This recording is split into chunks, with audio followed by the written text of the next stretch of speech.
27, 2020 to order. Madam Clerk, please take roll. Councilmember Burt, I know is participating. Present by audio only. Okay, excellent. Thank you, sir. And then Mayor Koo, Here. Councilmember Lowing, Here. Councilmember Lithcott-Hames, Here. Councilmember Stone, Here. Councilmember Tanaka, Here. and Councilmember Vinker. Here. For the record, all present. Thank you so much, Madam Clerk. Maybe we can, He hasn't voided yet, and I took to the bladder scan. thank you. Okay, we have special orders of the day. That's our first item, and it's proclamations to the community leaders in honor of Black History Month. We each have some members of our community that we'd like to pay tribute to. And I would like to also thank the History Museum, the Palo Alto Museum, for coming up with the names for persons to be recognized at this time based on a criteria of significant contributions over a long time period, and for doing the research and writing of the proclamations presented this evening. I look forward to the museum and its resources being just a block away from us here in City Hall, so we can work together on many more projects that will bring to light our accomplishments as well as experiences we can and should learn from. Knowing our history is how we can pave the way to the future in informed ways that better lead to success, better to understand on the shoulders of these people who we likely know better tonight and from whom we can learn about leadership, commitment, integrity, and caring. So thank you to the museum, Palo Alto Museum, for your contribution this evening. And with that, we'll start with Councilmember Burt. No. I think maybe we will start with Councilmember Julie Lithcott-Hames.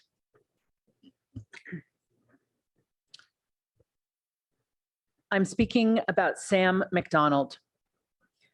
Whereas Emmanuel B. Sam McDonald was born in 1884, the grandson of formerly enslaved persons, came to California in 1890 at the age of 6, moving to Gilroy in 1897 and later to Santa Clara County with his father. Sam McDonald served as a deputy sheriff in the town of Mayfield, now part of Palo Alto, one of the first Black lawmen in the state of California, and using his expertise training horses at his father's farm to come to work at the Stanford farm in 1903 as a teamster, a person who drives and maintains a team of horses.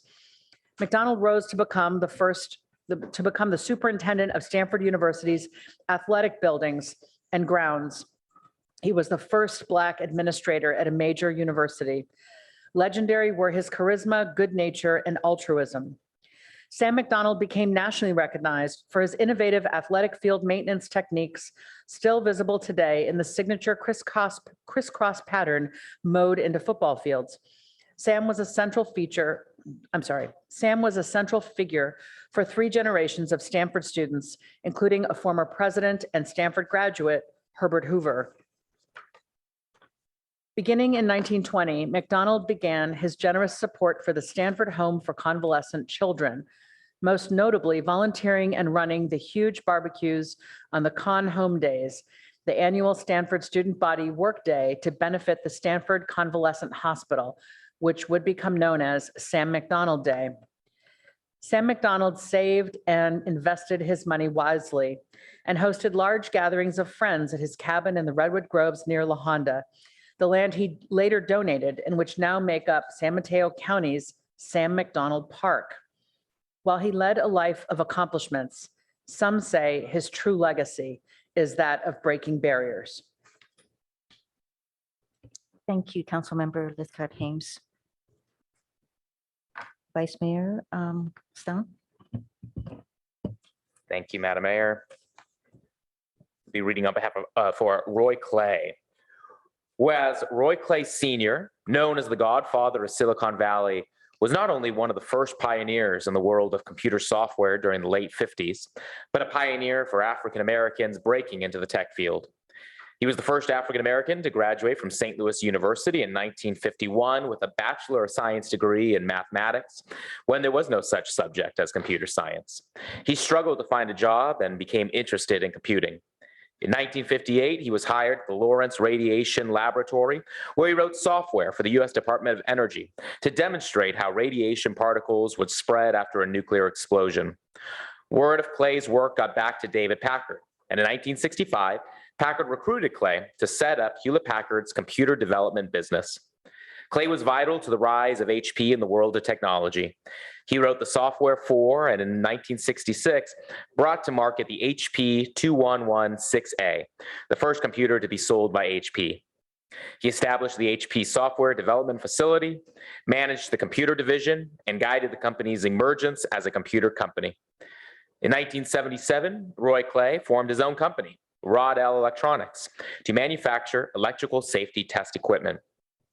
For his contributions in the field of computing, Clay was inducted into the Silicon Valley Engineering Council's Hall of Fame in 2003. For over 35 years, Clay was also involved in serving his community. While at HP, he established programs to help African Americans get into Silicon Valley. Clay was also elected to and served on the Palo Alto City Council from 1973 to 1979, the first African American to do so. In 1988, Clay became the first African American member of the Olympic Club and served as club president. He also served as a leader of community organizations that helped lives such as the Mid-Peninsula Boys and Girls Club and Job Train, then known as OICW. Thank you, Vice Mayor Stone. I will be reading for Joseph Leopold Eichler.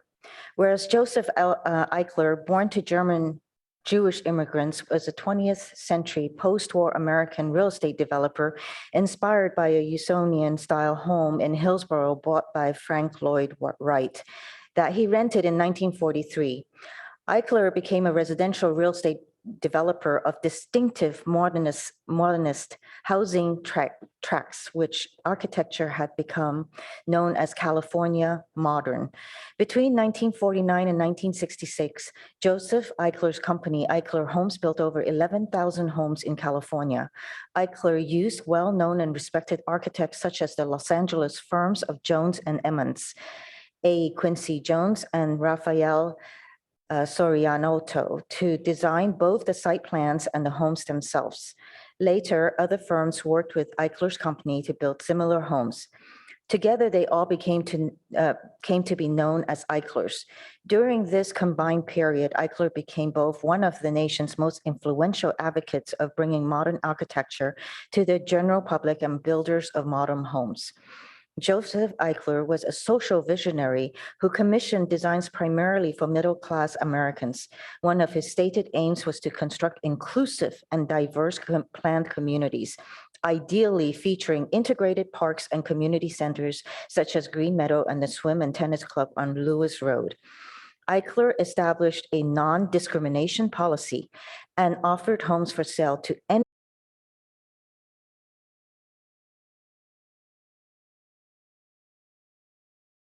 Civil Rights Commission, Federal Housing Administration, Housing and Home Finance Agency, and Housing and Urban Development about how to craft and promote anti-discrimination laws, and helped organize California's Convention on Housing Issues and write the state's fair housing law. In 1958, he resigned from the National Association of Home Builders when they refused to support a non-discrimination policy. Palo Alto has more Eichler homes than any other city. Green Gables and Green Meadow neighborhoods are recognized by and listed on the National Register of Historic Places. Next, we'll have Councilmember Ed Lowing read. Thank you, Mayor. I'm reading on behalf of Albert Wilson.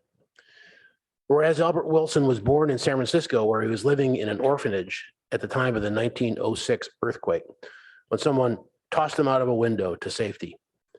Albert Wilson graduated from Lowell High School and received a degree in botany from Stanford University in 1929, worked in a nursery until returning to Stanford during the Depression for further study. Wilson began talks to local garden clubs and published his first book, Distinctive Trees, Shrubs, and Vines, back in 1938. His book, How Does Your Garden Grow?, became a long-term local bestseller. Wilson became famous as a garden expert throughout the Bay Area and began a series of radio and television shows, most notably Dig It with Albert, beginning in 1970 on KGO TV. Albert Wilson taught gardening and landscaping at Stanford, the College of San Mateo, Cañada College, and the University of California Extension. Died in 1996 at the age of 93 after a lifetime of encouraging and developing avid gardeners on the peninsula. Though who knew him well think he was trying to collect a plant specimen when he fell into San Francisco Creek. Thank you, Councilmember Lowing. Councilmember Vicky Vinker. Thank you, Mayor. It's my pleasure to read about Fran Hinson.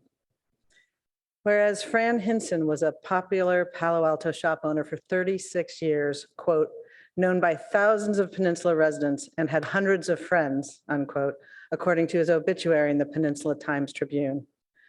Fran Hinson was a descendant of a pioneer Palo Alto family whose great-grandfather settled on the peninsula in 1887. Hinson moved to Palo Alto when he was only a year old and later played football for the 1933 league champion Palo Alto High School team. He began his working career in the lobby of the President Hotel before entering the Army during World War II. Hinson established Fran's on Lytton Avenue in 1948, where he sold newspapers, magazines, candy, and other incidentals. He was noted for his constant smile and optimistic outlook. Loved by many frequent visitors to his shop, when Hinson suffered 2 heart attacks in 1982, his friends organized a campaign to pay for his medical bills. Thousands of dollars were raised through sales of a lithograph of Fran standing outside his shop on Lytton Avenue. The lithograph, by artist Marguerite Fletcher, is one of the most memorable images of Palo Alto. Thank you, Councilmember Vinker. Councilmember Tanaka. Yeah, thank you. I'm reading this for June Fleming. Whereas June Fleming was the first and only woman and first member of a minority to serve as Palo Alto's city manager. June Fleming worked as Palo Alto's library director from 1968 to 1980, as assistant city manager from 1980 to 1992, and was appointed to the city council as city manager in 1992, which she held until she retired in 2000. Fleming and the city helped neighboring East Palo Alto ease a series of crises in the early 1990s by lending members of the city staff for economic development, police, and public work problems. Considered perhaps Fleming's biggest achievement was the streamlining of the city budget, turning it from a highly technical document organized along standard lines of personnel, supplies, and contracts into a mission-driven document that any citizen could review to determine exactly how much to spend on performing arts, traffic control, and park projects. Thank you, Councilmember Tanaka. And we return to Councilmember Liscar-Haynes.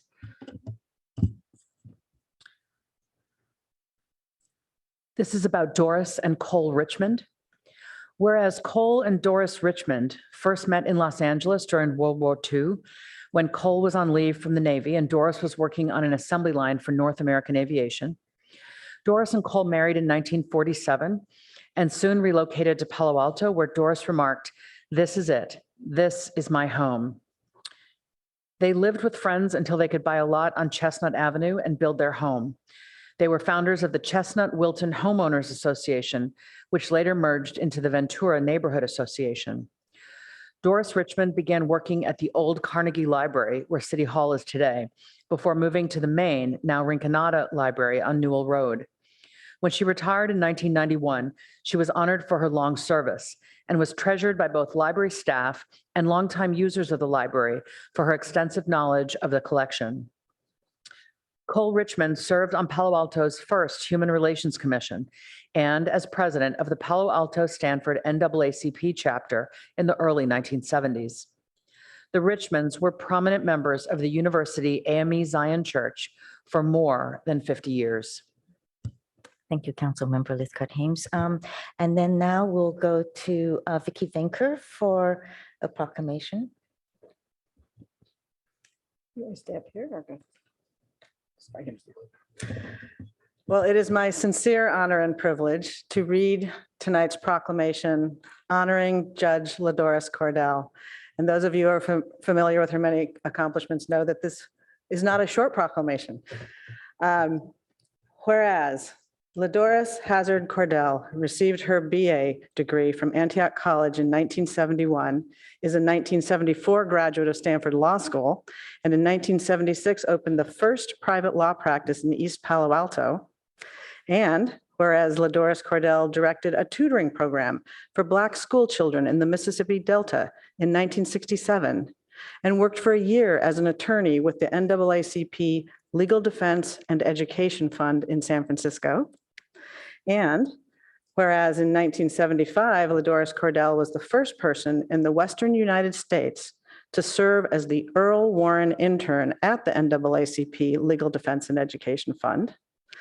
And whereas in 1978, Ladoris Cordell was appointed Assistant Dean for Student Affairs at Stanford Law School.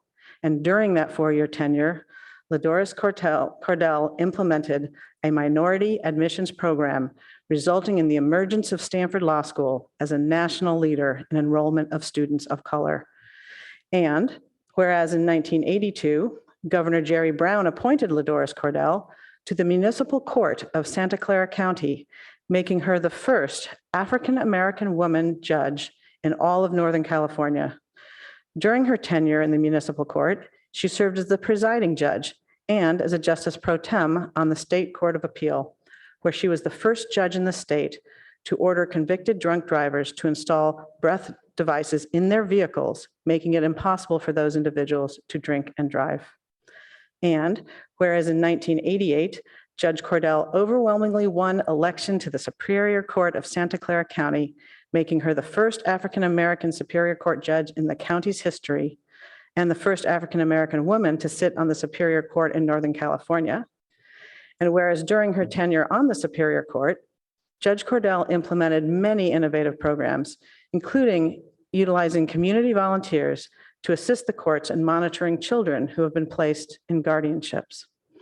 And whereas in December 1988, Judge Cordell traveled to South Africa to participate in that country's first human rights conference, which trip is the basis for an award-winning PBS documentary, Color of Justice. And whereas Ladoris Cordell has served in various capacities with the National Conference for Community and Justice, the Asian Law Alliance, Mills College, the Lucille Packard Foundation for Children, United Way of Santa Clara County, Community Working Group, Inc., Sierra Club Legal Defense Fund, the San Francisco Family Violence Project, and the East Palo Alto Art and Music Project.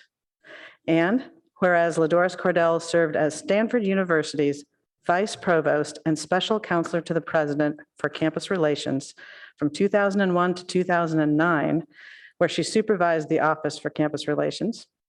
And whereas Ladoris Cordell is the recipient of numerous awards for social activism and breaking race and gender barriers, including an Advocate for Justice Award from the Legal Aid Society of Santa Clara County in 1996, the Social Justice Award by the San Francisco Women's Centers, and was honored for her work on behalf of children by Legal Advocates for Children and Youth of Santa Clara County.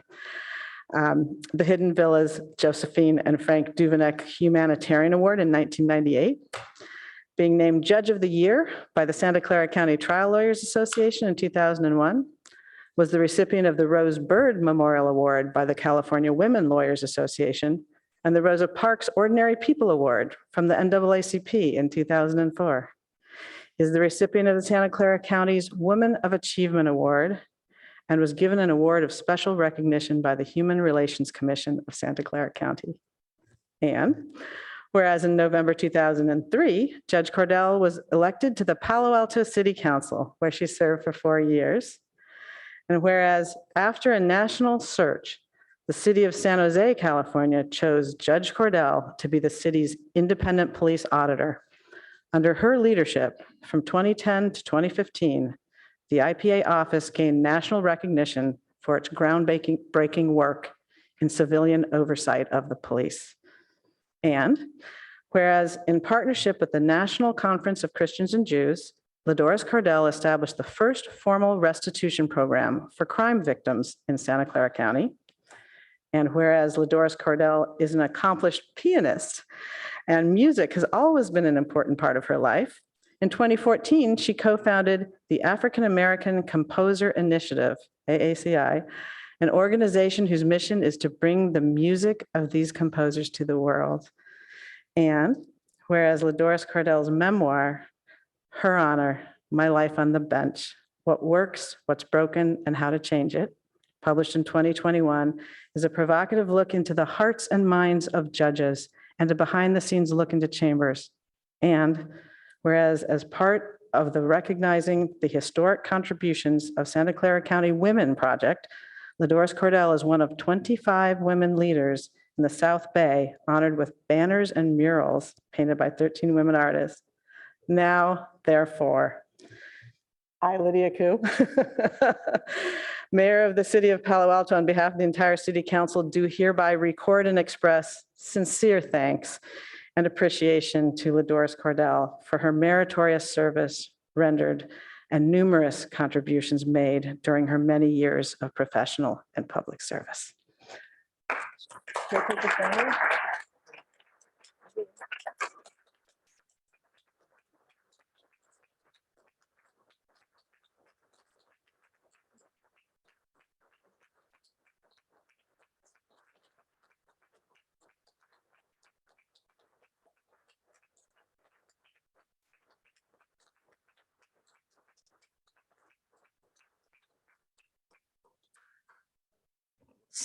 Would you like to make a comment, ma'am?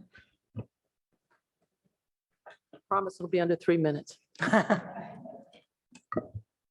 I grew up outside of Philadelphia, Pennsylvania, where I was one of a handful of African Americans in a stellar public school system. We didn't learn about a single African American who had ever done anything in history.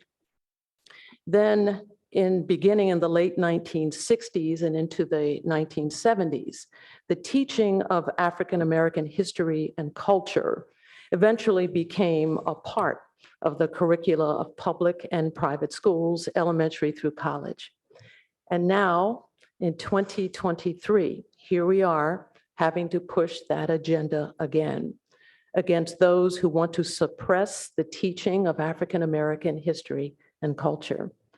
From history, we learn where we have come, from where we have come. We learn about our missteps, and if we are smart, we learn not to repeat them. Case in point, in 1948, the Peninsula Housing Association of Palo Alto was formed. It was a co-op made up of 150 families that included Stanford professors, public school teachers, city employees, carpenters, and nurses. And one of the first 150 families to join, there were 3 that were African American. And one of the co-op's board members was Wallace Stegner, who eventually became a Pulitzer Prize winning writer. And he had recently been hired by Stanford University, and he was searching for housing. The co-op purchased a 260-acre ranch adjacent to the Stanford campus and planned to build about 400 homes, as well as shared recreational facilities, a shopping area, a gas station, and a restaurant. However, the banks would not provide construction financing without the approval of the Federal Housing Administration.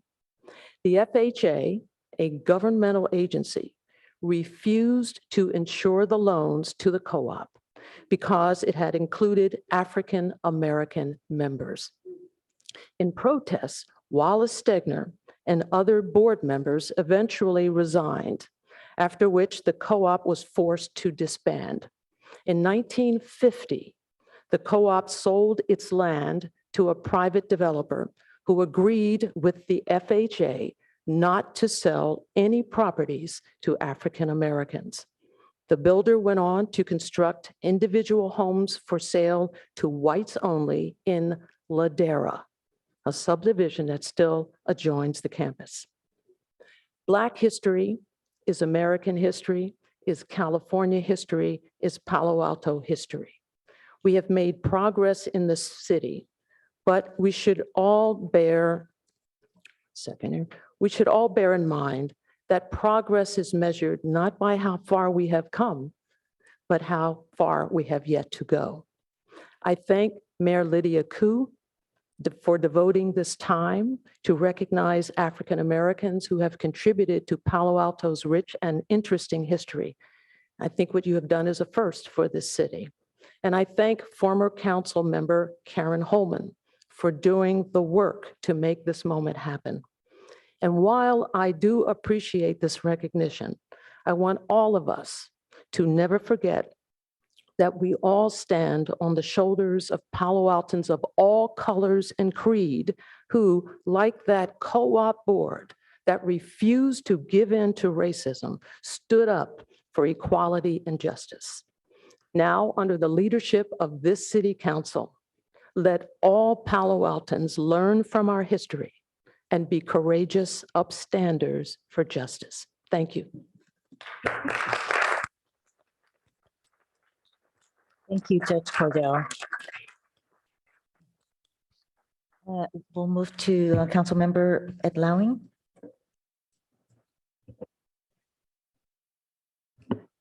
Thank you, Mayor. I have the honor of reading proclamation for Loretta Green. Whereas Loretta Green is a Palo Alto resident of more than 50 years, and whereas Loretta Green applied her lifelong affection for words and their power as a longtime feature writer and columnist for the Palo Alto Times, the Peninsula Times Tribune, and the San Jose Mercury News. And whereas Loretta Green's stories while on assignment in Africa brought the plight of starving Ethiopians to Peninsulans and inspired life-saving donations. And whereas Loretta Green was known as the voice of the community due to her human interest stories and the rare combination of having a great eye for news as well as being a great storyteller. And whereas Loretta Green's gracious and elegant writing style and longtime commitment to community demonstrated through her writing and sentiment of the public have served to inspire others.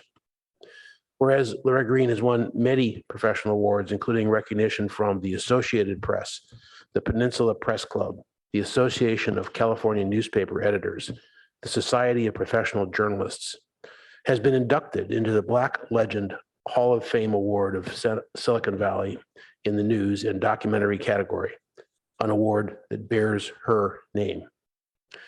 And whereas Loretta Green also received numerous additional awards, such as the Palo Alto Chamber of Commerce's Tall Tree Award, then Assemblyman Joe Simitian's 21st District's Woman of the Year, the Athena Award, which is given to honor exceptional women leaders who demonstrate the highest level of professional excellence, give back to their communities, and most importantly, assist other women in realizing their full leadership potential. The Mid-Peninsula's YWCA Outstanding Black Woman Award, the East Palo Alto Teen Home Positive Image Award, and the Career Action Center's Woman of Vision Award. Mid-Peninsula's YWCA's Outstanding Black Woman Award, the East Palo Alto Teen Home Positive Image Award, and the Career Action Center's Women of Vision Award, and most recently has been recognized by Avenidas Lifetimes of Achievement. And whereas Loretta Green has served on the Stanford Hospital Board of Directors, the Museum of American Heritage Board, and as a senior fellow at the American Leadership Forum of Silicon Valley, and as a longtime volunteer for the Mid-Peninsula Girls Club in East Menlo Park. Now, therefore, Mayor Koo, Mayor of Palo Alto, on behalf of the entire City Council, do hereby record and express sincere thanks and appreciation to Loretta Green for sharing her elegantly professional writings and for her numerous contributions made during her years of community service and leadership this day of February 27, 2023.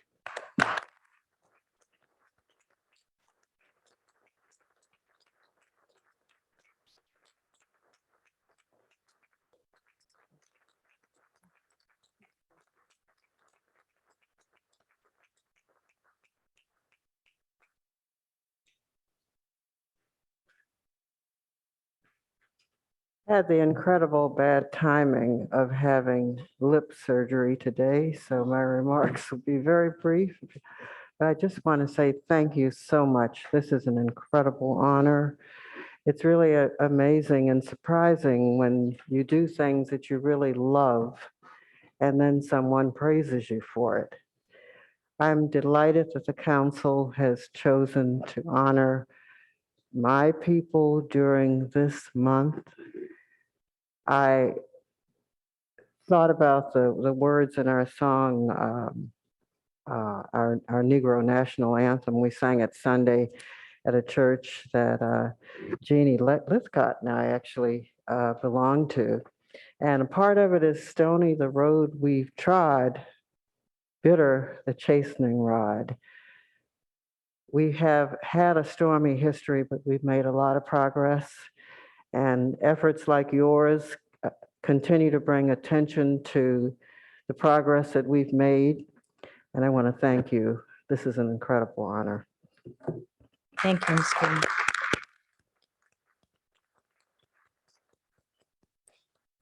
Councilmember Lithcott Haynes.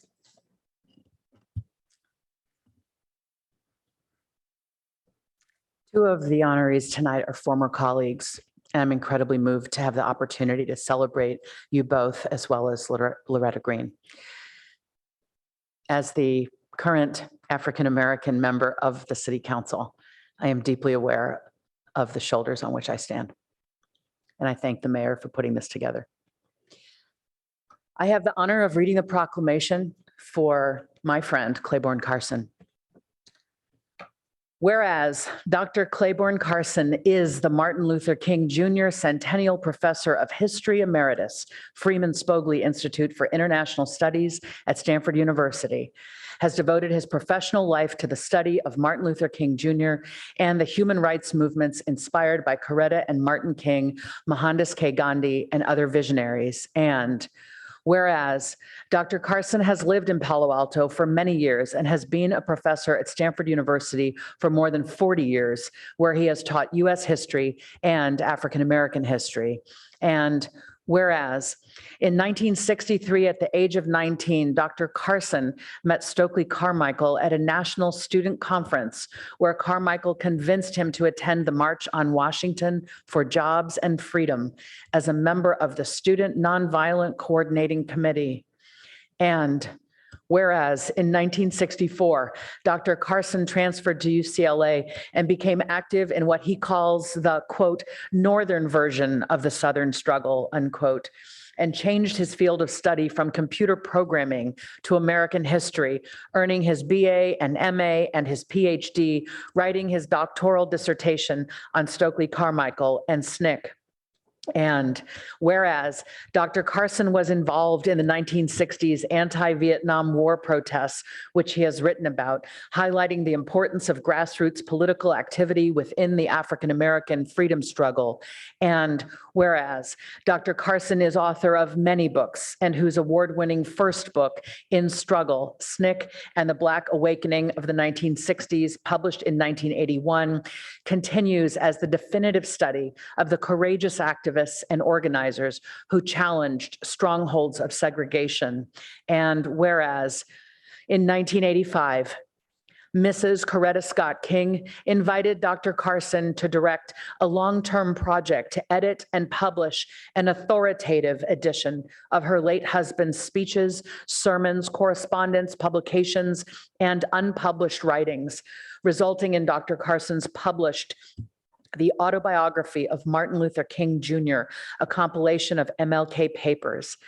Under Dr. Carson's direction, the King Papers Project has produced 7 volumes of the papers of Martin Luther King Jr. And in 2005, after launching the online liberation curriculum for K through 12 students, Dr. Carson founded the Martin Luther King Jr. Research and Education Institute to endow and expand the educational outreach of the King Papers Project. And whereas Dr. Carson is the foremost scholar of the life of Martin Luther King Jr., Dr. Carson says he has come to the understanding that King was not a civil rights leader, but a prophet whose vision was for all humanity. And whereas, in addition to publishing numerous books and scholarly articles, Carson has also been a senior advisor for the award-winning public television series on the civil rights movement, Eyes on the Prize, and has participated in the making of more than 24 other documentaries, including Freedom on My Mind, which was nominated for an Oscar in 1995, also Freedom Riders and I Am MLK Jr. Whereas, after retiring as the King Institute's director, Dr. Carson has continued his online and multimedia educational efforts by establishing the World House Project in 2020 to collaborate with other human rights advocates to realize King's vision of a global community in which all people can, quote, learn somehow to live with each other in peace, unquote. And in addition to his regular courses at Stanford, Dr. Carson teaches an online open enrollment course, American Prophet, the Inner Life and Global Vision of Martin Luther King Jr., and produces a podcast, The World House. And whereas, in addition to many years teaching at Stanford, Dr. Carson has taught at UCLA, the University of California, Berkeley, American University, Emory University, Morehouse College, and l'École des Hautes Études en Sciences Sociales in Paris, and has lectured throughout the United States and in many other nations. And whereas Dr. Carson is also a playwright whose musical play, Passages of Martin Luther King, has been performed in locations throughout the United States, China, and Palestine.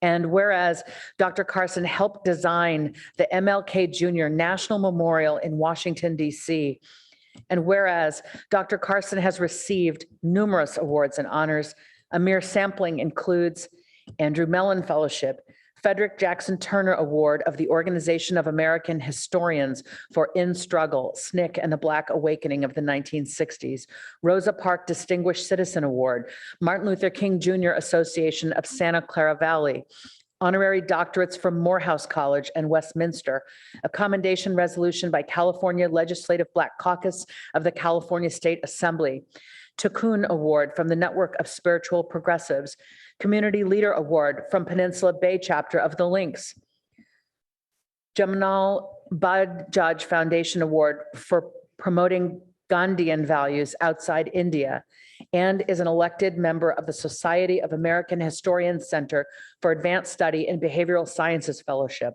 And whereas while Dr. Carson enjoys personal time out on a basketball court, he also supports Stanford athletics in multiple capacities and serves as an honorary chair of the Palo Alto Museum. Now, therefore, Lydia Koo, Mayor of the City of Palo Alto, on behalf of the entire City Council, does hereby record and express sincere gratitude and appreciation to Dr. Claiborne Carson for his meritorious years of service rendered and numerous contributions made during his many years of professional and personal dedication. Presented February 27th, 2023.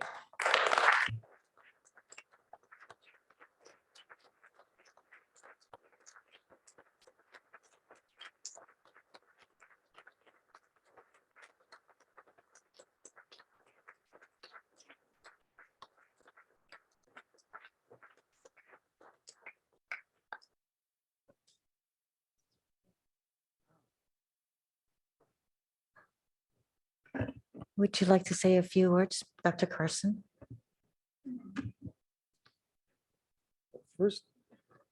First of all, thank you so much for this. Actually, that means I must be old. But I was just thinking that I should thank the mayor because in addition to teaching in many places, I was just upstairs in the office teaching to my students.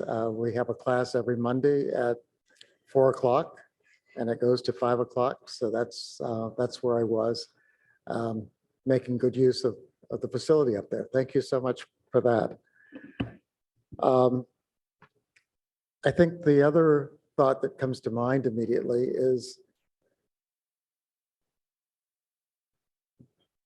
being given the same award as Ladoris and Loretta is, I admire them so much. Since I arrived here, they've made my stay in Palo Alto so wonderful. I think that the final thing I would really say is that one of the proudest days of my life came almost exactly 10 years ago.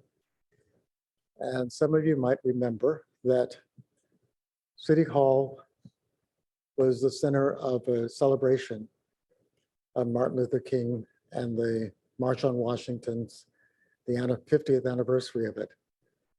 And I remember being outside with a substantial crowd of people who came here, saw banners completely around City Hall, projection on the side of City Hall, all of it recognizing the importance of that celebration.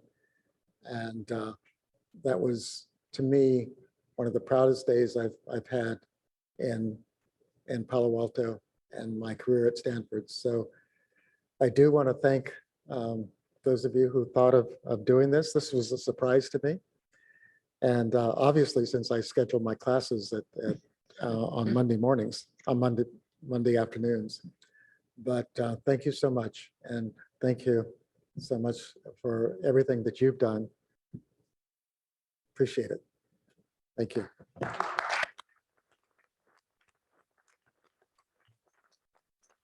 Now, if we have any public comments.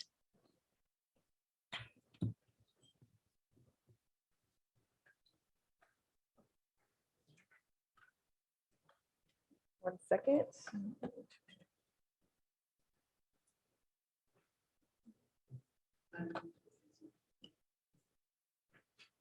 Okay. Our first speaker this evening will be Neva Yarkin, followed by Aram James.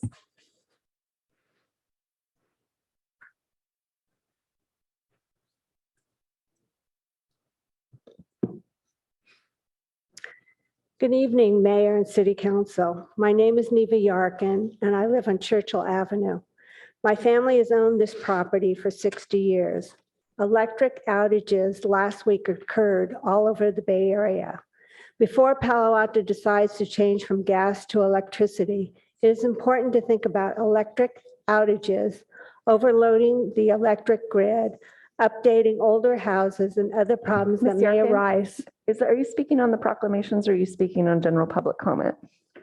Public comment. Oh, I'm sorry, it said sorry. number one, so we're talking on proclamations. So I'm sorry. so She sorry. called my name. I'm so sorry. I did, you were right. It was a misunderstanding. I'm so sorry. So we're right now Okay. taking public comments for proclamations to community leaders in honor of Black History Month, item number 1. Okay. The next speaker is Mr. Aram James. Great job tonight to the City Council for honoring so many distinguished African Americans in the Palo Alto community. I had the good fortune of practicing for a lot of years in Ladores Cordell's courtrooms. And I can tell you this, that back at the time that I was a public defender and she was a judge, it wasn't an easy job for her.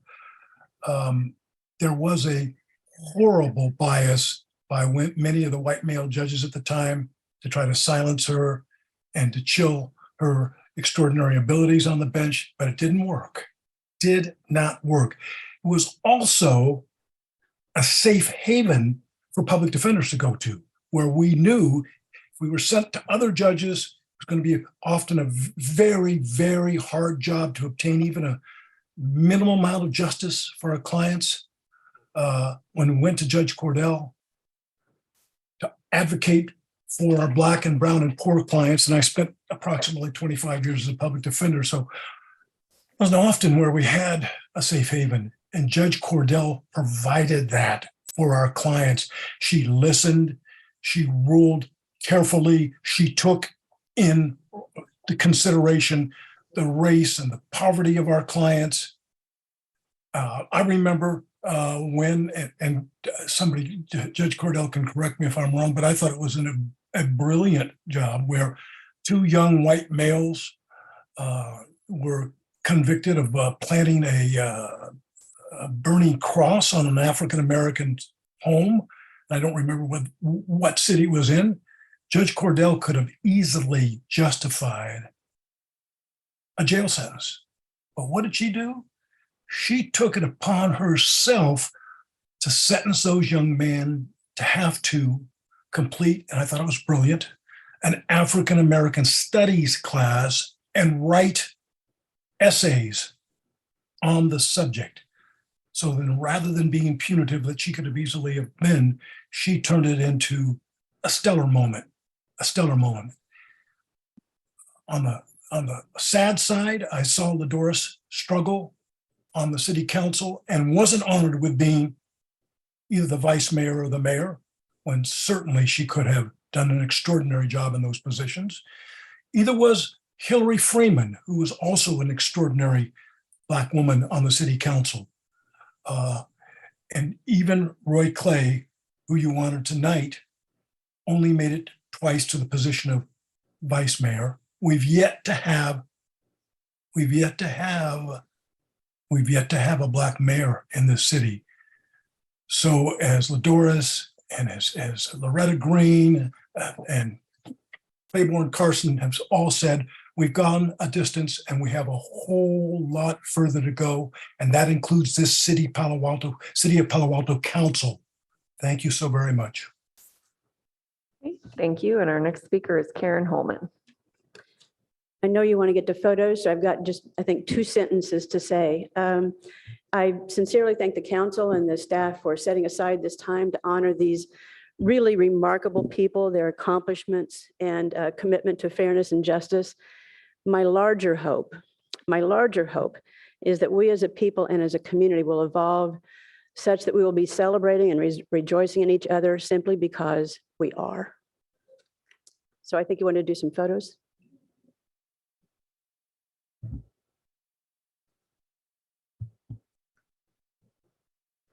That ends public comments, and we'll invite the recipients to the dais.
Okay, now we'll go to agenda changes, addition and deletions.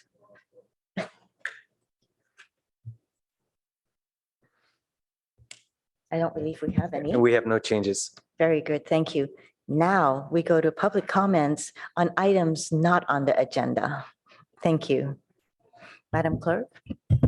Neva Yarkin, you're invited to come back up, and I apologize, I put your name on the wrong list last time. Okay, so I'll start over. Electric outages last week occurred all over the Bay Area. Before Palo Alto decides to change from gas to electricity, it is important to think about electric outages, overloading the electric grid, updating older houses, and other problems that may arise from this conversion. To support the heat pump system, an older house would first need to update their electric panel. My house, to replace the electric panel from $100,000 to $9,000. A ballpark figure for a heat pump could be around $10,000. So for my house, upgrading my electric panel, adding a heat pump could be around a total of $20,000. Will everyone in the city be able to financially afford this? Citizens want to know dollar amounts. And when I called the city 2 weeks ago regarding costs of heat pumps, they couldn't answer these questions. I'm not an expert on heat pumps or electricity, but there are plenty of people in Palo Alto who could share their knowledge of this subject matter. Before Palo Alto makes a final decision on changing all gas appliances to electric, please consider all these issues that I've stated above. I appreciate your time and consideration on this issue. Thank you. Thank you for your comments. The next speaker is Bruce Grimes.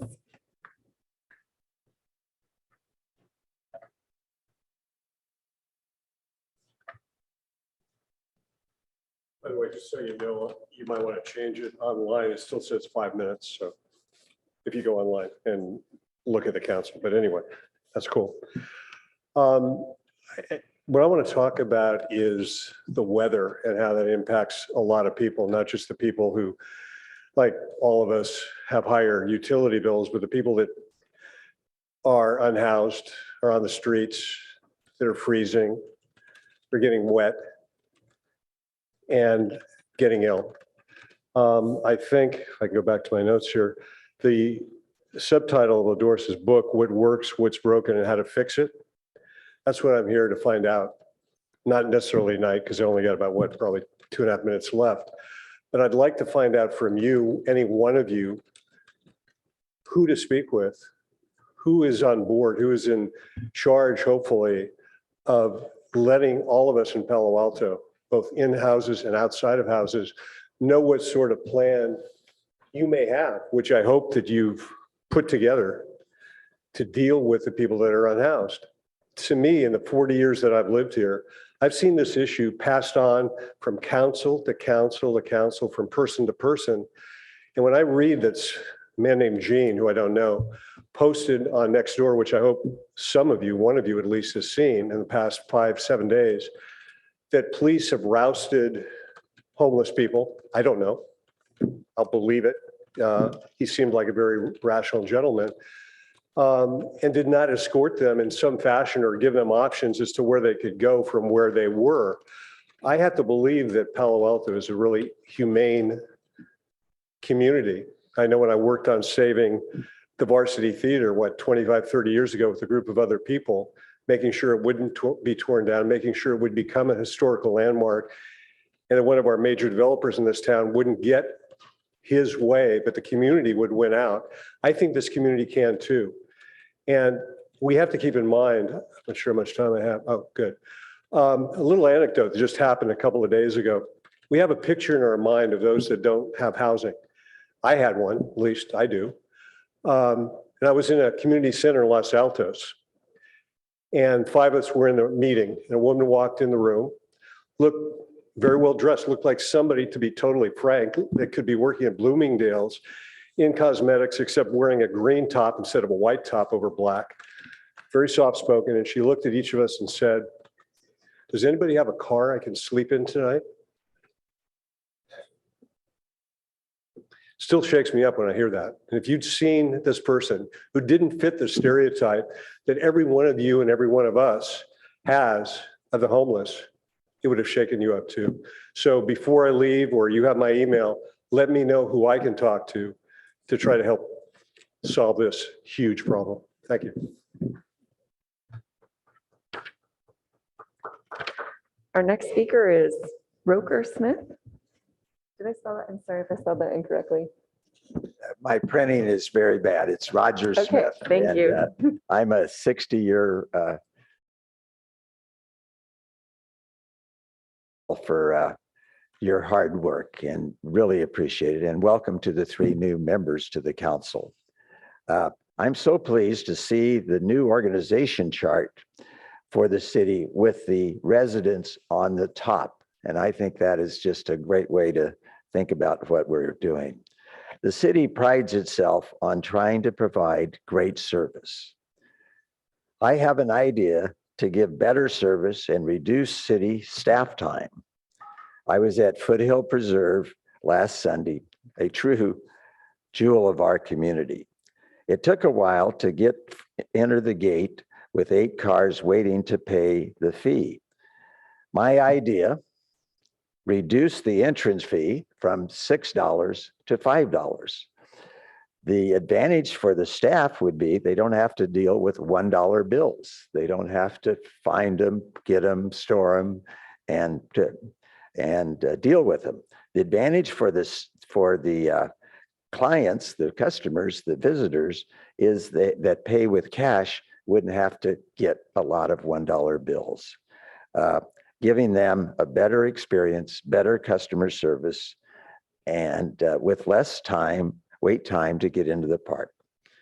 I have a check made out to the city of Palo Alto for $3,000 to cover the next 3,000 cars that will come into the park preserve with the lower entrance fee. Thank you very much. Thank you, Mr. Stimmis. That's very generous. Thank you. Our next speaker is Jean Buttrow. I'm Gene Buttrow. I'm a Pali 87, and I just came back from Asia a couple of years ago with my son Lee, so he could graduate Pali 24. It's been a tough time. I've been trying to find ways to engage in the community, and I've been doing that through the food closet and also just getting out in the streets and getting to know the unhoused people in Palo Alto. I would ask for 2 things tonight, and I'll keep it short and easy, and I hope that we can keep discussing these points. The first thing is I would strongly urge the council to take a very careful look at Adam Greenberg, Greenburg. He had his tents and his rocks and all of his personal belongings taken from outside the Sheraton last week. And that's one of the things I posted on Nextdoor about. I'm sure you guys can find the chain and the comments. Take a look at that. When I look at that, I think of, is this about Palo Alto being inhumane, or is it just complete incompetence? And as you review that fact pattern, and please do get it right, think to yourself, is this just our inhumanity or is this our incompetence? I would like to invite the city council to pass a resolution not on the agenda, go ahead and pass it tonight, to say that Palo Alto will take reasonable steps, reasonable measures, we can lawyer the language, to prevent unhoused people from dying on the streets of Palo Alto. I invite you to discuss that measure.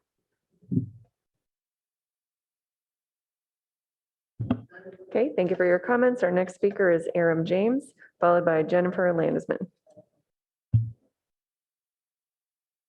Thank you both to Mr. Grimes and Mr. Buttrell for standing up so eloquently for our unhoused. And I did read the post on Nextdoor that suggested that our police were rousting the unhoused and not taking them from their tents or outdoor locations to a better location. I don't know also whether it's true or not, but certainly if it is, it's shameful. Shameful. Now, January 30th, city council meeting, there was an extraordinarily unprofessional outburst against me, out of order, during city manager comments by Ed Chicata. I've yet to receive a phone call from him or a written apology. The only person on the council that stood up for me is Greg Tanaka, and I appreciate that, Greg. Unfortunately, Pat Burt's not here, so he can't hear my pre-planned remarks, but I have a nickname for him now. It's just called Pat Microaggression Burt. I read in the papers about the comments that he made regarding Julie Lithcott Hames request that she be allowed to eat after a very, very, very long day. And his comment was, and that there might be, Ms. Julie Lithcott Hames, amendment to the municipal code so that people could do that after long, long hours. Maybe people have an illness when they're on there, some reason. And his outburst, it sounds like to me, was, oh, that's not on the agenda. My comment, and Ms. Julie Lithcott Hames is a much kinder, much more eloquent speaker than I could ever imagine to be, wouldn't say something like this. But I would have said, you know what, it's now on the agenda, I need to eat. And I would have added MF on the back end of that.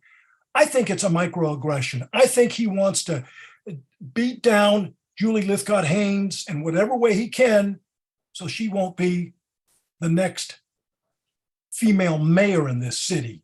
Little microaggressions. So I've nicknamed him Pat Microaggressions Bert. I think it's incumbent on this council to meet and have a training session on implicit bias. Same thing applies to the vice mayor. He made outrageous comments about Greg Tanaka, had no problem reading proclamations for African American History Month. But boy, oh boy, was he quick, fast, in a hurry to step over a brown person so he could get ahead. A person of color, let me amend that. And finally, I'm not quite sure. I live in an Eichler and I'm very proud of Joseph Eichler, but I don't know how he ended up on Black History Month. Seems to me that should have been a Jewish History Month. So there you go for tonight. Okay, our next speaker is Jennifer Landisman. Thank you. Good evening, Council. Just want to say what amazing proclamations tonight.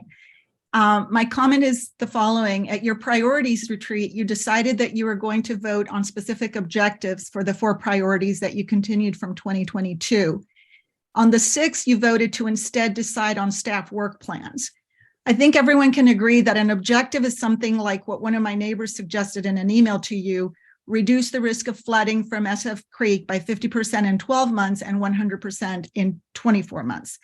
Whereas a work plan is more appropriate for project management tasks. You could call this rolling up your sleeves in an office, but you are elected representatives, and we count on you to make decisions about objectives. I suggest that you please stick to the plan to have objectives and not to conflate staff's work plan with your role of representing us. Staff's current work plan for airplane noise, by the way, never received this body's vetting or direction, as there have been no council actions on this issue in over 2 years. Instead, we could use an objective that includes your being, for example, an effective representative in the intergovernmental responsibilities that only you have.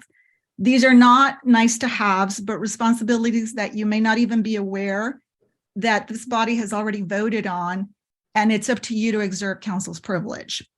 Reading today that Palo Alto Airport is speeding up plans for electric planes, a distraction from the airport's real pollution footprint by saying, look over here, we are green.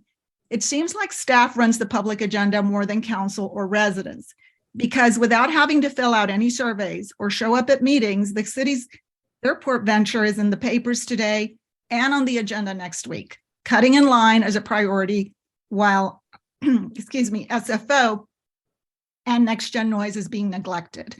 I'm not proud of how this says that the city is prioritizing machines over the health of residents and neighbors. Thank you.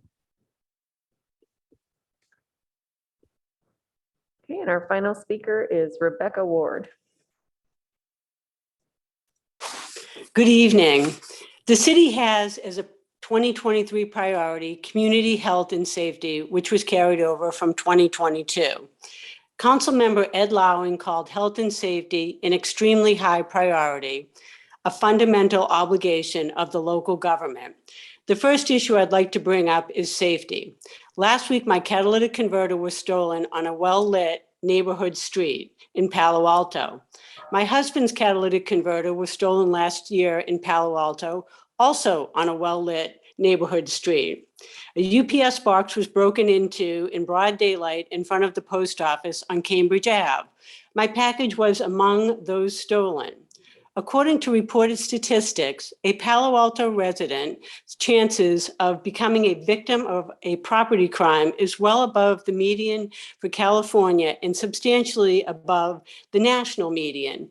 This body needs to address the incidence of property crime.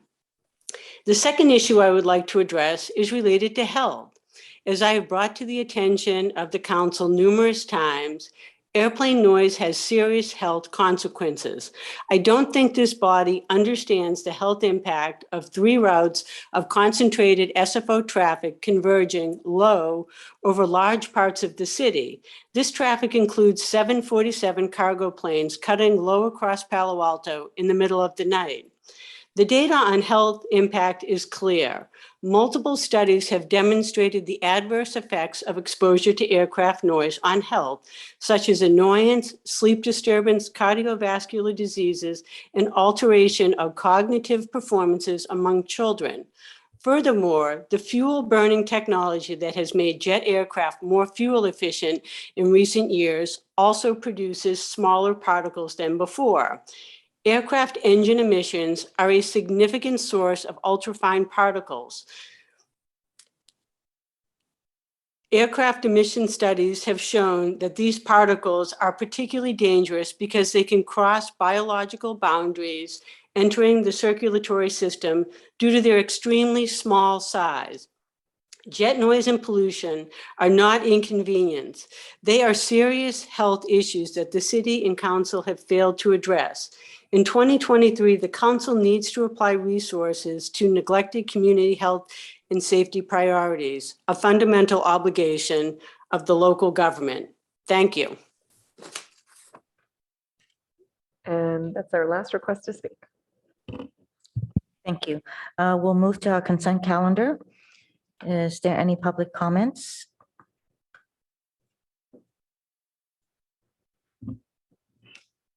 There appears to be no request to speak, Madam Mayor.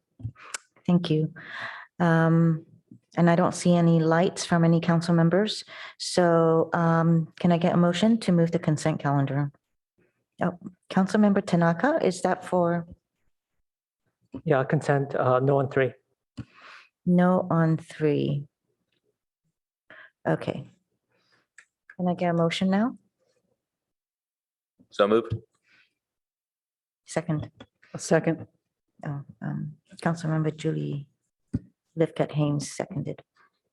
This is the vote. Yes. Oh, I'm sorry. No, we're still getting the second for the council member. I was not the second. It You- was Councilmember Vinker. Okay, Councilmember Vinker, I'm sorry. And so who moved it? I'm so sorry. So Vice Mayor Stone moved and Councilmember Vinker seconded. Right, thank you for that.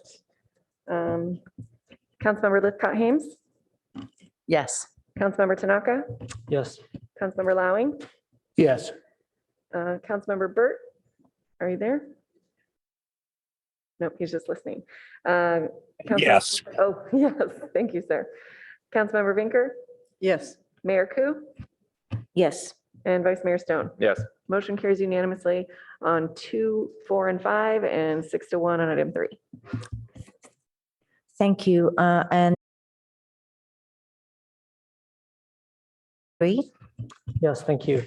And if the clerk let me share my screen, I'd really appreciate it.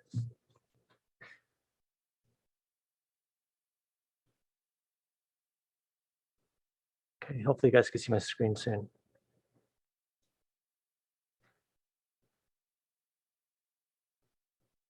Okay. Okay, can you guys see my screen? Okay. So over the past few months, I think we're all aware of the massive layoffs we've had in the private sector. Virtually every major tech company has had layoffs, from the almighty Google to Facebook to Microsoft, to just about any company you could think of. In fact, I just got an email from the mayor letting me know about Rivian Automotive, which has 4 sites in Palo Alto. They gave us a warn notice, which they're mandated to do, letting us know that 476 families are being impacted. At the same time, we are dealing with sky-high utility bills. I know a lot of families, including my own, are having to deal with utility bills that are in the thousands. And how do we make ends meet trying to pay for that? In the private sector, we don't have raises this year. There are layoffs. In fact, a lot of families have lower compensation because in the tech sector, a lot of your comp is based on stock, and stocks are down a lot. Now let's look at the average Palo Alto family. So this is from the US Census, United States Census for 2021. And it shows the average family is about $194,000. So this is the average family. That means, and most families in Palo Alto, 2 people have to work. So that's really like $99,000 per working person in Palo Alto. Now let's look at the people, the 4 lucky people. Okay, these 4 people here, and what is their compensation? So average. Oh shoot, I missed it. I screwed it up. Okay, but anyways, it was $411,000 for salary and benefits, and then another $19K for pension cost. So this is double the household income of a Palo Alto family, or 4 times the average individual. And the vote here to increase compensation by $108,000 each a year is, in my mind, unconscionable. In a private sector, managers usually aren't unionized. Usually unions are there to help those on the bottom. In fact, my dad, he never finished high school. He was part of a union, and it was incredibly helpful to my family.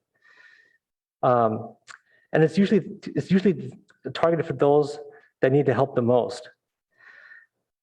And typically the managers don't get time and a half as well, but this is giving them time and a half, so 50% more pay. And I really have to question whether this is the best use of money. So the $790,000 plus the $430,000 of ongoing cost, could that not have been used to help maybe some of those unhoused, those that are freezing during this winter? Or perhaps helping to reduce some of the crime that was mentioned earlier. But to me, I just wonder where our priorities are when we are giving such high compensation, not just high compensation, but increasing the compensation by so much.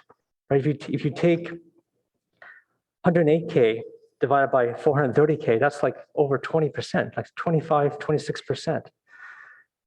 I don't think anyone in the private sector is getting a 26% bump in comp. And I realize this is a combination of benefits and raises and whatnot, but still, it's a lot of money. And I just wonder where our priorities are. Thank you. Thank you. City Manager, we are ready for your comments. Okay, thank you. Appreciate the, let's see, again, request, I guess Councilmember Tanaka may need to give up the screen in order to move on to the next item, unless the city clerk's able to control that.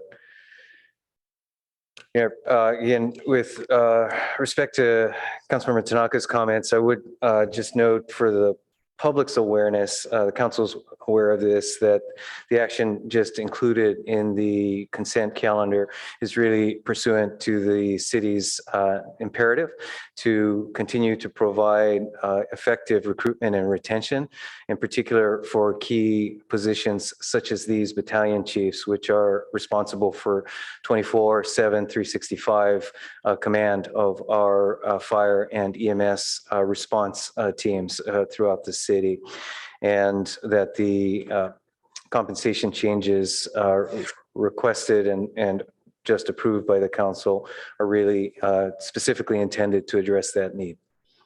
So with that, let me ask the city clerk to move on to the next slide. Perhaps noting this moment in time, at the end of February, we will end the state of emergency in the state of California, and reflected with the county of Santa Clara as well.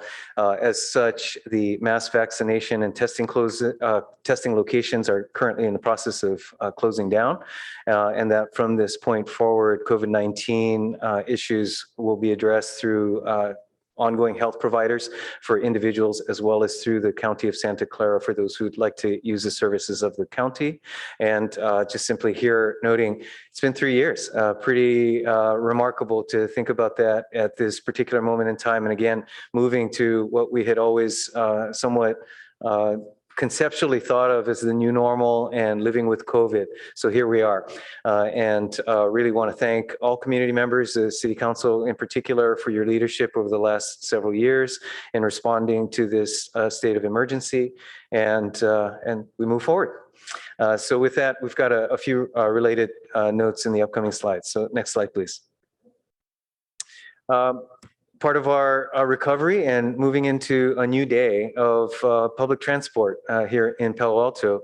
As of next week, March 7th, this new Palo Alto Link on-demand service will be operational. We have here in that blue banner a bookmark that we'd like people to note. It's the cityofpaloalto.org/Palo Alto link. The reason we ask you to make note of that is that this web page will be operational as of Wednesday, March 1st. So as of that date, we'll have additional information on how to sign up, reserve, or request a ride, and to get all of the particulars on the app download and other means of accessing the service going forward. Would note that for the first month, that's from March 7th through April 7th, the rides will be free. So it'll be interesting to see how the community responds to that new resource. And then as of April 7th, the fare will kick in. So we look forward to the information that this will provide for needs and priorities for travel throughout the city over the upcoming 18 months. It's the anticipated pilot time period, and additional information will be brought back to the council as this pilot proceeds. Next slide, please. Okay, then a few upcoming opportunities for input and engagement with the city. First off, just to note that the board and commission recruitment ends tomorrow. I know we've received many applications, but the formal deadline is tomorrow. So if you're thinking about it on the fence, here's the last opportunity to put an application in to participate in our many boards and commissions that are operating throughout the city. Then on Wednesday of this week, this is March 1st at 6 p.m. across the street at the downtown library, we'll have an in-person workshop related to the city's University Avenue Streetscape project. And so members of the community are welcome and invited to participate in person there, one step in a multi-stage engagement, as well as a design effort that our public works staff is leading. And again, that's Wednesday, 6 p.m. across the street at the downtown library. And then finally,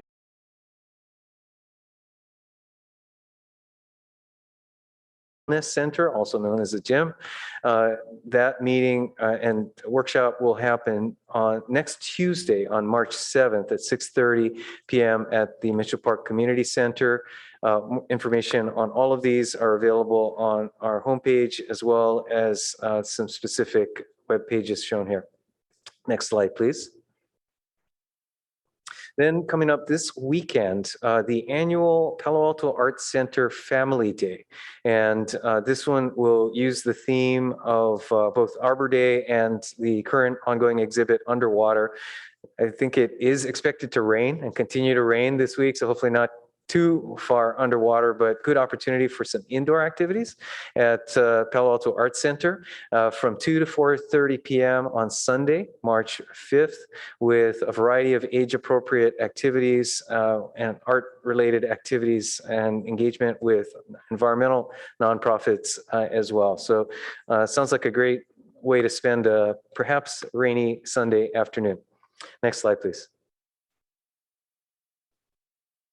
And then also, as noted with the change over in the end of the state of emergency, one item I forgot to acknowledge earlier is that our weekly Uplift Local newsletter, which has for the last several months and perhaps longer been amplified through our public safety Nixle alerts. We're no longer going to be using the Nixle alert to do that amplification. So instead, if you're looking for the Uplift Local newsletter, you will need to subscribe to it. One of the elements we're now including in that weekly newsletter is notice of open positions with the city of Palo Alto.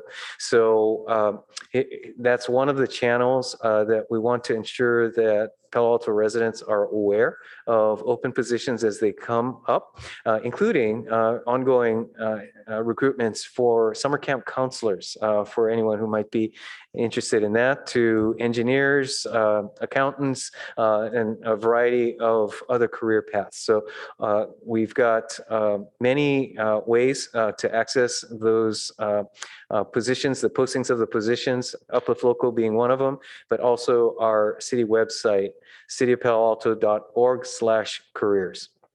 Next slide, please.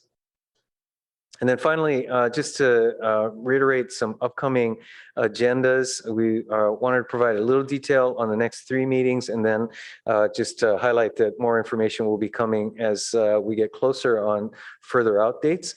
But next week, we've got the study session on the Palo Alto Airport, and also a discussion of the ordinance relating to or regulating firearms in sensitive places. The week after, on March 13th, a discussion of parklets, next steps, as well as the economic development study session. We are allocating some extra time for that study session, understanding the level of interest in that topic, and then also a pre-screening for a proposed development at 2901 to 2905 Middlefield Road. Then the following week, on March 20th, update on our efforts around community engagement and further discussion on the council's procedures and protocols. Then a number of other items that I know folks are looking forward to in later into the end of March and into April. And with that, I believe that ends my slides. Back to you, Mayor Koo. Thank you, City Manager Sakata. Now we're going to take on the action items. Would you take a question? Sure. Councilmember Lowry. Just a couple quick ones. First, who did you say was going to host the meeting at the library about the downtown? Oh, that is staff is hosting. This is a meeting on the University Avenue Streetscape project. But and which departments? Public Works is Okay, the lead. that's what I thought you said, but I just want to make sure. And then secondly, somebody has to bring back the rest of the council objectives.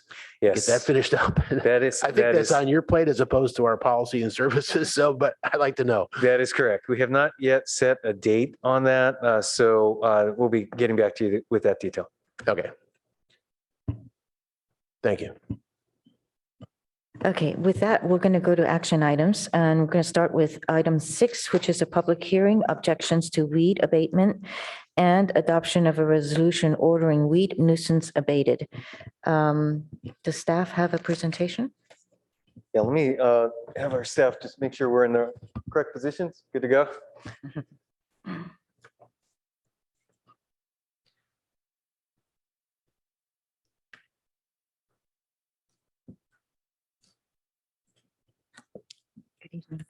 Good evening, Mayor, Vice Mayor, and Council. My name is Tammy Jasso. I'm the Fire Marshal. Thank you for having me. Since 1977, the City of Palo Alto has contracted with the Santa Clara County Department of Agriculture and Environmental Management to remove weeds in its efforts to mitigate potential fire safety hazards by using minimum fire safety standards to increase public safety. On December 19th, the council adopted a resolution that declared weeds to be a nuisance and ordered the abatement of that nuisance. This hearing allows all those affected and listed on the county's 2022 Weed Abatement Program Commencement Report to be heard and have their objections and comments considered by the council before council orders the abatement of those weeds in the city. The county Weed Abatement Manager, Mo Kumre, is with us on Zoom, and he can further explain the program. Thank you. Thank you. Mr. Kumre. Hello. Excuse me. Yes, my name is Mo Cumry. I'm the Weed Abatement Manager for Santa Clara County. This is an annual process. It's step 2 in a 3-step process. You've already declared weeds, brush, and rubbish a public nuisance. Tonight, you will hear objections, and after passing this resolution with any changes necessary, you will approve this department going out to do our inspections to determine that properties are in compliance. And for those that are not in compliance, to bring them into compliance at the expense of the property owners. We will then come back to you in sometime between late June and early August to hear the assessment report, which is where they have the chance to contest any fees being assessed. With that, I'm open to answer any specific questions you may have. Thank you, Mr. Cumbry. Councilmember Lowing? No, no. Okay, that was an old light. Thank you. I don't see any lights, so I'm gonna open it for public hearing. Are there any speakers, Madam Clerk?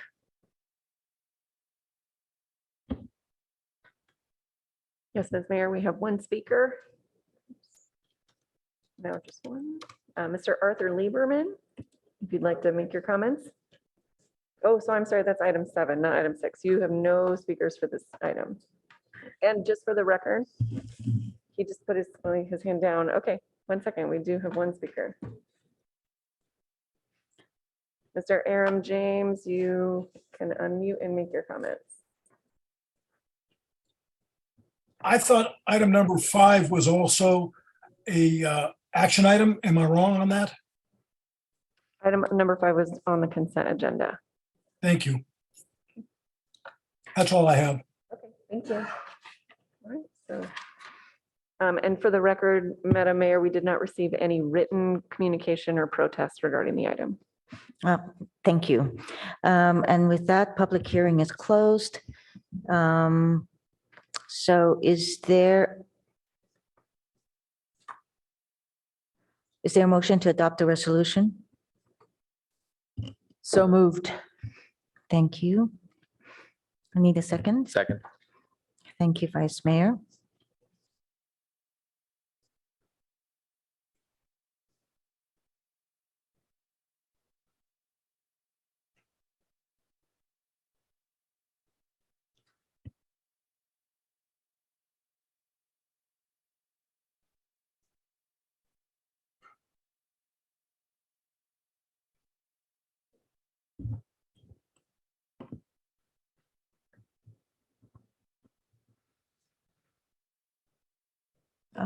Would you like to call the votes, please, Madam? I almost called you Madam Mayor. Yes, Madam ma'am. Clerk.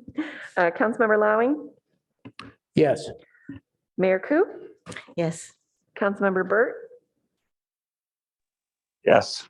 Thank you. Councilmember Tanaka, Yes. Councilmember Stone, Yes. Councilmember Vinker, Yes. and Councilmember Lithcott Hames. Yes. Motion carries unanimously. Thank you. Mayor Koo, sorry, before we move on to the next item, I was remiss in not acknowledging, I believe this is our first appearance by our new Fire Marshal, Tammy Jasso, with our City Council. So with that, just want to acknowledge that milestone, and with a unanimous approval, no less. Don't get used to it. Fire Marshal Jasso. Nice to meet you. Congratulations. And with that, we're going to go to our next action item, number 7, Parks and Recreation Commission recommendation to adopt an ordinance amending the Palo Alto Municipal Code, Section 22.04.220, to regulate electric bicycles and electric coasting devices in parks and open spaces. This was pulled from the consent January 23rd, 2020 calendar. Do we have a staff report? Hello, Mr. Anderson. Yes, good evening. I'm Darren Anderson. I'm with the Community Services Department. And with me this evening presenting via Zoom is the Chair of the Parks and Recreation Commission, Jeff Greenfield, who will be helping with the presentation. And we'll give you a brief update and presentation on the PRC, the Park and Recreation Commission's recommendation for an ordinance and regulation pertaining to e-bikes and other electric powered coasting devices in open space and parks. In the interest of time, I'll move kind of rapidly through some of my slides and give more time for the Chair Greenfield to talk about the specifics of the PRC thinking and recommendation. The current state law now allows e-bikes on all trails and paths unless prohibited by local ordinance. The California Vehicle Code defines 3 classes of e-bikes based on maximum speed and throttle assist versus pedal assist. Now, due to that state law, all e-bikes are presently allowed on Palo Alto open space and park trails, with the exception of Foothills Nature Preserve, where no bikes are allowed, conventional or electric.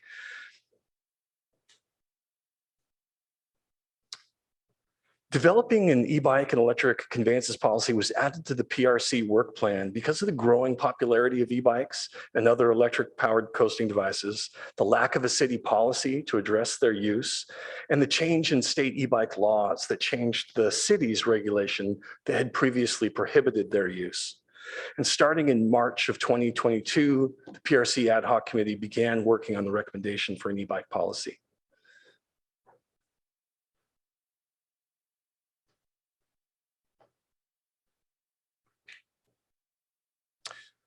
The PRC identified several important factors to consider when developing a policy: environmental and ecological impacts, public safety, and all the other important items listed on this slide.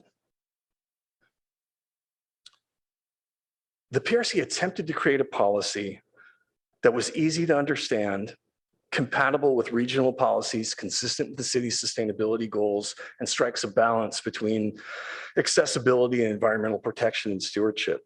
The policy is separated into 3 different areas: one for parks, one for open space, and one that pertains to both. Let's look at the parks policy. All e-bikes, that's class 1, 2, and 3, are allowed on the paved and unpaved trails in parks and prohibited in other areas like playgrounds and tennis courts. The other electric-powered coasting devices would be allowed also on the paved and unpaved trails in parks.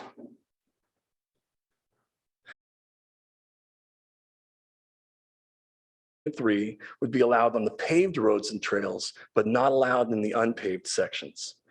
And other electric-powered coasting devices would be allowed on the paved roads and trails, specifically at the Baylands Nature Preserve, but not allowed in the other open space preserves, Foothills Nature Preserve, Pearson Restadero, et cetera. And for the sections that pertain to both open space and parks, it's really the existing speed regulation, and that limits e-bikes, other electric-powered coasting devices, and regular bikes to 15 miles per hour or 5 miles per hour when passing.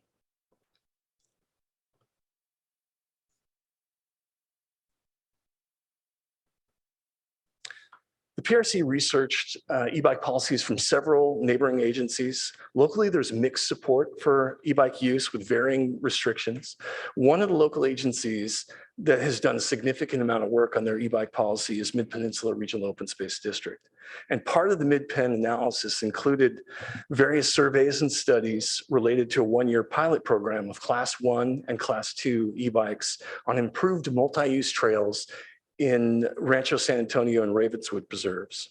And in the summer of 2022, Mid-Pen updated their e-bike policy, prohibiting e-bike access in all their trails, with the exception of those 2 in their pilot program. So that's both at Rancho San Antonio and Ravenswood, where class 1 and 2 e-bikes are allowed on those limited improved trails.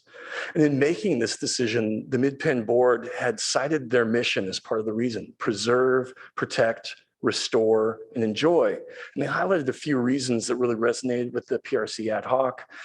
And that was protection of natural resources, preservation of the opportunity for tranquil nature study and observation, avoidance of significant user conflicts, as well as noting the differences between open space preserves, more environmentally sensitive, versus urban parks.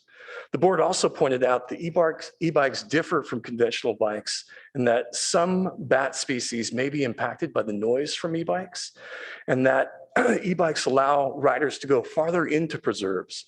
And they concluded that allowing e-bikes would most likely lean towards more bikes on trails, more impacts further into preserves. And they noted that technology is evolving quickly. E-bikes are going to get more affordable and more powerful. The Parks and Rec Commission also consulted with the Palo Alto transportation staff to get their feedback on the draft policy. And transportation staff said they've observed a marked increase in the growth of e-bike use, particularly on school campuses where they believe that trend will continue. They recommend basing an e-bike restrictions on speed and safe biking behavior rather than the classification of a given bicycle, partly due to the challenge in discerning differences between the different classes of bike. More and more, they are very difficult to distinguish.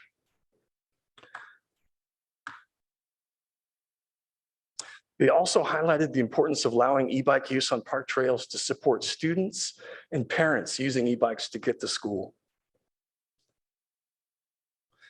The PRC ad hoc met with the Pedestrian and Bicycle Advisory Committee, or Payback. This is with the chair and vice chair and an e-bike subcommittee several times. Payback also reviewed the draft PRC policy on the November 1st, 2022 meeting. And at that meeting, they recommend deferring sending any recommendation to council until the release of the bicycle and pedestrian transportation plan, which is due out in somewhere between 18 and 24 months.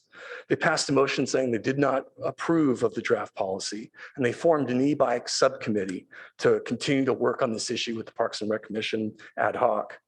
The ad hoc met with that subcommittee several times, working on the issue and listening and learning from them. We got to the point where Payback supports all but one element of the PRC's recommendation.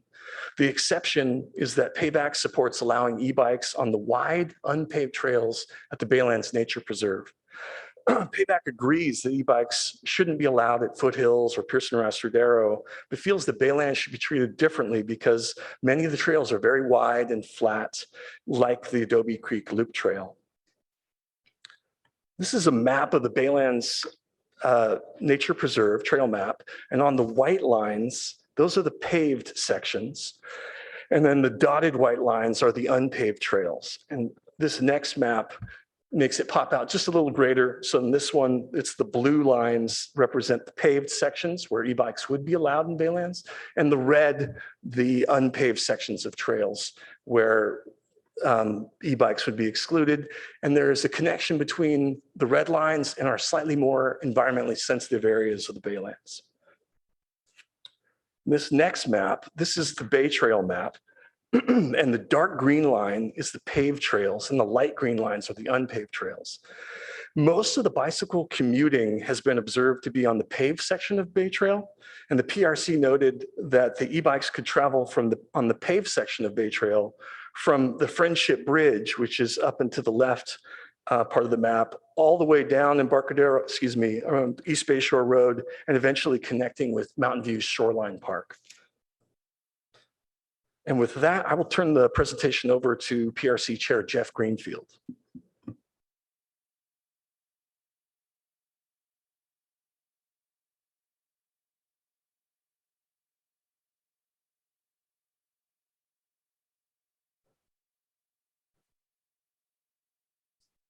Please unmute Chair Greenfield. Thank you. That'll help. Thank you, Assistant. Thank you, Darren. Good evening, Mayor Koo, and council members and staff. Thanks for the opportunity to speak this evening on behalf of the Parks and Rec Commission. I am joined this evening by PRC Ad Hoc Commissioners Shani Kleinhaus and Nellis Freeman, who are available to answer questions. This has been a challenging project to work on for close to a year now. New e-bike models continue to hit the market. E-bike usage and popularity continues to increase. Inevitably, this has led to genuine passionate support for competing priorities like transportation corridors versus enjoyment of nature, or community recreation versus habitat and wildlife protection, et cetera. Balancing these conflicting goals ultimately requires difficult decisions and compromise. Along with staff, the PRC Ad Hoc and Commission has taken a thorough and thoughtful approach in recommending an e-bike policy to directly address a gap in our Muni Code. Next slide, please.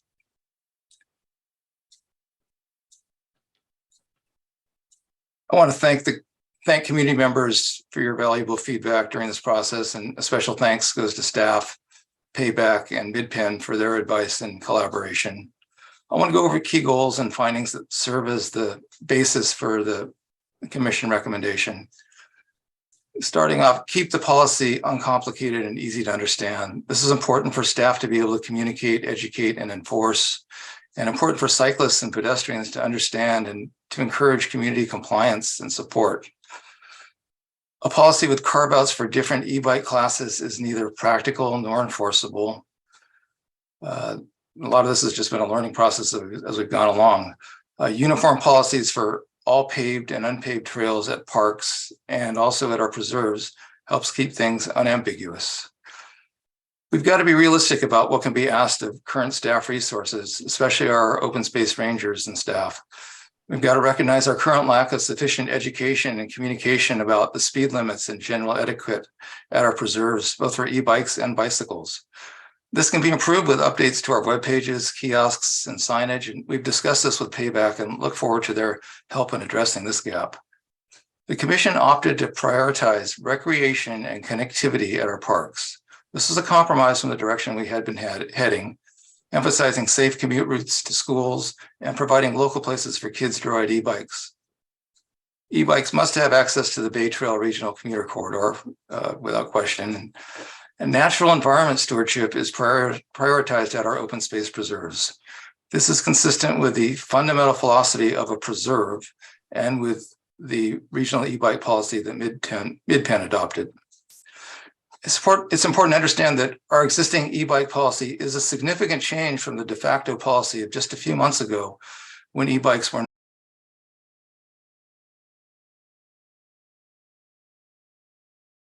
places a burden on both staff and our community, and the true impacts to sensitive natural areas really aren't known. Given all this, the commission strongly advises that we move forward deliberately with the recommendation that we've offered to you. The commission did discuss the potential merits of a pilot e-bike access program.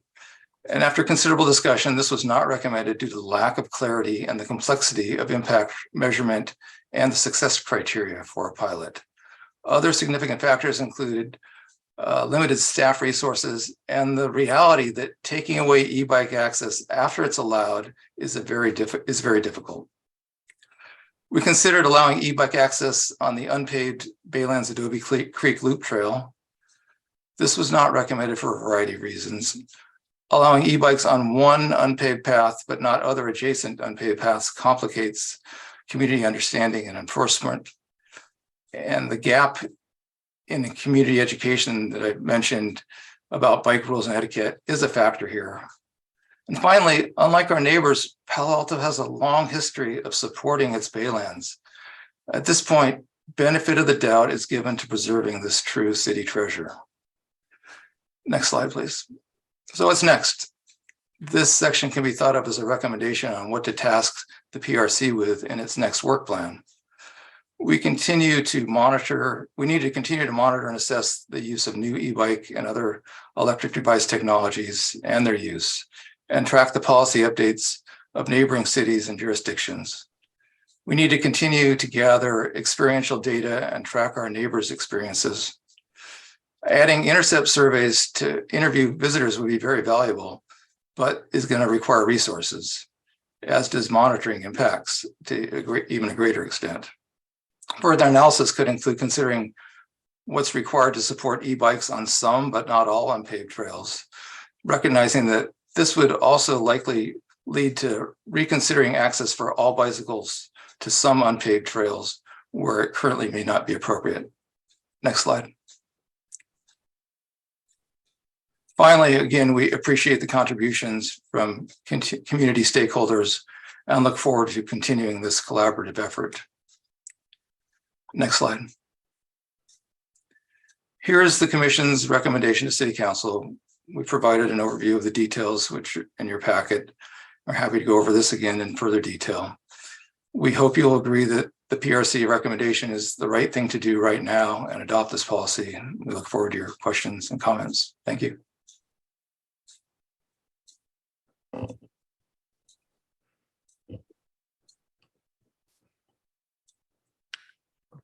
Thank you.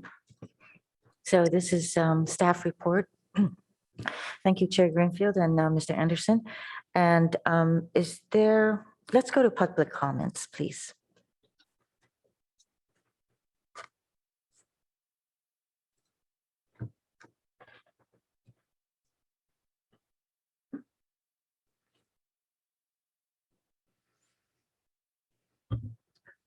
Okay, our very first speaker is Arthur Lieberman in the chamber. Good evening, Madam Mayor, council people. I want to thank Darren Anderson and Jeff Greenfield for having spent a good bit of time speaking with me and my fellow members of the Payback e-bike subcommittee. I think we've made clarification of where we are, and we support most of what they have presented. However, I have sent several letters, and as my colleagues on our subcommittee have also sent several letters explaining why we think that e-bikes should be allowed on the improved unpaved trails in the Baylands. I won't repeat those reasons here. I certainly understand, as Jeff Greenfield said, that the Parks and Recreation Commission wishes to create a uniform set of regulations for bikes and e-bikes in our open spaces. However, it's quite clear that our open spaces are not uniform. And moreover, the regulations in the Baylands themselves are not uniform. Pedestrians are allowed to bring their dogs on leashes on the Baylands trails, except no dogs are allowed on the trails around the Renzel Ponds in the Baylands. The Emily Wenzel Ponds are an especially sensitive, environmentally vulnerable bird breeding area that those of us on the Payback e-bike group learned from the Parks Commissioner, Shani Kleinhaus. So while bicycles are allowed on the trails there now, the Payback e-bike group is not proposing a trail to using e-bikes on those trails, but rather on the wide, improved trails that are on top of the levees. E-bikes are becoming more and more popular. It's really a transformative technology. They're coming in many sizes and shapes. Even some have come out now that look almost identical to a manual bike with the battery and all of the other motors encapsulated in the frame or in the hub. And so it's going to be very difficult for anybody, a ranger or anybody who's really even schooled in the technology, to be able to tell the difference.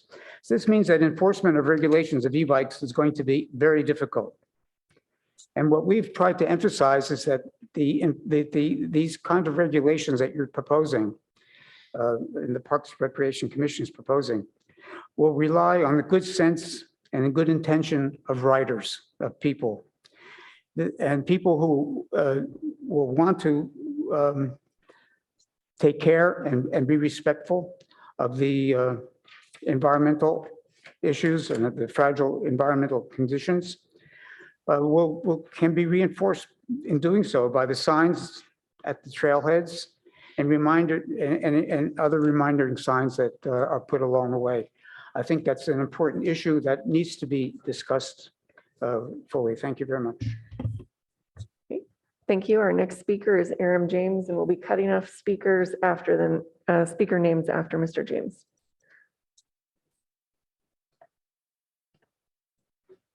Thank you. You know, I would love to see the e-bikes and the bicycles have specific places for them, but I'll tell you, having walked over the years many times at Bull Park and now and other parks, where even the bike riders will come up without ringing the bell, even though there's signs for them to do it.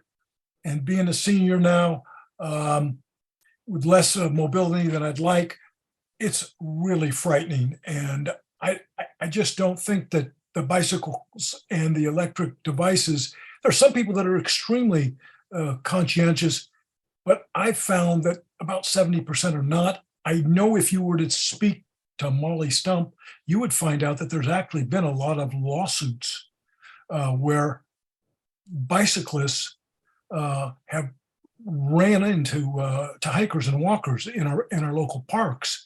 So it can be a very expensive proposition.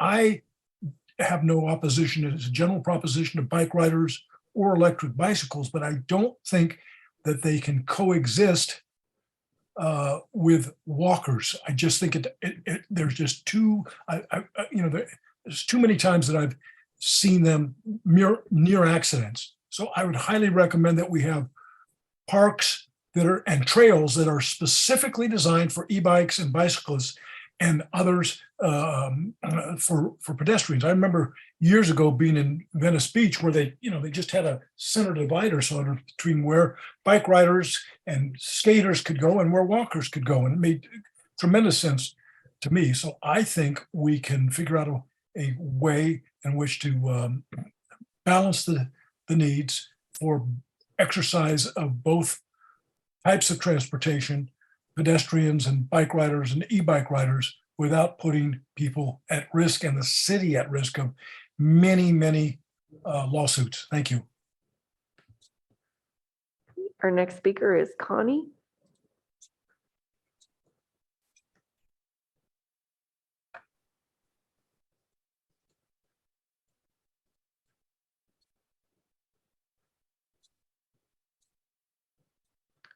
Connie, are you there? I see you're unmuted, but I can't hear you.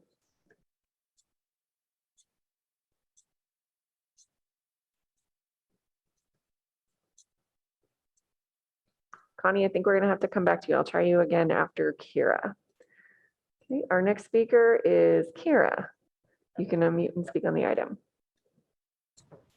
Good evening, and thank you for listening. I have been running on the Bayland levees and trails of Palo Alto, Mountain View, and Sunnyvale for decades, on average 5 days a week. Years ago, there were signs posted that said no motorized vehicles beyond this point. An e-bike is motorized, and we need that policy to come back. I've been disturbed by e-bikes and scooters. Zooming by without regard for me, dogs, small children, or wildlife. I've seen birds take off and drop prey because these bikes don't slow down or stop for them. The bikes run with blinding lights on at all hours, and they're very noisy. They may be quiet zipping along on smooth paved roads, but they rattle like crazy on bumpy, unpaved trails. Also, e-bikes and scooters are easily reprogrammed to go much faster than their legal limits. I've done it and undone it on my own street scooter. Regular bikes can go pretty fast, but it's a lot of work to make them go as fast as e-bikes. And most people who pedal bikes in the Baylands are respectful of pedestrians and wildlife. I'd say that e-bikers on the trails as a whole are less so. They have a much higher tendency to be disrespectful, disruptive, and disconnected from their surroundings. There's so little law enforcement presence out on the trails. The only sensible recourse is to limit e-bikes to paved surfaces only. They just don't belong out in the few remaining places we can still commune with nature and where wildlife still has a home in the South Bay.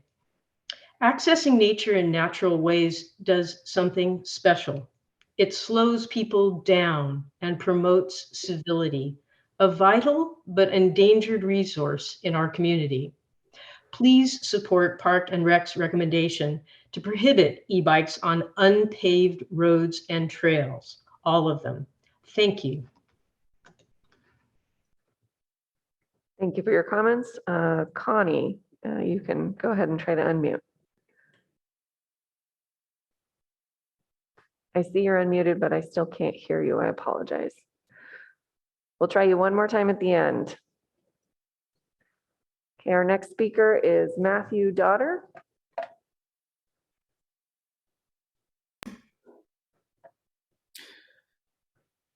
Good evening. My name is Matthew Daughter, and I'm the Executive Director of Santa Clara Valley Audubon Society. Our mission is to promote the enjoyment, understanding, and protection of birds through education and conservation, and we've been doing that since 1925. I'd like to express my support for the proposed Baylands Bike Trail map, which limits e-bike use to the paved sections, but I would also like to voice a few concerns. We've seen e-bikes grow in popularity for several years now, and I expect they'll continue to grow in the future. But as they proliferate in numbers, they pose a threat to sensitive wildlife in some of the most fragile areas along the bay and in Bixby Park. The Bayfront and Adobe Creek habitats are the year-round home of Ridgway's rail, an endangered tidal marsh bird, as well as the endangered salt marsh harvest mouse and the geographically isolated common yellowthroat. Additionally, tens of thousands of migrant shorebirds, waterfowl, and a nesting colony of California gulls make their home here and are extremely sensitive to disturbance. The Bixby Park and Mayfield Slough Trails support wintering burrowing owls, many species of hawks, migrant geese and waterfowl, and a variety of resident species, all of which may be displaced by fast-moving motorized bikes, interfering with their foraging and or breeding cycles. As e-bikes become more numerous, pressure will grow to allow these motorized vehicles onto delicate Bayfront and Bixby sections of the map. And we must preserve these critical areas for as long as possible because they support our precious wildlife. I would like to mention as well, anecdotally, that I've heard many accounts from older and slower moving human visitors when they encounter fast moving e-bikes along the otherwise quiet trails. These areas want a quieter and more relaxed pace. For all these reasons, Santa Clara Valley Audubon Society requests the council approve the Parks and Recreation Committee's recommendation as described in the presentation. And I thank you very much for your time. Thank you for your comments. Our next speaker is Ronnie Fisher.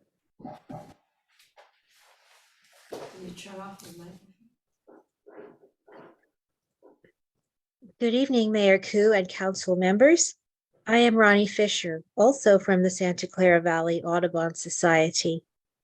I urge you to approve the Parks and Recreation Commission recommendations.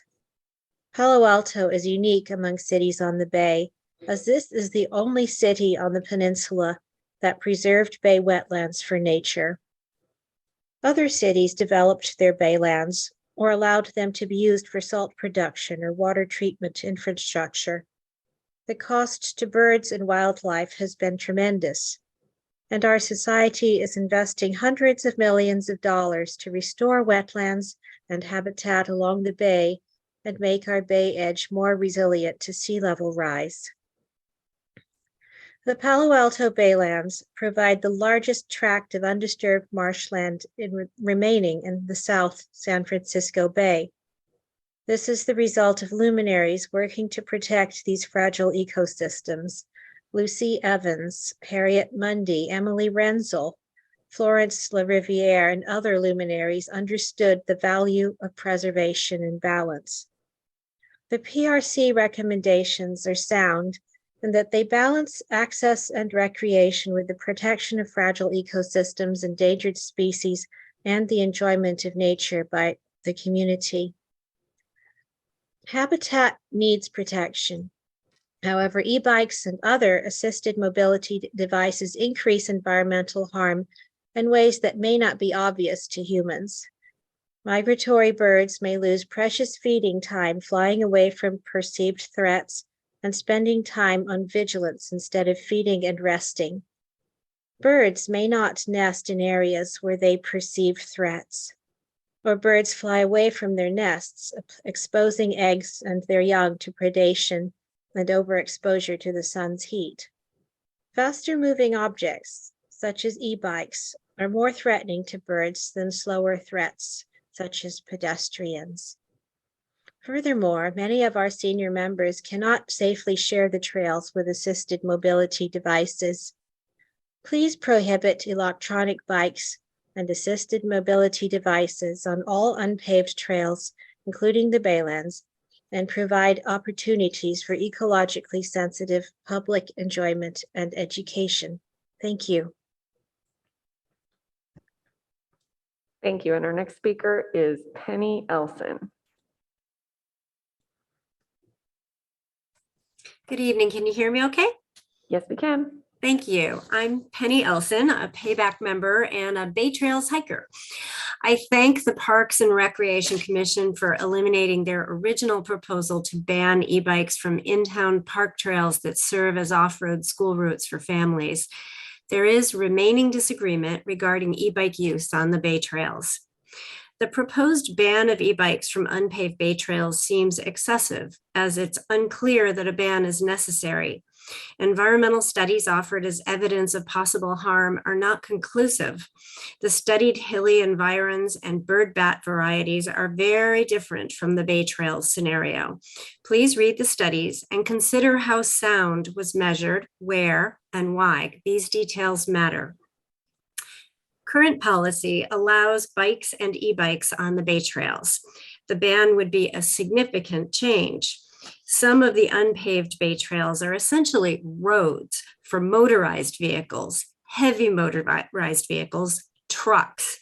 Some of these roads exceed 17 feet in width. For example, the Adobe Creek Loop Trail at 17 plus feet greatly exceeds the 12-foot standard width for multi-use trails and also exceeds Palo Alto's higher standard of 15 feet for comfortable and safe width for people who share space walking and biking. Further, given that these roads are designed for much heavier vehicles, it is unlikely e-bikes will impact these roads more than trucks. Please consider the needs of aging people who want to stay active and parents who carry young children on e-bikes who say the proposed ban will prevent them from enjoying bicycling in the Baylands. Instead of rushing to ban e-bikes, please consider a one-year trial of regulating e-bikes, providing signed speed limits, rules for yielding right-of-way, and guidance about courteous and environmentally sensitive behavior. This seems like a sensible first step. Though we should certainly allow e-bikes on unpaved trails that are functionally roads, council might consider restricting e-bike use on narrower and more sensitive trail areas. And finally, if the city is going to require people to leave their bikes behind, it will be very important to provide sufficient, secure bike parking at trailheads. As a person who bikes to the Baylands to walk, availability of secure bike parking has often been a problem for me. Thank you very much for your time and for your service to our community. Thank you for your comments. Our next speaker is Lynn Chiapella.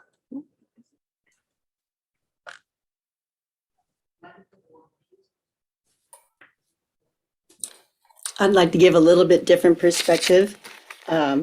I am an older adult and I do a lot of walking around town.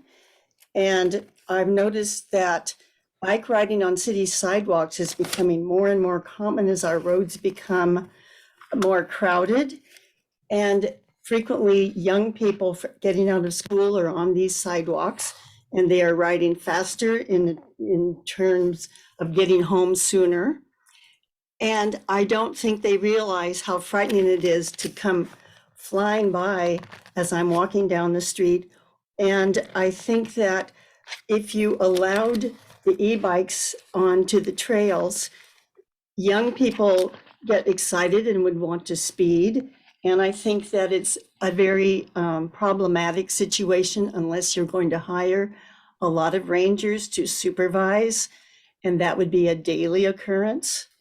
So I'd like to support the ban at this point or the recommendations by the Parks and Rec Commission.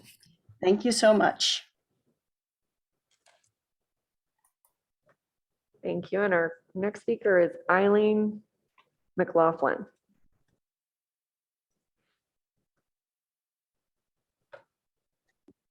Good evening, Mayor Koo and members of council.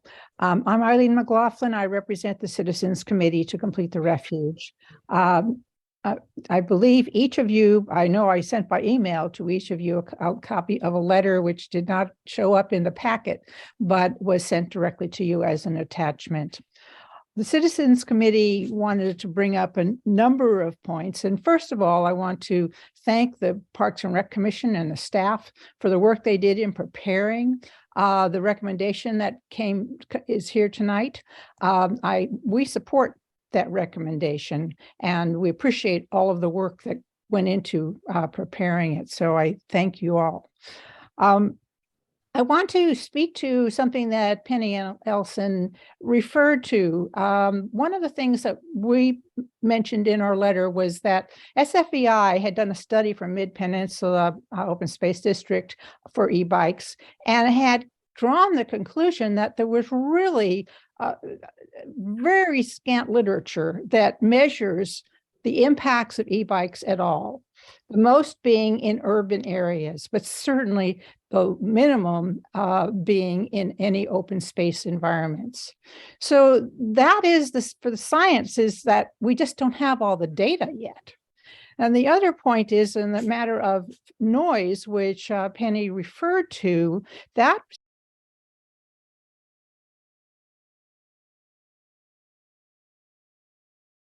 FBI found and we found is it's the only example of testing e-bikes for noise because humans think e-bikes are silent. But when you put meters on them at near and far, you get the high and the high pitch and the low pitch sounds that humans don't hear, but wildlife do. And that's what that study was about that she referred to. And it said it was narrowly looking at just certain species for that study, but said that other species can be affected similarly. So what we have here is an issue that we don't know the environmental impacts that may be delivered by e-bikes. And I would hope that we just stick with the current recommendation and then keep an eye on what science is coming out and what it tells us, and just keep the baylands and the other open space areas protected and serving the wildlife and people alike, just as they do now. Thank you.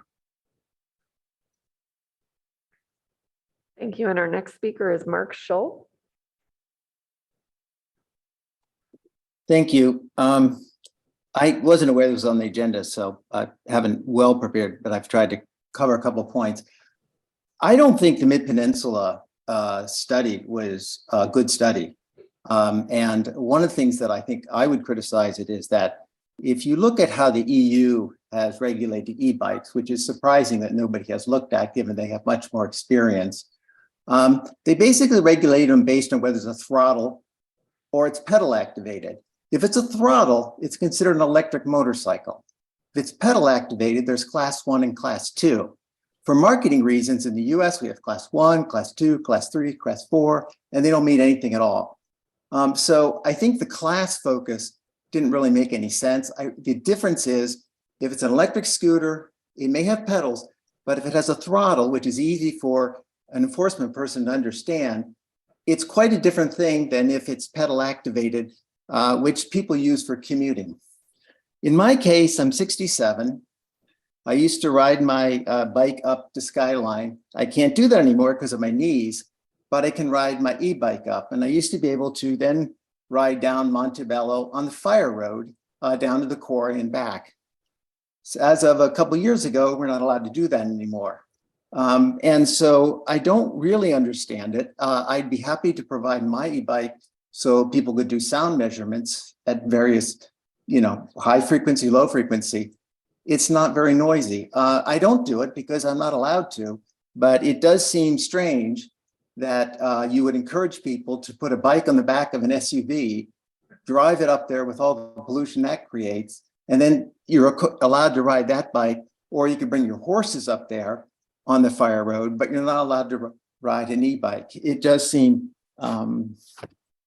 basically from an environmental perspective, which people have talked about, not a very good idea. And particularly for someone, at 67, my knees aren't what they were when I was younger.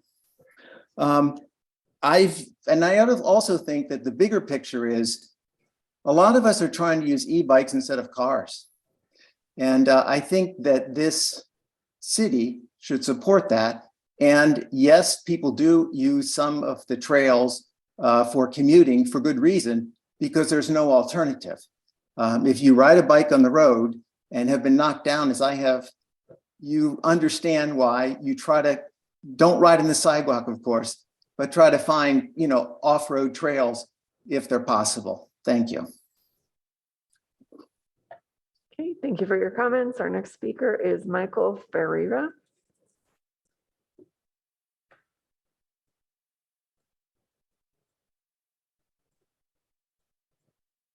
Good evening, Mayor Koo and council members. My name is Michael Ferreira with the Sierra Club. And I would like to commend the chair of the committee, Mr. Greenfield, for his presentation. I thought he touched all the bases very well. I will be followed by the executive director of our chapter, Mr. Eggers, so I'm trying not to speak to things that he may speak to. But I participated in the MROSD hearings on the matter. as well as your committee hearings. And one of the key things that I'd like to address is the business of pilots. And I think that MROSD's decision would have been basically a flat no on these motorized vehicles, except for the fact that the pilot had more or less given them a foothold, for want of a better word.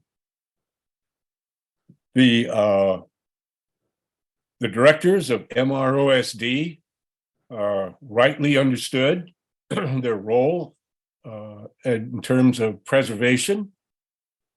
And that reminds me of the excellent comments by Tira, who was the third speaker.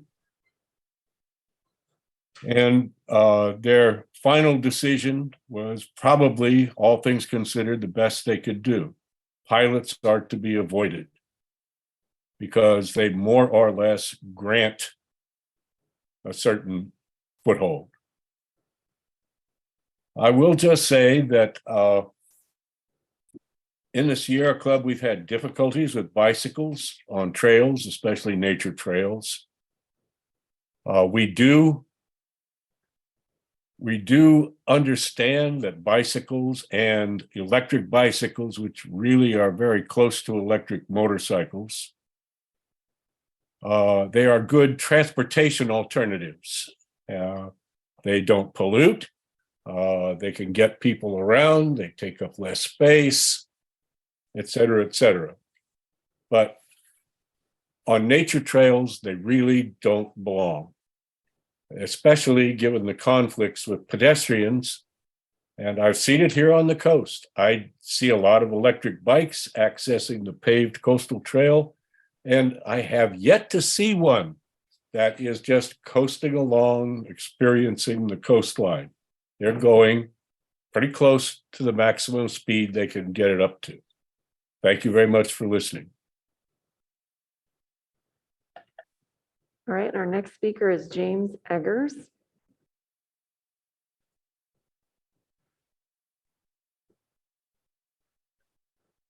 Good evening. My name is James Eggers. I'm the director of the Sierra Club Loma Prieta chapter that represents more than 90,000 supporters in San Mateo, Santa Clara, San Benito counties.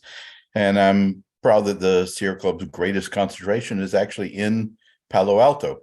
I've been a bicyclist for more than half a century. Oh my gosh, that makes me sound old. But in 20 countries around the world, and the Sierra Club strongly supports bicycling as one of the most responsible forms of transportation. The Sierra Club official policy states the following: e-bikes are here and may benefit many. They are great for urban transportation, but on trails that can lead to serious conflicts and impacts for humans and wildlife. Our policy recognizes the benefits of electric motorized bicycles and promotes their use in urban and developed areas. This policy makes clear that for use on trails and on public lands, all e-bikes must be considered and managed as motorized vehicles. In wildlands where motorized use is prohibited, e-bikes use should also be prohibited. This is a practical problem with the claim that Class 1 bikes be allowed where bicycles are allowed. It's not physically possible for a bicyclist or an enforcement officer to look at an e-bike and determine its class. There's no distinctive marking on the bike, so many e-bike models can also be configured to either be Class 1 or 2 or 3, and still they look identical. So it's easy for e-bike owners to even change the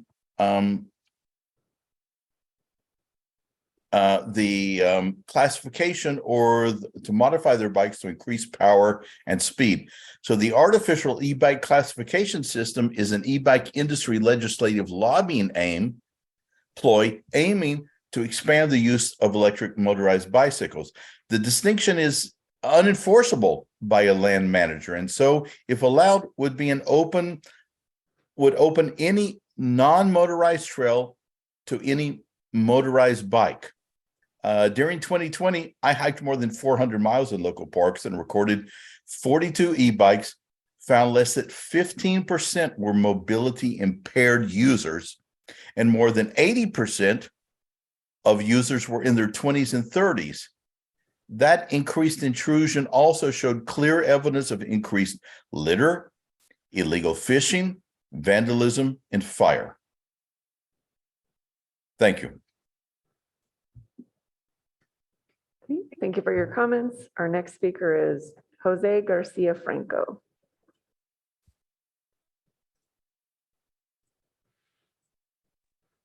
Hello, can you hear me? Yes, we can. Thank you. Thank you so much. Hi all. I've submitted my comments already by email. I just want a chance to comment on the new information that has been shared here after the chairman and all the comments that have been presented.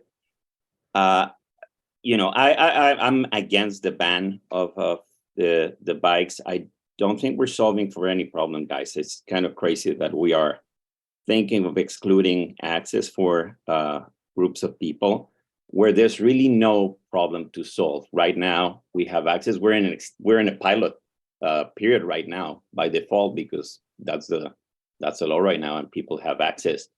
And well, it ain't broken, so I don't know what we're fixing. It's good to be mindful of the environment, and I bet there's some very valuable comments here. That said, we're talking about our trails where we have on the Baylands, we have an airport, we have utility vehicles, we have caravans of visitors. It'll be very hard to establish whether e-bikes would add like a serious disturbance to the status quo. On the matter of safety, yes, yeah, bicycles on some comments address bicycles riding on sidewalks. Of course, that we don't want that excessive speed. We don't want that, but that's more of a rider situation rather than whether I'm riding an e-bike or not. There are speed limits. There are already safety regulations in place, and excluding people much like Mr. Schul, my knees are starting to not be as good as they were. Going up Skyline is not as easy as it was. And hey, at some point, I'm going to be on an e-bike, right? Going up Page Mill and hopefully also on our trails and learning how to be respectful and enjoy our open spaces. And me as a rider for decades in these areas, I know firsthand how important it is to be exposed to it, to develop the awareness and the desire for stewardship and conservation.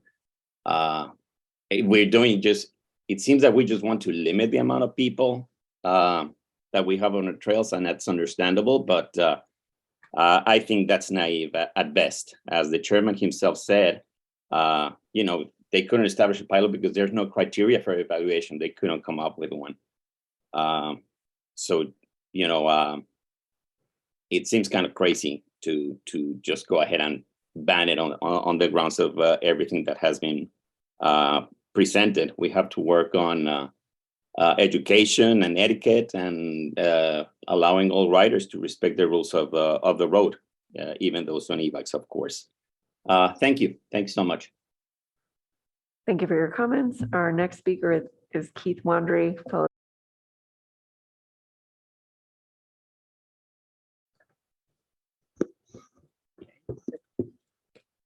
Hi, my name's Keith Wandry, and I've lived in the South Bay pretty much since I was 3, which was a long time ago. So there were dinosaurs when we moved here, and they're gone now. So anyway, I do a lot of work in the South Bay here. I've done a lot of work with schools, probably literally thousands of 3rd graders, teaching them environmental science and such. I've worked with everything from preschoolers on up to high schoolers.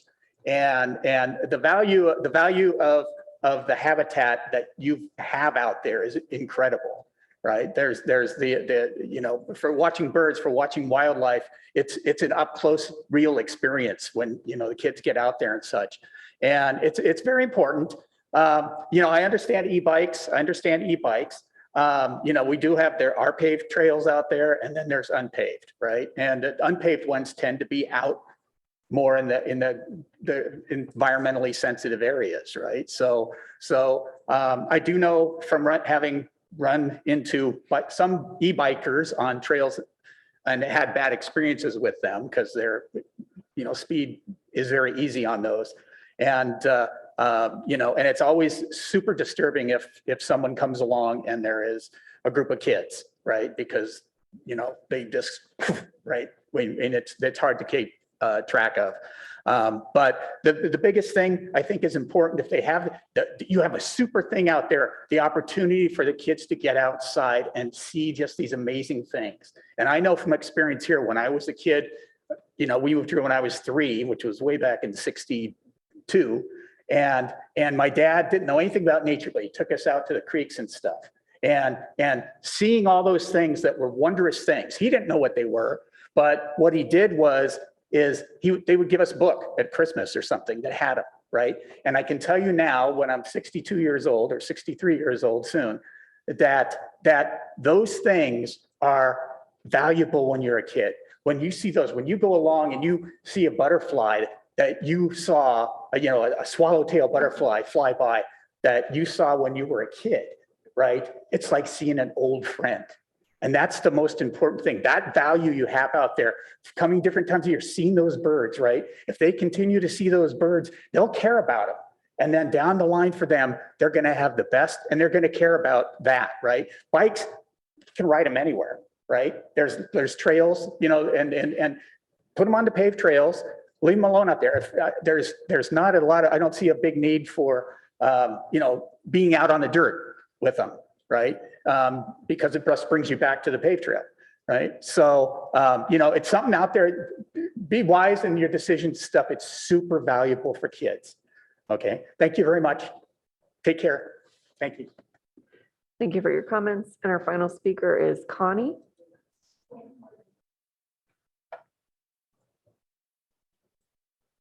Connie, I see you're unmuted, but I still cannot hear you.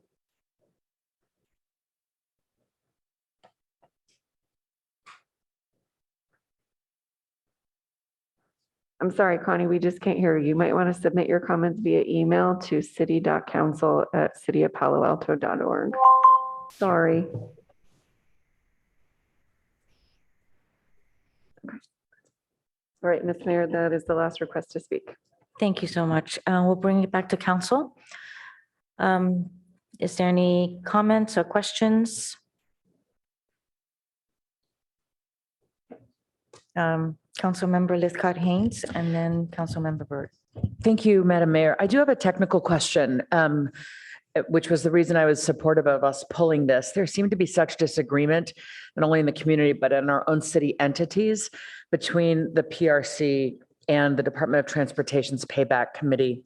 So I would like to know how we deal with conflicts of opinion within different realms of city government. Boy, that's a deep question. So I'll take a shot at it and certainly defer to staff as you see fit. I do think this, quite frankly, is a good discussion for the council to have, in that it would be an opportunity for the council to balance the interests that are represented and reflected by the existence of the PRC on the one hand, as you've heard, and Payback in describing their perspectives, again, given the charge that they have on behalf of the city.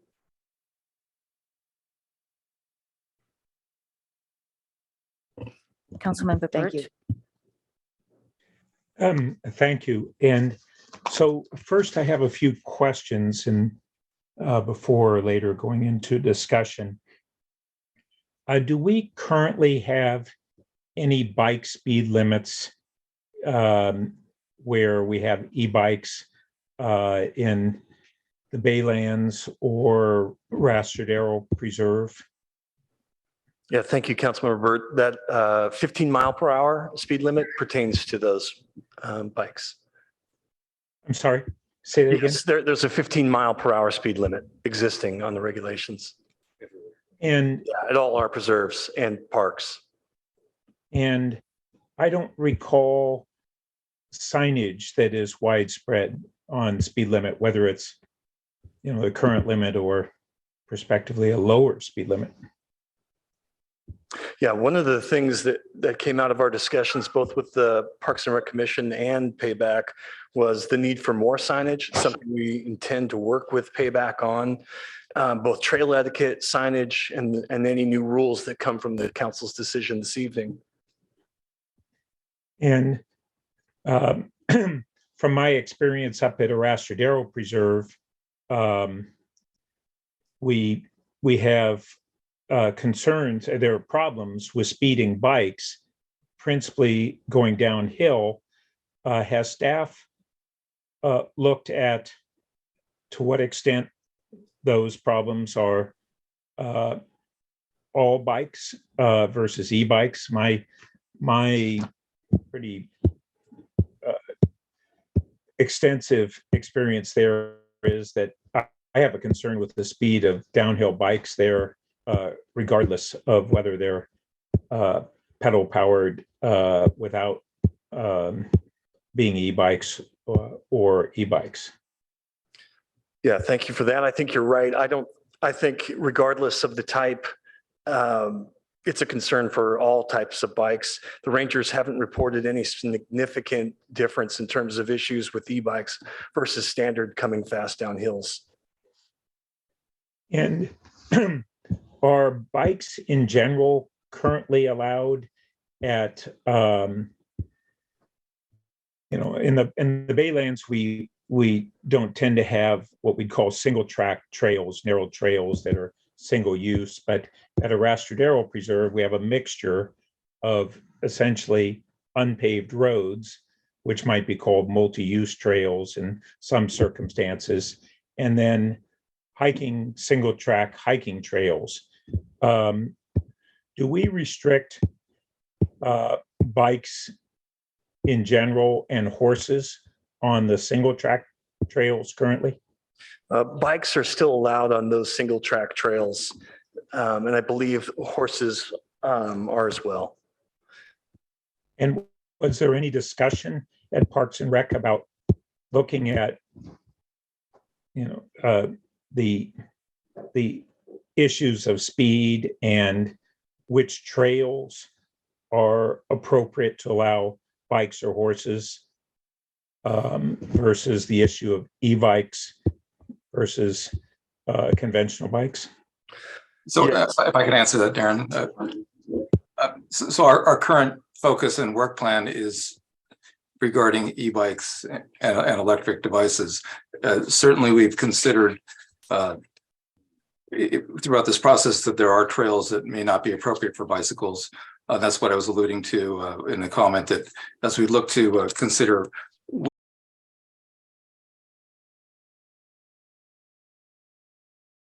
considering which trails might not be appropriate for either. So exactly to your point, yes. And the single track trails are the obvious first place to look. And excuse me, on the issue of enforcement, whether it be the e-bikes or future limitations on bikes in hiking, true hiking, single track trails,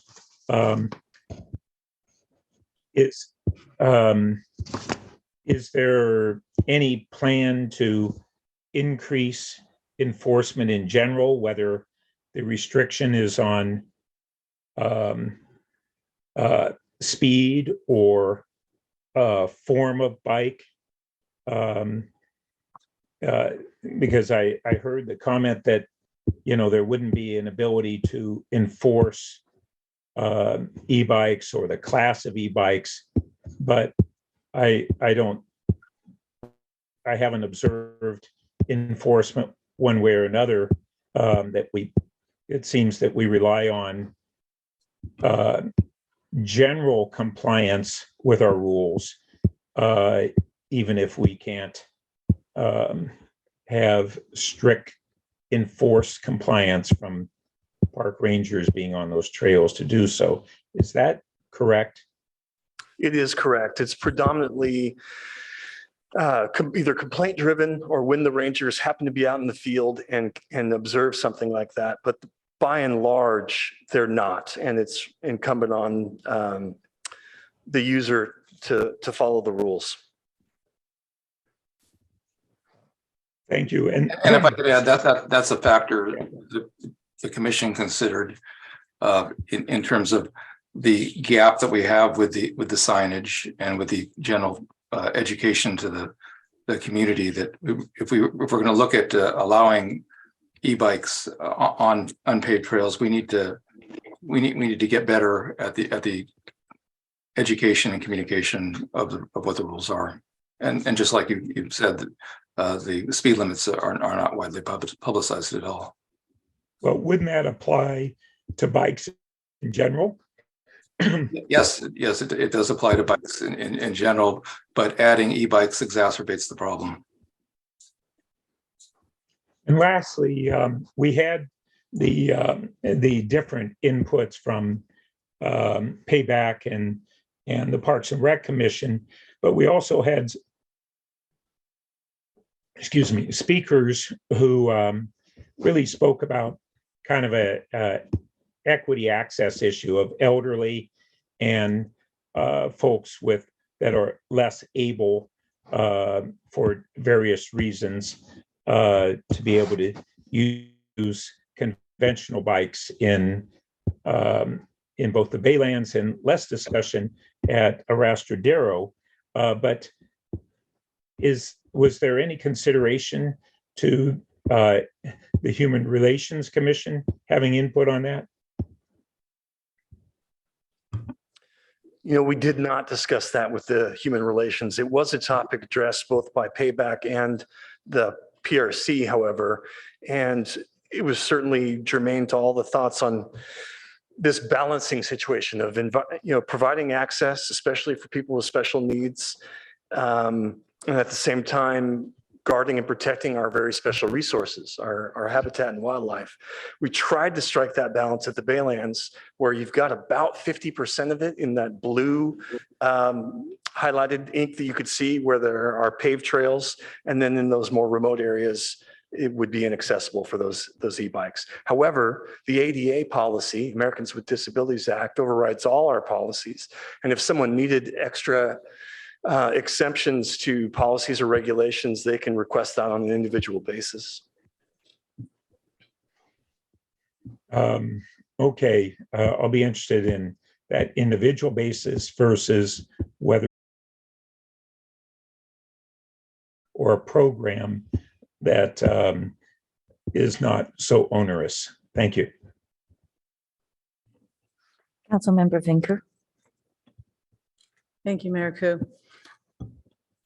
First, I want to thank the many, many people who took the time to write to us on all sides of this issue and to show up and speak to us. I've been listening very carefully because I've been grappling with this. I'm also grateful to both the PRC and Payback for their attention to this issue and for making great progress together on it and really significantly narrowing the issue before us tonight.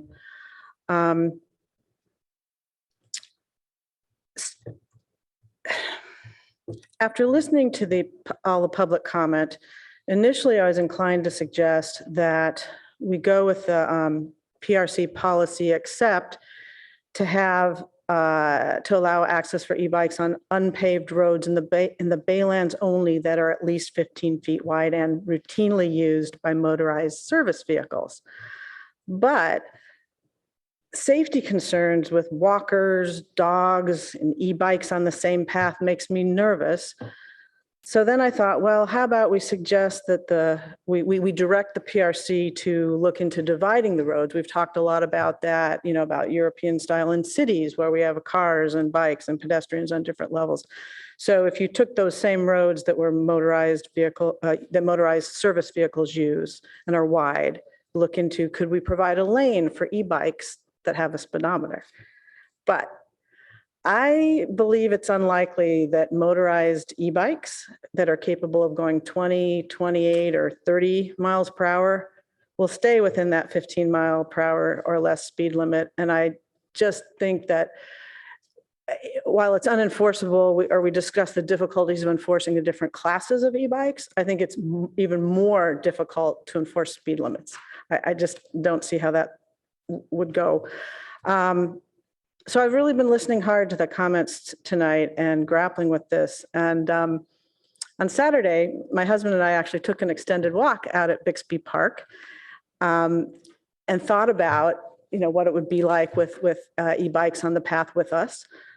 And it just simply feels inconsistent with open space to me. So I would support the PRC's recommendation, but I was also moved by Ms. Elson's comments about safe bike parking. And I would like to ask the PRC to investigate installing improved safe parking facilities for bikes and e-bikes, so that at least we can have people get out of their cars on the way to the parks. So that would be my thoughts on the issue. Thank you. Thank you, Councilmember Vinker. Vice Mayor Stone. Thank you, Madam Mayor. Originally I voted to remove this from the consent calendar, mostly just for process reasoning, not believing that this item being as seemingly controversial with so much public interest on both sides, I didn't think belonged on the consent calendar. And given the incredible amount of emails we've received and public comment tonight, I'm glad we're having this as an open discussion. I've been going back and forth quite a bit as well, trying to kind of massage this in a way that would work a little better for both parties. But I think I'm coming down to the same spot that Councilmember Vinker did, and I completely agree. Would love to see more bike parking at these trailheads. One, very appreciative in the staff presentation. This was going to be one of my requests, so I'm glad you did it, to really map out clearly what are the paved and what are the unpaved sections. That was incredibly helpful. I noticed, and sorry, I don't see slide numbers here, but on the Bay Trail map on the slide, it showed kind of the continuous section of the paved trail that e-bikes would be allowed on. And then there's a dotted section that might kind of discontinue that. What's that dotted section?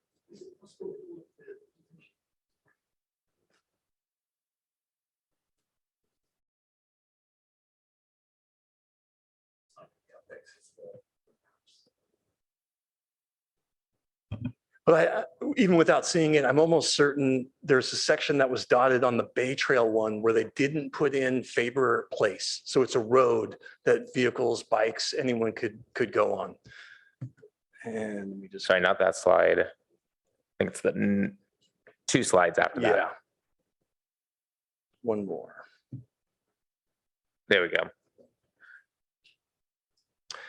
Yeah, so you can see Embarcadero Road in the light green, and then there's a dotted line just to the south of that. That's Faber Place. And that connects up with the paved bike path. So that's paved too, and people can ride on it. I'm not quite sure why the Bay Trail folks left that as dotted, but it is a connectivity. Great. So it is a continued path that would allow for e-bikes from, well, can't see the map close enough, but okay. That's helpful. And, appreciated sort of this conversation about speed limits and maybe greater enforcement. But I think at the end of the day, the problem seems to be kind of, well, one we've already experienced, issues with enforcement within the city, whether it be gas-powered leaf blowers to traffic to a whole host of areas. And I know a lot of residents are understandably frustrated about that. I don't think it's realistic to believe that greater enforcement is really going to be able to work here, especially where we're talking about. And given that it's a 15-mile-per-hour speed limit already for bicyclists, I again agree with Councilmember Vinker. I don't see, if you're on an e-bike and those things, I've only been on one once or twice in my life, but those things can really fly when you really let that throttle go. It is a great time. And I can't imagine being out there in the Baylands, anyone really wanting to kind of pull back on that. So I think that I don't see that as a realistic possibility here. I really think that the Parks and Rec did a very good job kind of vetting these issues. I think the ban seems reasonable based on mostly our just desire to protect our open spaces. And I think for me, the Baylands is first and foremost a nature preserve. So I think our attitude really should be a first do no harm type of approach. We don't quite yet understand the potential impacts of e-bikes on the ecosystem in the Baylands. I know some opponents of this plan kind of brought up the lack of studies. I think that's absolutely reasonable.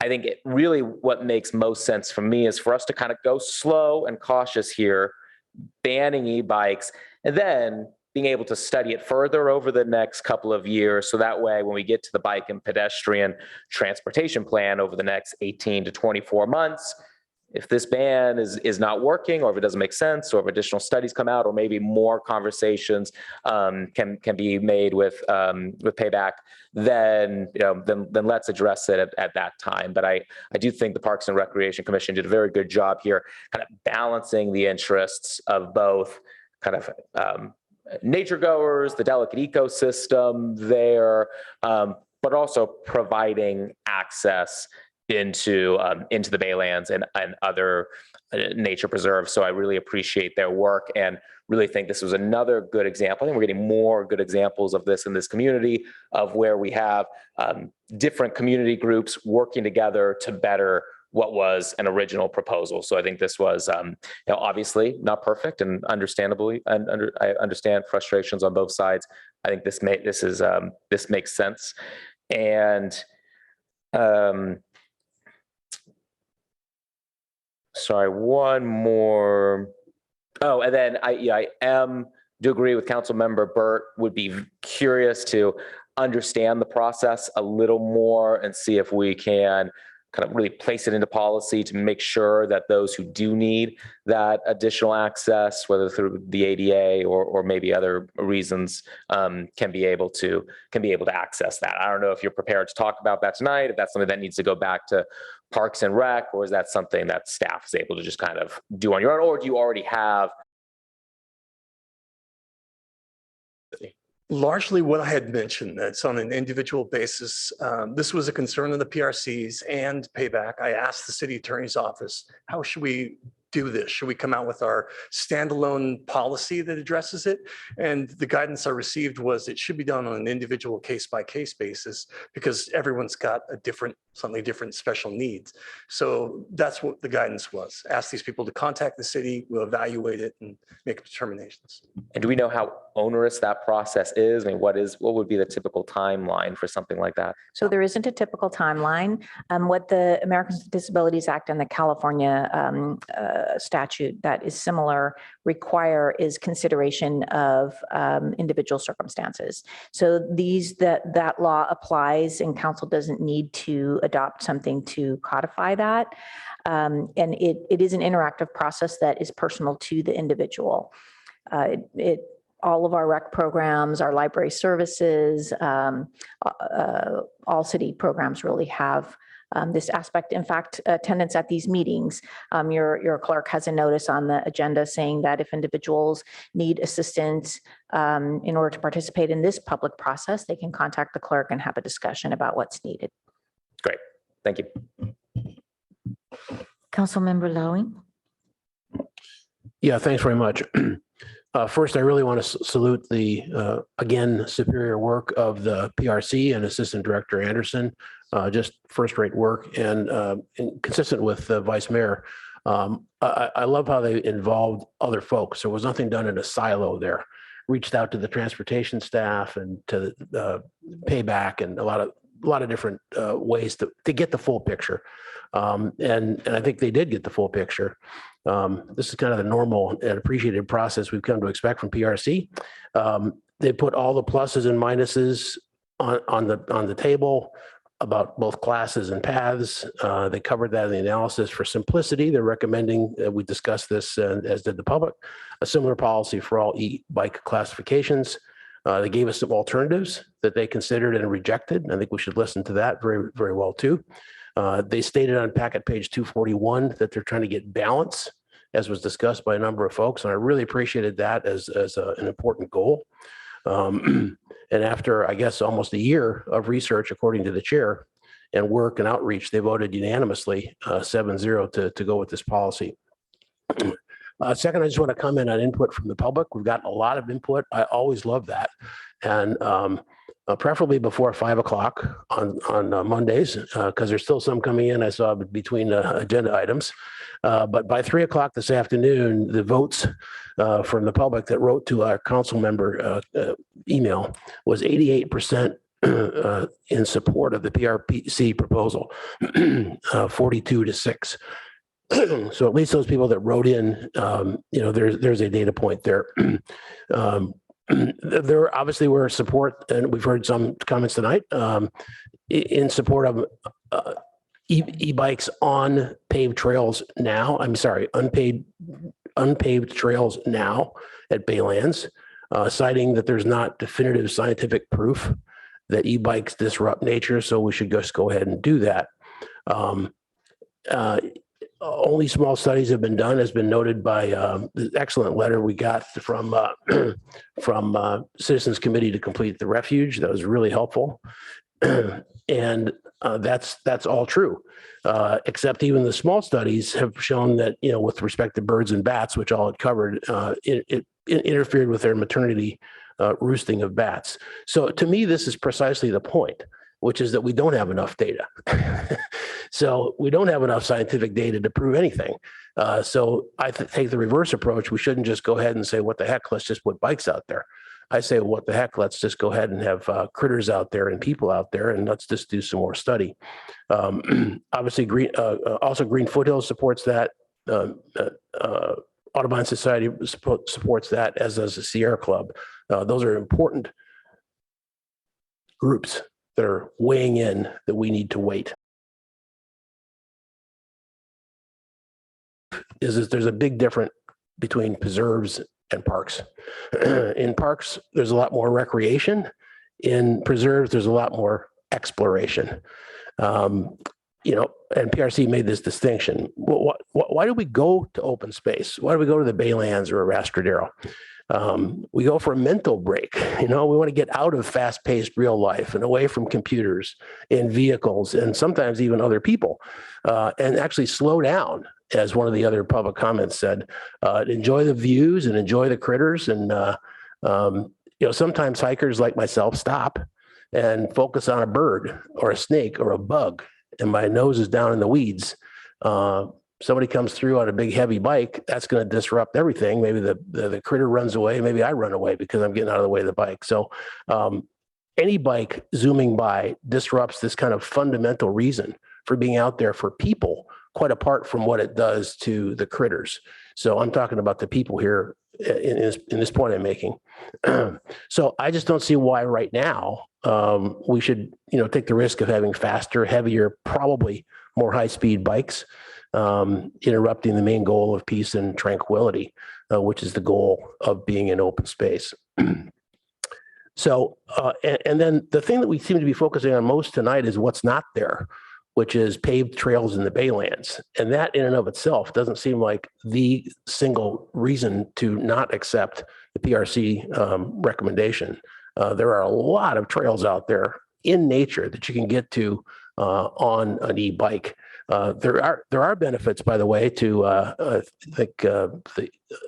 can't remember who said this, but getting on an e-bike on the coast is wonderful. I did that in Monterey, and I went really fast on an e-bike, and it was beautiful.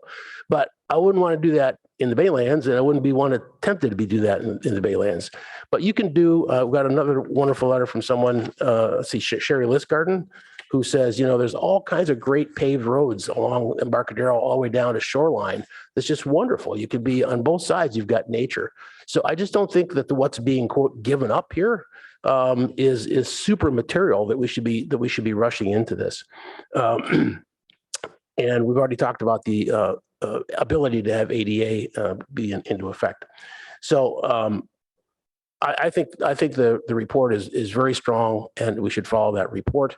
Of course, this is council's decision, but in the context of us now recruiting for Palo Alto commissions, I think supporting a unanimous recommendation of the Parks Commission on an issue they've worked in depth for a year reinforces the value that council places on the work of commission. So I don't think we should reinvent the wheels of their work on this issue. Thank you. Councilmember Tanaka. Yeah, thank you. Actually, can I ask the clerk if I could share my screen here?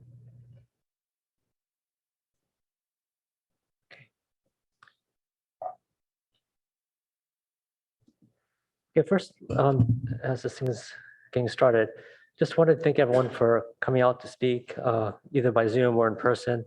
I think public input's really important, and it's a good discussion. And I think it was interesting to see the difference of opinion between payback and PRC. I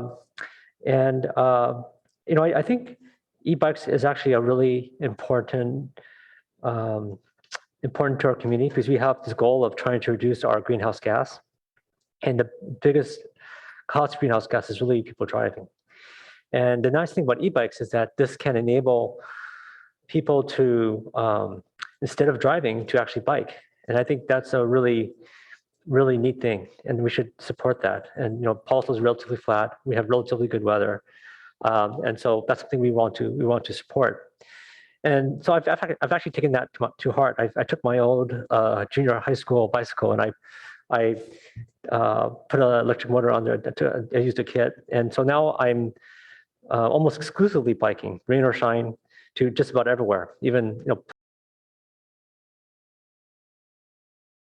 is something, a trip that I do quite often, which is go to Milpitas, and this is the path I take. You can see the line in blue here. So this is how I get there. This is literally the path.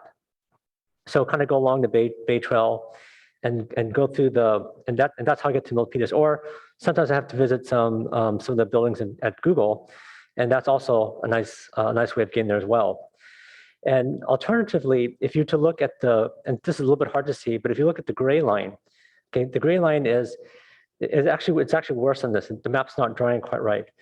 But like to go to Milpitas, it's like 15-mile bike ride, which isn't too bad. But if you couldn't use the Bay Trail, this gray line actually gets a lot longer. It says 20 miles, but it's actually a lot longer than that. And plus you're going on very busy streets, and some streets that are really not safe at all. And so I understand the concerns about, people who are just biking, not necessarily to get to point A to point B, but to observe the nature preserve, and I get all that. But I think there's people like me, and there's people north of us, like in Menlo Park or East Palo Alto, who are also using e-bikes to get around. And if we shut off, so basically, here's the problem. So this part here, the Adobe Creek Trail, this part here is paved, okay? So no problem there. The problem we get into is here, except when we get to here, it's unpaved. And so we would be banned from doing that. In fact, what we would have to do is we'd have to basically make a big detour, right? So this becomes 20, I couldn't get the Google Maps to do it quite right, but it's like 23, 24 miles, right? So 15 miles versus 24 miles on a car is not that big of a deal, but it's a really big friggin' deal if you're biking. That's quite a bit of extra distance. Also, it's both ways.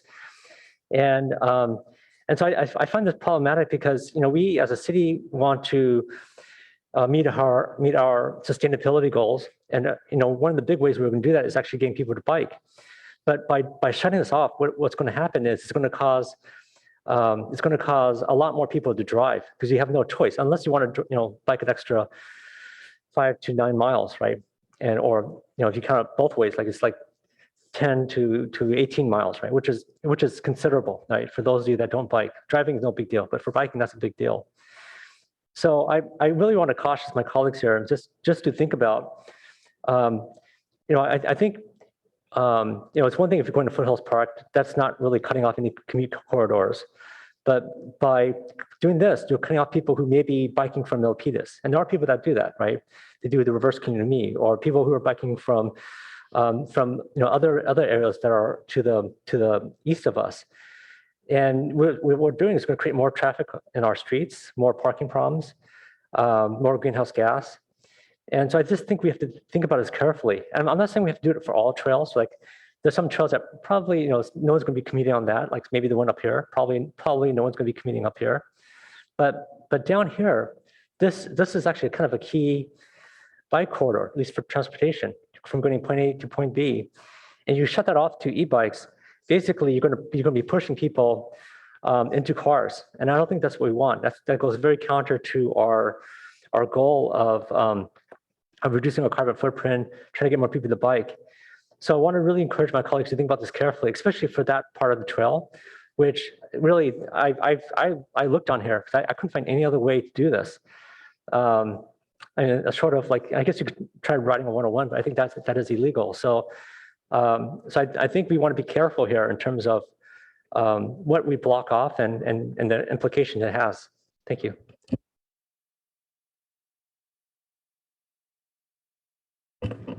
Thank you. Councilmember Lithcott Haynes. Thank you, Madam Mayor. I'd like to start with where my head is. First of all, gratitude to everybody who's put in the work to elucidate and educate all of us on the subject, from staff to residents, experts, and amateurs. We have a lot of nuanced opinions. This is not a straight for or against. I'm really missing my city council seatmate, Councilmember Burt, right now, because if he was here, I could observe his musings as he contends with all of this. I do enjoy learning from him. One crossover opinion I found super helpful was from a resident who says, I'm an avid cyclist. I clock 5,000 miles a year and I'm a birder. The cyclists and the bird and wildlife lovers, who are one person in and of the same, are the experts who sit at the intersections of a difficult set of values and trade-offs that I'm really struggling with. I do want to say I'm perplexed as to why we did not receive more from Payback, why they were not here tonight. I'm really curious as to Payback's opinions beyond what has been shared with us through the PRC's report. So that just remains an opening concern for me. I don't know that we've talked about climate enough in this conversation. E-bikes are good. We're trying to incentivize their use, not restrict their use. Councilmember Tanaka's point about an important bike corridor being impacted by the proposed recommendations concerns me. I tend to agree with transportation staff that we should base e-bike restrictions on speed, not class of bike, as we do with cars. Obviously, we don't have park ranger enforcement on our trails the way we have public safety present on our streets. And we don't have before us any indication of how the city would enforce some kind of speed limit on trails in the Baylands. I'd like to ask staff if anyone has mocked up whether we have the resources to effectively enforce speed violators. Has that conversation happened? We did have it, and we acknowledged we don't have enough resources to enforce on a regular basis over 25 miles of trail on our open space. I think it'll be more complaint driven and maybe nuanced segments where if we know we've got a problem, we'll have a ranger stay out there for a period of time and try to catch the extremes, but it wouldn't be all the time. Sure, thank you.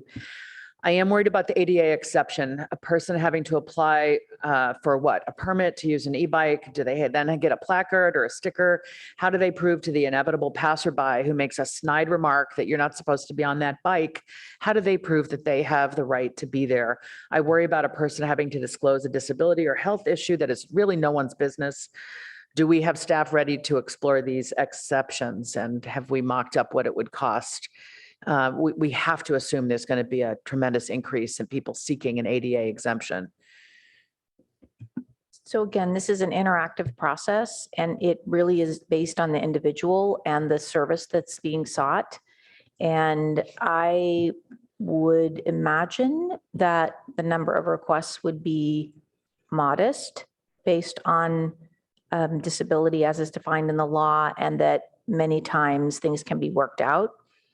The interactive process never involves a disclosure of a particular medical condition, a diagnosis, a prognosis. The discussion is about limitations and needs, and then how the city can map its services onto that. Thank you. I'm concerned more about the person with the exemption encountering someone else on the trail who decides to make life difficult for them. Look, rather than try to reinvent the wheel, which one of us has already used as a little pun, I want to point out to us all that the National Park Service has grappled with this issue across its millions of acres of park and open space land. And their rule says that e-bikes may be allowed on roads, parking areas, administrative roads, and trails that are open to traditional bicycles. E-bikes are allowed where traditional bicycles are allowed, and e-bikes are not allowed where traditional bicycles are prohibited.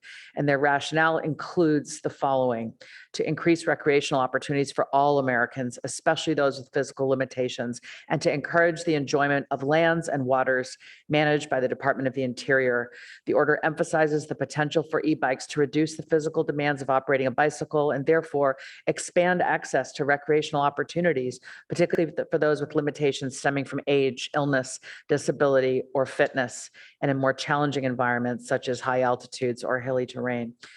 So I'm inclined to support the idea proposed by some of a one-year trial where we can signal the behaviors we want to see and study the behaviors and impacts of the speed limit. My feeling is if the fee is high and the park rangers do spot checks, we could deter the worst offenders. I'd be curious about that. Thank you very much. I just want to add some comments here. I think, well, first I want to thank PRC, the ad hoc committee, Commissioner Freeman, Commissioner Shani Kleinhaus, as well as Chair Greenfield for all the work they did, and Mr. Anderson for guiding them through. It was pretty thorough consideration, especially coming up with questions about what to focus on policy when developing the recommendations. But I think what was very compelling to me tonight was from Mr. Landry, giving the young kids a chance to experience nature, the delight that he sees on their faces when they make these new discoveries, and the chance of actual interaction and, well, not interaction, they should not touch them or anything like that, or play with them, but definitely being there to see their feathers, how they socialize, the beauty of the butterflies and the birds, and getting to know, like Councilmember Lowing said, he's getting absorbed in looking at an insect or whatnot. But those are the delightful things that we as stewards of the place that we live, we are the stewards to protect it and preserve it so that the children and the people of the future can have that opportunity. And with every introduction of some sort of disruptiveness, be it fast bicycles by humans or even by e-bikes, it's just gonna lose it for us. That's my fear. That's a very big fear for me, that our children, my children are grown, but children for others, they're gonna lose that opportunity to experience the wonder of nature. The other part of it is that, I'm looking at this and, technology is ever changing. And so today we have e-bikes. Tomorrow, I don't know what we're going to have, maybe a little bit of a airlift, what will that do? So there needs to be some regulations in place and careful analysis and careful review of what are good policies and regulations to follow for these kind of places that we hold dear. And, Councilmember Lowing also used Ms. Liz Garden's comments, and he quoted many of mine. But another thing that she mentions in her letter is that e-bikes can add to the rutting. I had called it grooving that occurs when vehicles travel or when heavier bicycles are on unpaved paths, especially during wet weather. So they add the creation of the spur trails. And so it infringes on habitat, but it's also a danger to many of the pedestrians who are walking because they could trip or they could hurt their ankles. And, who knows what else.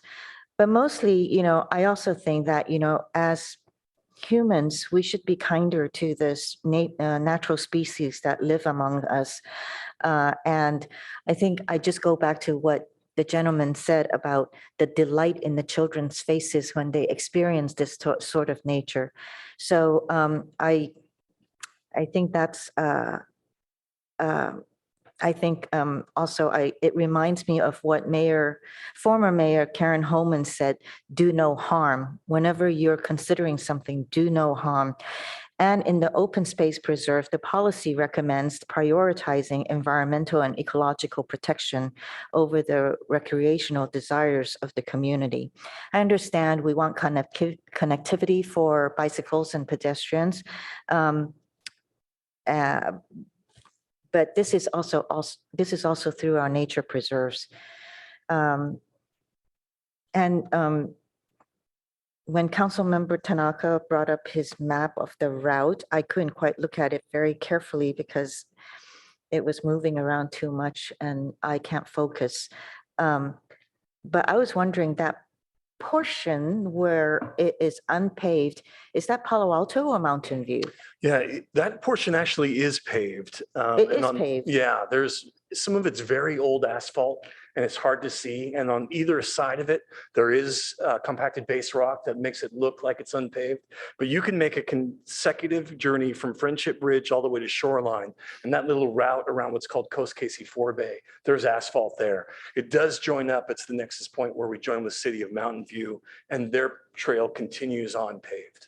I'd like to add, if I could, that this was very, very important to the commission to make sure that the Bay Trail commuter corridor was open to e-bikes, and the optimum, the shortest path on the Bay Trail is completely accessible to e-bikes.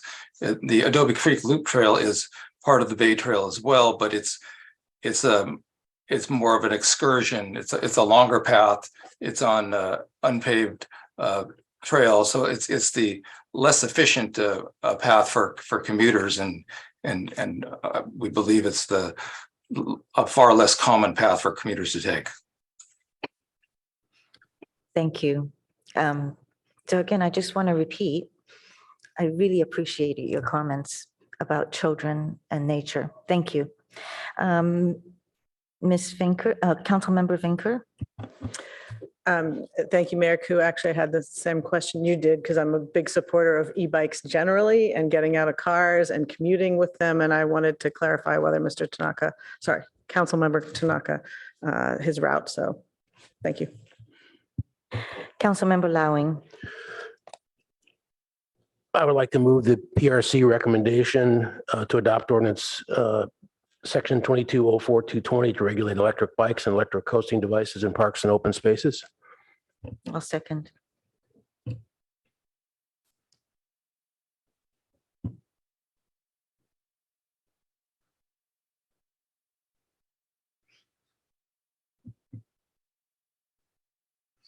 Would you like to speak to your motion, Councilmember Lowing? No, I don't think so. I think this idea that was circulated about a pilot was already rejected by PRC. And then there's also a lot of cost and resources involved in managing such a pilot. I'd rather just get some scientific evidence and take it from there. I've already spoken to mine. So I see Councilmember Burt's hand. Thank you. And just so folks know, I regret not being able to be there in person tonight, but I had surgery today and am restricted. So a couple comments, and then I would like to offer a couple of amendments. So first, I think it was asserted by staff that the Faber track is that path and road that goes all the way out to Cooley Landing. I thought I heard an assertion that it was paved, but I ride that with my conventional bike, not e-bike. Most of that is not paved, or much of it, I should say, is not paved. And so we would have a gap there in that whole part of the Bay Trail.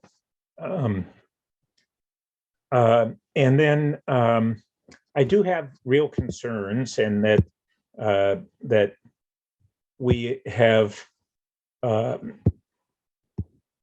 solution that's not well enough aligned with the problem. And I have real concerns on the problem of speed of bikes in our open space, both the Baylands and Arastradero. I have concerns with bike, the safety of having bikes on our single track trails, primarily in Arastradero, and with the erosion that they cause. And I think that we should have greater restrictions on speed and greater restrictions on horses and bikes being allowed on narrow trails. But I think that focusing on the mechanism, in particular, where we have what are called the Class 1 e-bikes, which only are limited to 20 miles an hour, which is the same speed that a conventional bike can go. They go a little faster uphill, but nobody goes that fast uphill generally. That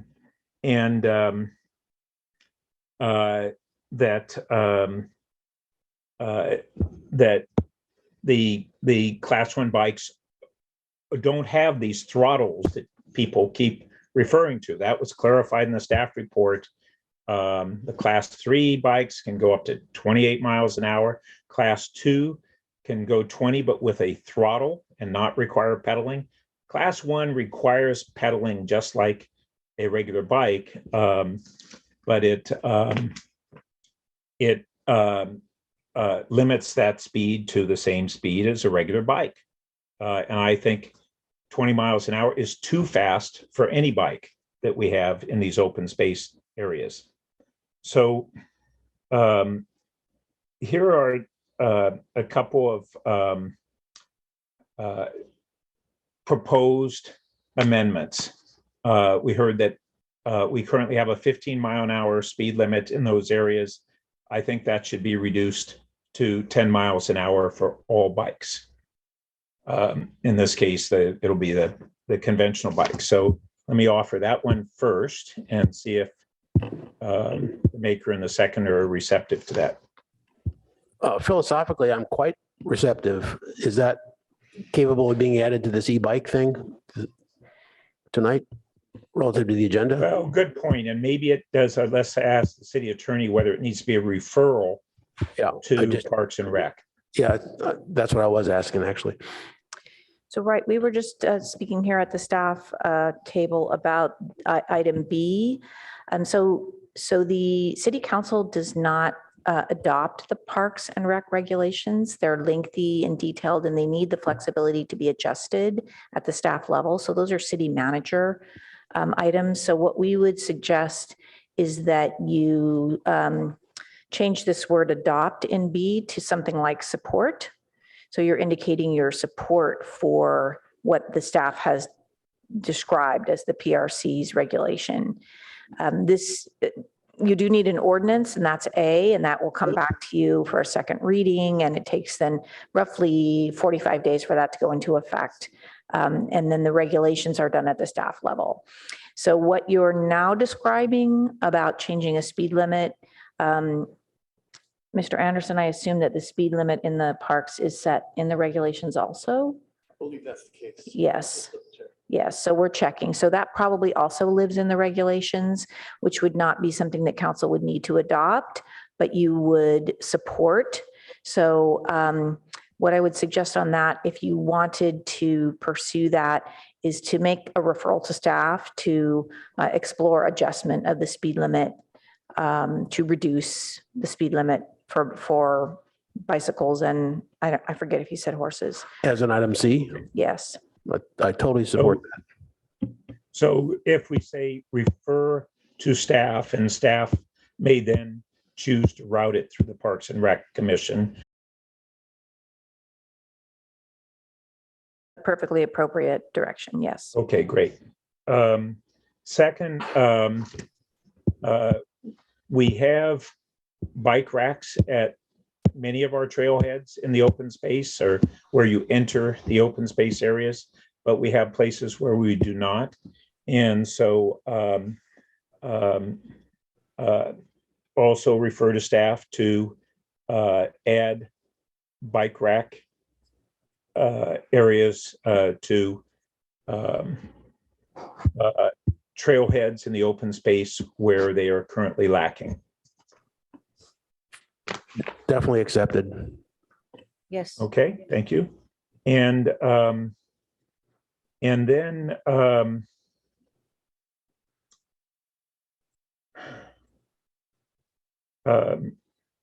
lastly, refer to staff restricting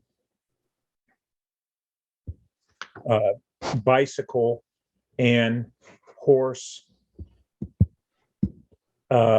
access to sensitive single track trails in the Arastradero Open Space Preserve.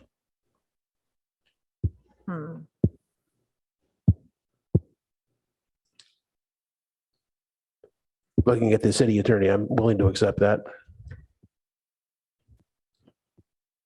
Councilmember Burt, can you repeat the beginning of that phrase? Refer to staff determination of where to restrict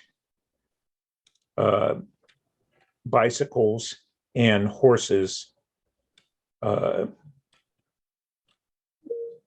on single track trails in the Arastradero, sensitive single track trails in the Arastradero Open Space Reserve. Perfect, thank you. So C and E, these are items that are probably going to be of significant public interest and also will require quite a bit of work by staff and also your Parks and Rec Commission. So I think it just to behoove council to be aware that this will require, additional work and time to study these proposals because they really do change the type of activity that's occurring. If adopted or pursued in some form, they would change the type of activity that's occurring in those areas now. And so there'll need to be outreach, engagement, and discussions. Would it be more acceptable? That, and I wasn't proposing a specific time frame because I recognize that may take additional public process. Would it be more appropriate to set that into a separate motion for referral to staff, not couple it with the other items? I don't think it's necessary the way it's just not being prescriptive in outcomes or time frame, but it puts it on basically the work plan for the future. And it may be that that's not accomplished this year, but as of right now, there's no direction to pursue that, which I think is, this is a good part of the problem that needs to be solved. And we're kind of taking this, what I believe is a misdirected solution that doesn't really align well with the problems. But either way, I think this is at the crux of, certainly at Arastradero Preserve, a big part of the problem.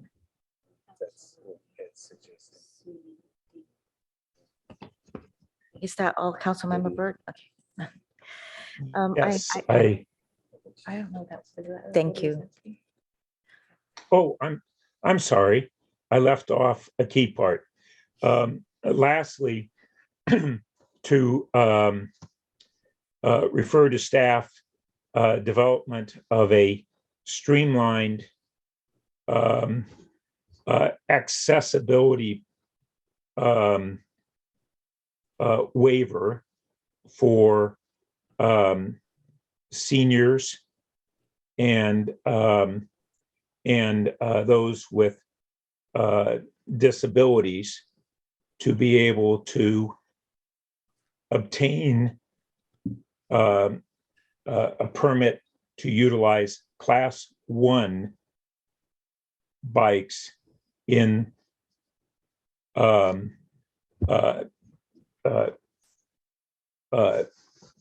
unpaved roads in the Baylands and Horacio Preserve. I don't know if the clerk captured all that. So let me ask first the maker and the seconder, and then if they support that in principle, we can make sure the wording reflects it clearly. So if I could just comment while the clerk is preparing. So there's a couple of concepts in this proposal. So being a senior in and of itself is not a disability under American law. There can be disabilities associated with age, as well as not associated with age. So that I think the staff would not be clear here, just based on this initial comment. More discussion would be needed about, is council proposing a policy as opposed to a legal requirement? Yes, first, the answer is yes on that. Okay. So maybe that wouldn't be handled by a case-by-case waiver situation. You've heard from many members of the public that there very well may be many members who, however you define senior, over age 62, over age 65, who might wish to access this. And so if that's something council wants, then maybe that's a direction as opposed to. I deliberately did not attempt to define that and to leave that as an open issue for staff, the Parks and Rec Commission, and for that matter, the Human Relations Commission. But I would hope that staff would take that issue to Parks and Rec and Human Relations to refine the boundaries.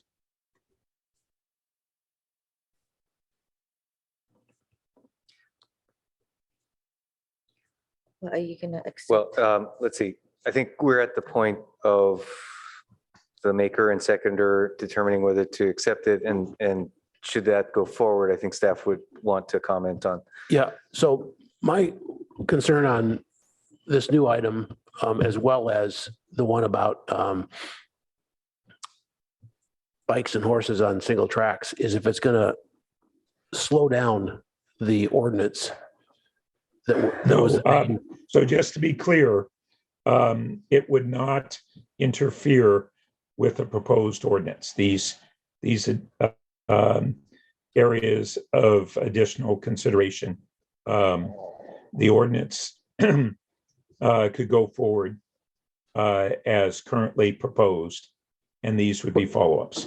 Which is basically A and B and possibly C. So just. I think it's just A and B. Okay, so A and B. Yeah, Okay. it would be A and B. And if I could encourage the folks who are putting together the motion here to be clear. So sometimes council refers something to boards and commissions with kind of clear boundaries. Sometimes it's more a topic for exploration. And so I think it might be helpful for both staff and the PRC. Are you asking for their best advice on these topics, which might include, we think that the right speed limit is 12 miles per hour or 8 miles per hour, or are you intending Yeah, a so specific direction? On that point, I think it's on C, we had consideration, and I would be fine with really, maybe we put a C with sub-bullets, say, refer to staff for consideration of the following. And then in D, omit the word determination.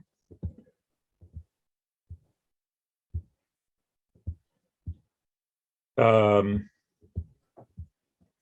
on that last one that doesn't have a letter proposed, just say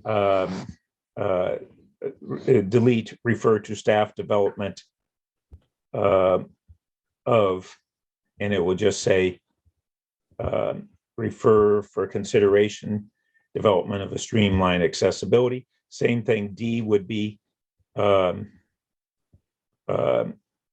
we don't have to say refer to staff. It would say so D becomes a sub-bullet B under C or 1. Why don't we do it numerically? So Madam Clerk, he wants C1, which is adjustment of speed limit to 10 miles per hour in all areas. And in fact, I think even I would omit the recommendation of the mileage, miles per hour, and simply say reduction of speed limit. Yeah. Reduction. Yes, thank you. And then perhaps in the spirit of that, Councilmember Burt, for D, where it says refer to staff where to restrict bicycle, maybe you say whether and where. Okay. Okay. WH, yes. Whether and where. And that would be C2. D would become C2. And then what's now listed as D there would be C3, add bike racks. And then down propose, that would be C4. Well, 1, 2, and 3 are about all kinds of bikes. 4 is not. So that doesn't feel like quite a fit. Well,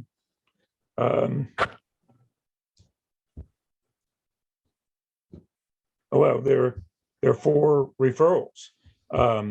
Like you said, 1, 2, and 3 would be more broadly, and 4 would be a modification, future modification, or consideration of a future modification on class 1 e-bike access. I think it's okay to. 4 still sticks out as a little bit different from everything else. Well, but Mayor Koo, what do you think? But it's still under refer to staff for consideration. I don't know that we have. I don't get the problem with the distinction. So I have a question. Go ahead.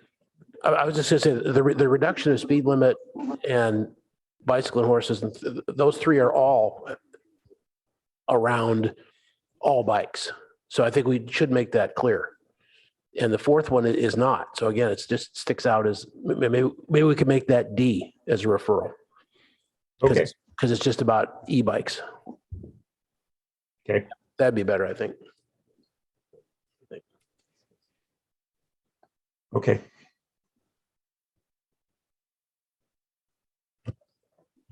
And preserve would be capitalized. Preserves, plural.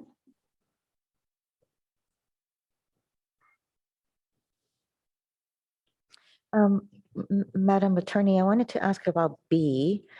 Can you tell me again why we can't use the word adopt? So those Parks and Rec open space regulations traditionally have not been brought to council for adoption.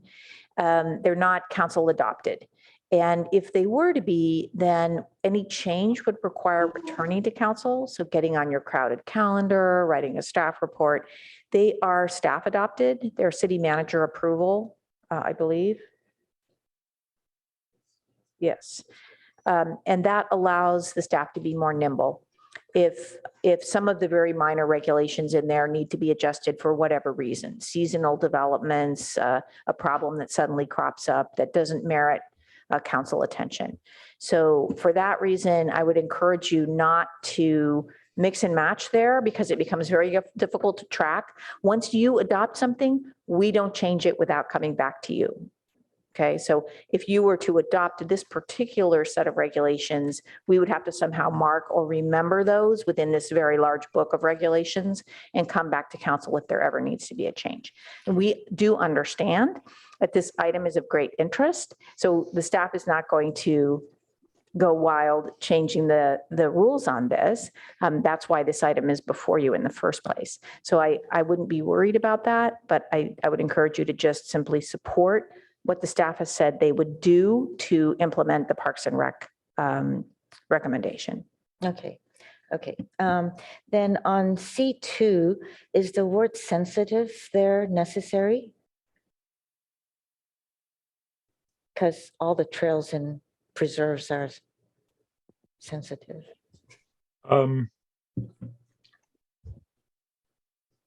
Perhaps not, in sense, we do say whether and where, that gives some latitude. So I'm fine with removing that word. Yeah. And so the A and B, once we approve this, is going to go and for the 30 days, second reading, and then adopted. That's correct. And then the rest of it is going to be referred to staff for development and to look into development. Well, yes, and I think your city manager is thinking about the fact that this is quite a list of to-do items for the staff and the Parks and Rec Commission. So there might be issues about prioritization, staffing, and timing. But it's not going to stop us from adopting the ordinance now. That's correct. Okay, and when we say refer to staff, it means that it's going to go to staff, which means they're going to go to the commission's PRC. For sure. I think given the breadth and implications of those items, that we would certainly involve PRC and potentially other commissions as well, depending on the issues. I would say though, on D, I think since there is a direct nexus to what the council is considering adopting tonight and the implications of D, we need a better understanding of expectations around timing and what this is. I think to state this maybe a little too directly, but maybe worth to prove a point, that the individual review is exactly that. I think D suggests a program, potentially a program where permits are issued to certain classes of individuals for use of these class 1 bikes on the unpaved routes. And that is a significant undertaking. And if there is language change that makes it a little less directive, I'd be open to that. Well, once again, I think the question is the intent. And if the intent is to open these trails to a class of individuals and a class of bikes, then I think we need to know that. Well, how about if we say evaluation of, as opposed to development of, and that doesn't stipulate an outcome. I think that's better. Or a time frame, if I'm understanding that correctly. Yeah, I don't think there's no time frame there. Yeah. No time frame on this. Okay. Okay, so I see all the lights back. Councilmember. I still think we should say under C, refer to staff for consideration for all bikes, so that that's clear, because this came up on the agenda of electric bikes. Okay, just for clarity, sure. And in the last one, you should say class 1 electric bikes, e-bikes. Okay. Yeah. Councilmember Tanaka. And class, it should be capitalized C and then a numeral 1. Okay, do I have the floor now? Okay, great. So last night I was having office hours with Justine Burt, who's part of the TMA, and she was telling me about programs that she was doing to try to get electric bikes for some of our lower wage workers so that they could actually commute in by bike. And of course, a lot of them don't live here in Palo Alto. They commute from the East Bay. And I was just thinking about if this was someone's only bike, right? What would they do? They can no longer bike anymore or commute to work. And to Councilmember Burt's point earlier, which is not all parts of it are paved, because I actually, my electric bike actually is a road bike. It's not a mountain bike. It doesn't have shocks or big knobby tires. And I remember on that trail, I was thinking that, man, I wish it was paved because it's a little bit dicey on a road bike. And I know staff's asserting that all of it is paved, and maybe part of it's in Mountain View. I'm not sure what's going on. Maybe maybe it's not Palo Alto, but I'm wondering whether. And the other thing that this kind of concerns me is, for me, because I want to be very sensitive to people who are walking or slower on the trails, is like when I would pass people, I would pass people actually sometimes not necessarily on the paved portion, but on a dirt portion, just so that they don't have to get off of the road. So I guess I wanted to just see if the maker and seconder might be open to having a friendly amendment here to the fact that for these restrictions would not apply to bike commute routes, whether paved or unpaved. And staff could figure out what parts are paved and what parts are not paved and what parts people need passing and this and that. I don't think we want to get to that on dais. But I wanted to see if the maker and seconder might be open to that friendly amendment. I don't think anybody's going to commute on a bike from Berkeley, but I think that the motion from PRC outlined the areas that this covered. So I think we've already covered that. Yeah, I guess my point is I know that there are parts that aren't paved, and I think even Councilmember Burt mentioned that.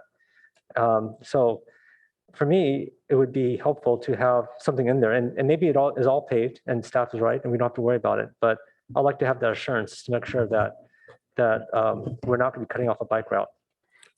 Yeah, thank you, Councilmember Tanaka. And to Councilmember Burt's point, that's correct. In the Faber-Laumeister tract, this is outside the city of Palo Alto and outside our county border. So if you cross Friendship Bridge and go towards Ravenswood Preserve, there's portions there that are unpaved. There's in fact an easement that we don't have permission to pave. However, the rules that we're allowed to make would not count towards. You cannot make a municipal code that pertains outside our county. Okay. So this rule wouldn't apply there anyways. Okay. And the paved portions I was talking about are really Friendship Bridge all the way to Mountain View Shore. Okay, well then don't worry about it. Sorry about that. Second thing is on C is C1 referring to, it says, I mean, I guess it's broad. Is it just for the parks and open space, or are we talking about everywhere?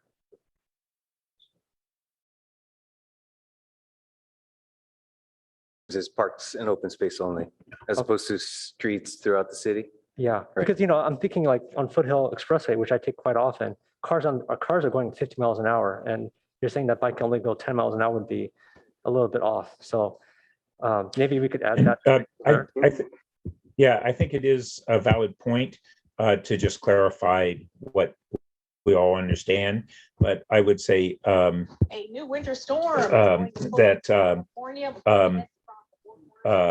it would apply to refer to staff for consideration for all bikes in the Baylands and Rastradero preserves. Okay, great, thank you. And I'm sorry, the maker and the seconder would have to accept that. Yeah, I think that's fine. Okay. Okay, last topic here. Overall, I like the spirit of it, and I think everyone needs to be a good citizen, right? Everyone needs to respect each other. I think that's really important. But the overall issue I have with the philosophy here is we are banning the device, not the behavior. So my analogy would be like, so for instance, if someone's driving a Honda versus a Model S, right? Model S could go super fast. And so because the Model S could go super fast, we have to regulate people having Model S's versus Hondas. And to me, it just, I mean, there are people who are in great shape, right? I'm a biker, but I'm not, super fast on my bike. And there's people who don't need electric bike and they just zoom right past me, right? And I guess I'm just a little bit, I'm a little bit thinking that we're restricting the devices versus the behavior. I think we really want to be affecting the behavior, not the device. And so this gives this, part of this gives me pause, and just in terms of what we're doing here, because we certainly would do this for cars. We wouldn't say, oh, it's illegal to drive a Porsche or a Ferrari because they could go too fast. But that's what we're almost like doing here. And I just feel like I get the idea, and generally I support the idea, but I just feel like it's not the right way of doing it. I feel like we want to be banning the behavior versus the devices. And so I'm still kind of pondering this just because I feel like it's a bit off because of that. Because there are like at Costco, I see this electric bike. It's like a super slow bike. It has like one gear, and if it goes past 12 miles an hour, I'd be kind of shocked. It looks like a bike from the circus. It's like a teeny tiny bike, and you say, well, that can't go on a Bay Trail because it might go zooming past person is preposterous, right? Versus there's some people on these bikes and they go super fast and they're just like a Olympic bike or whatever. They could go super fast on those bikes, and so it just seems like we would never do this to cars, but we're doing it for bikes, and it just seems off to me. So I just want to put that out there to my colleagues, and so there might be some parts of this I just simply can't support. Councilmember Stone, Vice Mayor Stone. Thank you, Madam Mayor. Just a couple of suggestions on the amendment. So for item D, make it clearer. One, maybe add after unpaved roads in the Bayland and Arastadero Preserve. And then we might add that or otherwise ADA accessible, and where bikes are allowed or non-e-bikes are allowed, whatever, to have that clarity. Because I want to make sure that I think the intent here is to be able to kind of treat people equally. So otherwise ADA accessible. And then I also don't think we're trying to kind of open up the floodgates to allowing access to any unpaved roads in these areas where regular bikes are not currently allowed. Are there areas where regular bikes are not currently allowed that are unpaved roads in the Baylands and Arastadero? No, there are not. Okay. And just a question, Councilman Mayor Koo, do we want to say unpaved roads and trails on D? Yes.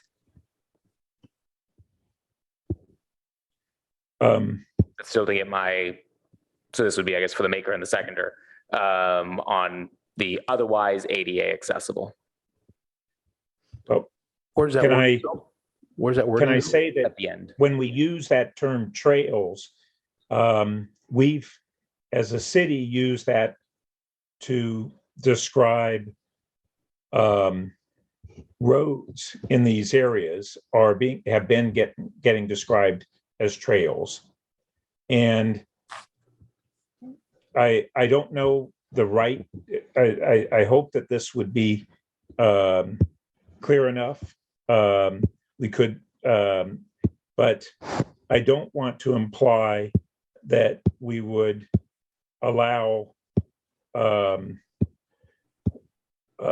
senior and disabled access to true narrow single track trails that may in the future be restricted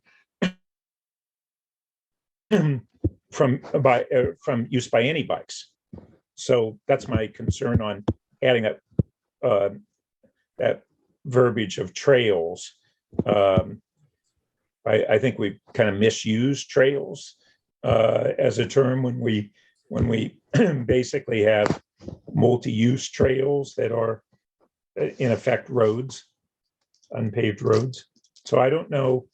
I'm concerned about adding that term and what that might imply. But if there's clearer language to capture the intent, I'm fine with that. Is staff concerned about that language from Vice Mayor?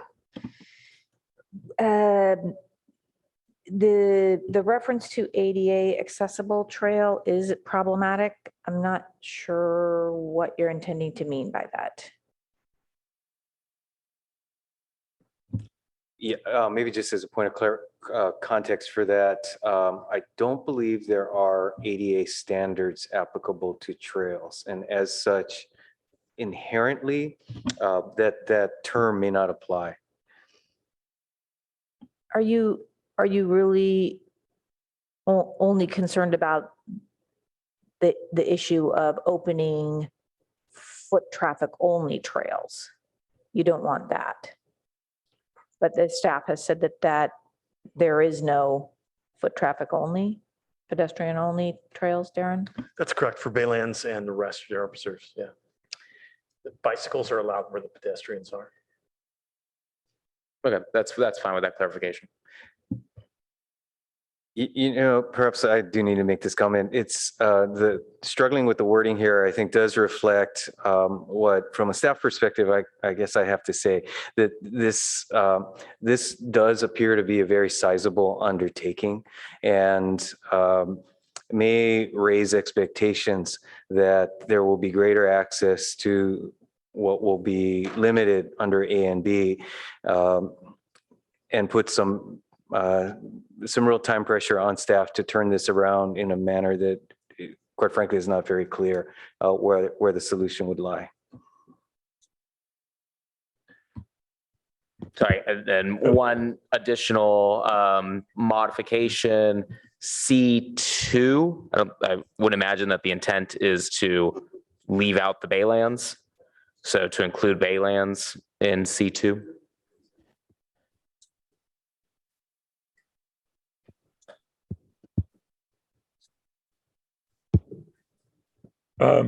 As I think about it, for the most part, it's a rastral preserve, but we do have, we may have some on the former dump hill.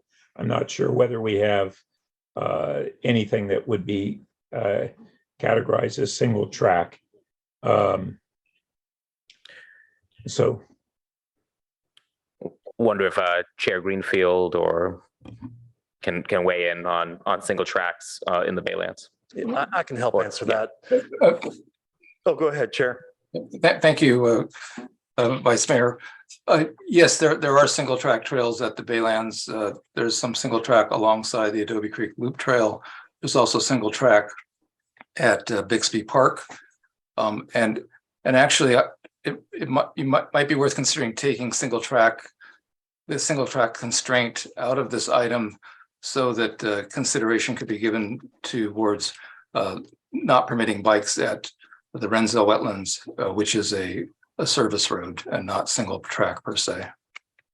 And also looking at the way things are written, Baylands and Astrodero Preserve are covered under C, so they probably don't need to be included under C2. Yeah, so I think that's fair, so we don't restrict the parks discussion too much. So maybe removing single track trails from 2 and including Baylands if the maker and the seconder are open to that.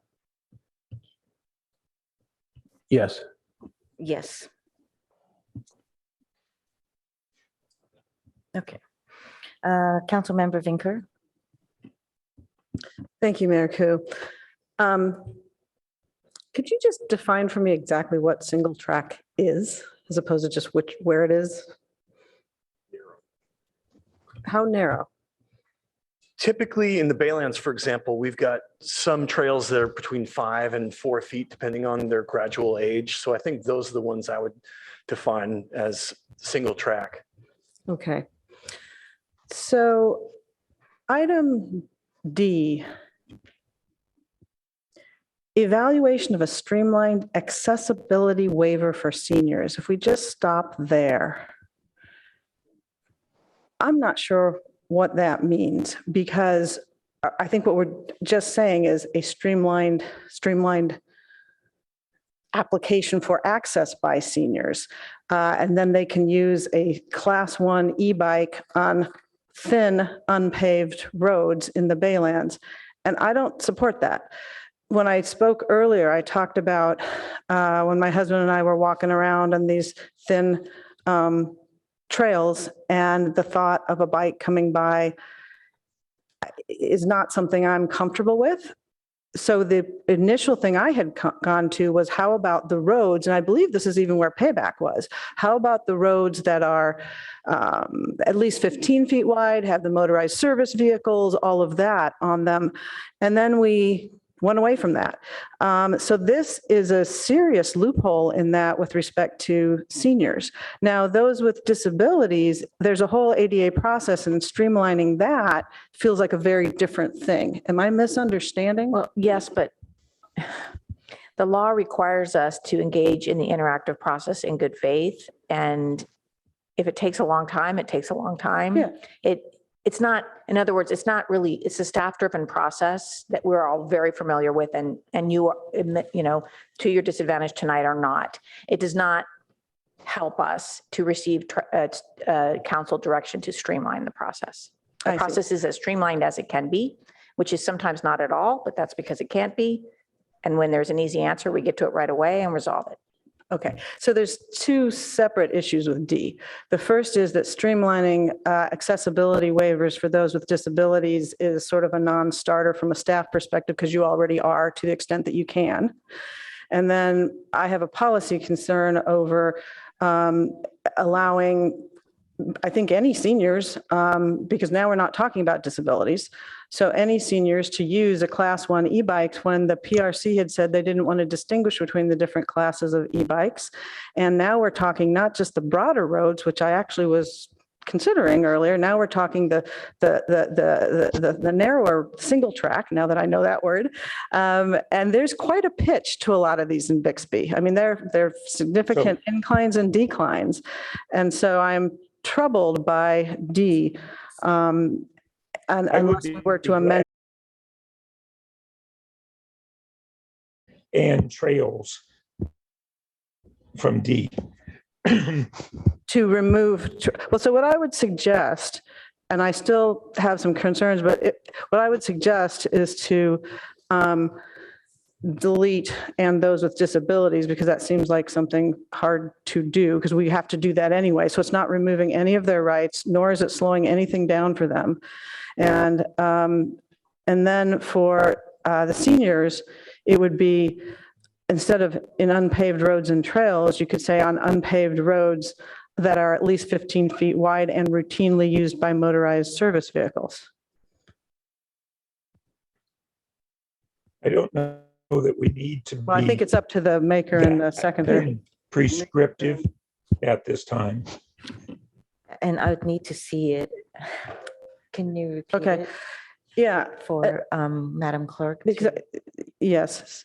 So at least 15 feet wide and routinely used by motorized service vehicles. So the trucks that ride around, because otherwise we have e-bikes now back on the paths we were trying to avoid. And I thought that was not what we were trying to do.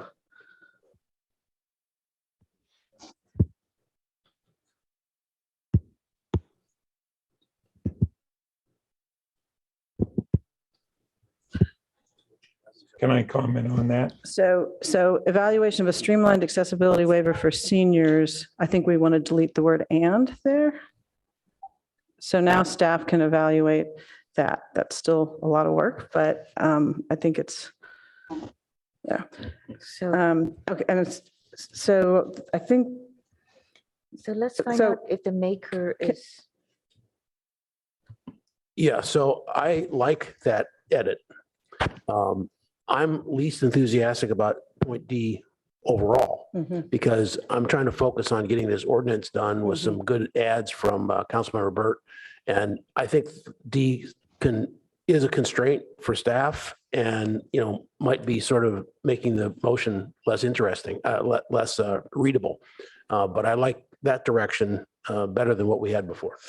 Well, if I'm just a seconder, sorry. Yes, I concur. Yeah, I mean, my suggestion, I was going to suggest when we got to a vote that we carve this off, whatever the right word is for that, and I don't intend to support it, but if it's going to stay in, I would at least like it not to be on the narrow paths. That's why I suggested that language. Thank you for that suggestion. Yeah. And then my last comment was just simply, Councilmember Tanaka was talking about discriminating against the bikes, like analogizing, the e-bikes versus pedal bikes to Teslas versus Hondas or things. And I'm not sure that's quite the right analogy because if we think about, it's really pedal power versus versus some non-human power, because I think we're discriminating between e-bikes and gas-powered things. So, and that doesn't seem to be a problem to people. So that particular analogy doesn't move me, but I am concerned about the commuters. I think we've addressed that. It sounds to me like the e-bike commuters can get to work the way they, through these routes. And I think that was Payback's big concern, and they were no longer pushing that particular one. I would be very concerned if they were, but I think they're not. And so D concerns me. I don't support it, but thank you for accepting the amendment. If that stays in, it makes me happier. That's all the comments I have. Thank you, Councilmember Vinker. Councilmember Lithcott-Hames. Thank you, Madam Mayor. Colleagues, I want to tell you a brief story. I think we're overlooking a set of people. I'm going to try to convey that with a brief story. A group of friends says, let's meet at the Baylands with our bikes. Everyone agrees. One friend is less fit than the rest and she wants to join. And to be honest, in the past, she hasn't been able to join because she couldn't keep up with her friends. But now she has an e-bike and she can keep up because she has an e-bike. But now the city has said that she can't join her friends. She's not a senior. She is not disabled. She's just less fit. I would wager many of our constituents fall into this category and feel very unseen. I think many people don't understand the access that e-bikes are giving to the many, many of us who previously could not get out there and enjoy our trails. This is why I agree with Councilmember Tanaka that we should be restricting the behavior, not the device. So I was hoping we were going to get an amendment that allowed e-bikes but limited the miles per hour to 10 miles per hour, as Councilmember Burt suggested, for e-bikes and all bikes. I had thought that the initial amendment was headed in that direction to reduce the speed limit as a modification of Regulation 18, which is the e-bike and bike chart, rather than a modification of Regulation 20, which currently sets trail use speed limits at 15 miles per hour. It sounds like that is not the case, that the proposed amendment or the proposed consideration on speed is not going to get to whether e-bikes are allowed in the unpaved Baylands areas. So we are effectively saying, if you're a senior, okay. If you're disabled, the ADA covers you. But if you're just overweight, unfit, have a bad hip, knee, or ankle, you're out of luck. Meet your friends back at the parking lot after they've had a great time and see what you've missed by going to their Instagram story. It really doesn't sit well with me. Thank you. Councilmember Burt.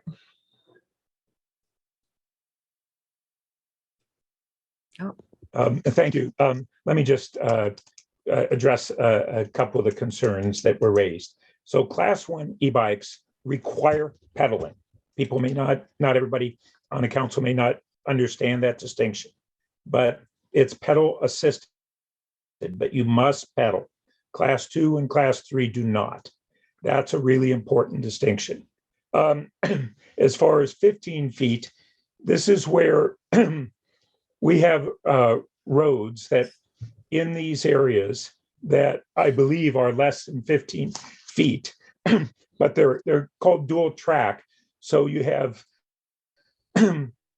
tires that can go down both sides, or you could have people going in two different directions that are very separated. Some of those may be as narrow as 12 feet. I don't know the number, but that's why I was not attempting to stipulate a width, which is instead to simply ask that they evaluate roads. And then on the streamline part, we can have a process by which someone can go through an application, but it can be either simple or complicated in a way that is discouraging. For instance, our Foothills Park passes, I would say, are streamlined. It's real simple to get them, our annual passes. And that's why I think streamline adds to the guidance that have been given. Lastly, my preference would be to regulate the behavior and to restrict the speed. But I didn't, from the sense of colleagues, it did not seem to have majority support, and that's why I propose this. If Councilmember Lithcott Ames would want to propose an amendment, and we could vote on that separately, then that might be a path to see whether there is majority support for that. That's not what I thought I was hearing from colleagues, unfortunately. Okay, I am also going to be calling the question after Councilmember Tanaka goes. I see Councilmember Lithcott after Councilmember Lithcott Haynes. So Councilmember Tanaka. Okay, great. So I thought Councilmember Lithcott Haynes made a lot of really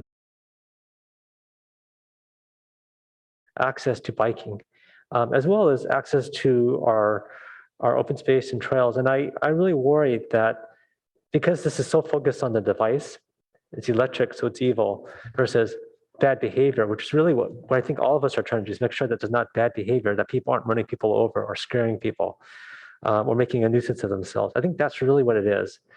And whether it's on a regular bike or e-bike, it's the behavior that we're worried about, not the fact that it's electric or not electric.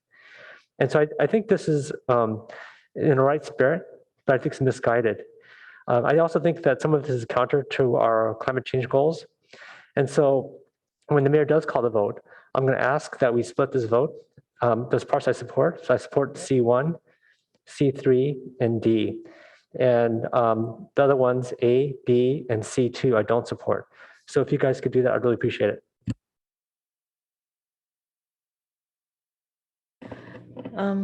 Madam Attorney, can you look at that and then let me know later after we hear from Councilmember Lithcott Haynes? Councilmember Lithcott Haynes. Thank you, Madam Mayor. I too have been trying to figure out what is potentially passable here with my colleagues, trying to get a really good outcome here that serves all constituents and that addresses the various concerns. I am less up on my procedural how-tos, and I think I'm allowed to perhaps offer a different amendment. And so I'm going to do that. So let me see if I can figure out what I'm trying to do. Obviously, the ordinance is fine. The ordinance says nothing. The ordinance says, look to the regulations. So the ordinance we can pass. I'm fine with how A is written. B says support the updated parks and open space regulations R118 and 37 to regulate electric bicycles and electric coasting devices. So it's R18 that currently wants to say that we can't have e-bikes on unpaved trails in open space. And that is the piece that I'm trying to hone in on as a matter of regulate behavior rather than devices.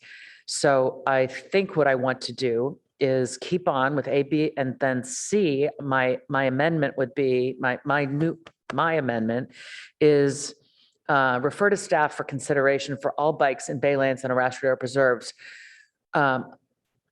allowing e-bikes and bicycles with a speed limit of 10 miles per hour. So I'm taking Councilmember Burt's suggestion of 10, which I trust him on because he's a cyclist, and essentially modifying what is currently C1 with the language that I just articulated. I offer other friendly suggestions those who are trying to understand, who understand what I'm trying to get at, please.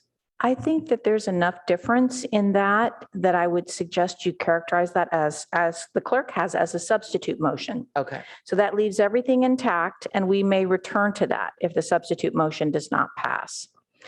And then I think what you want to do in your substitute motion, following what you said, is repeat A.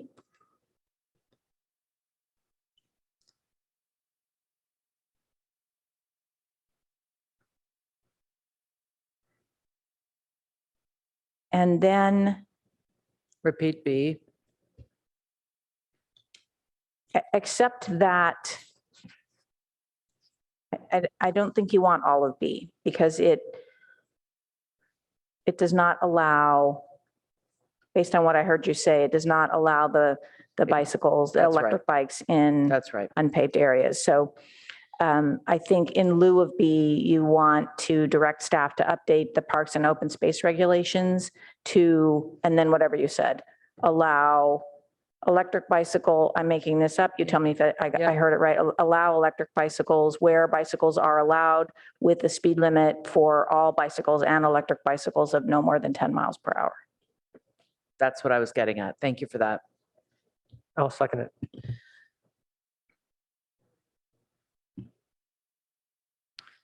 Yeah. Just to clarify, so were you trying to make?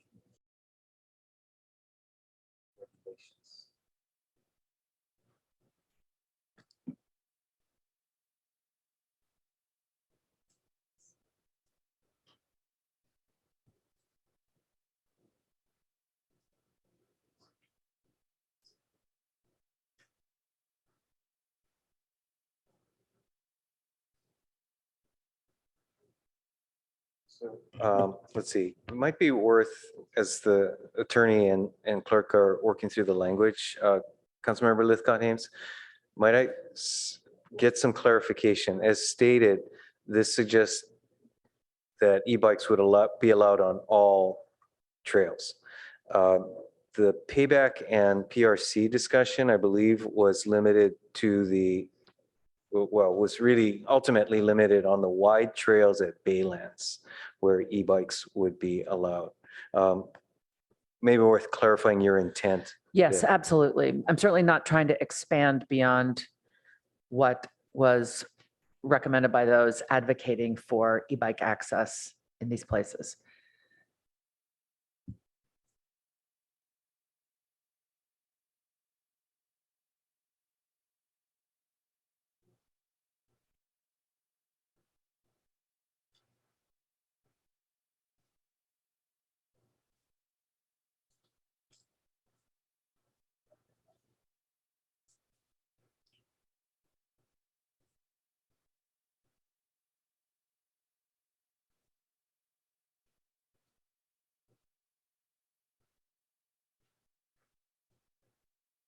Tanaka, yes.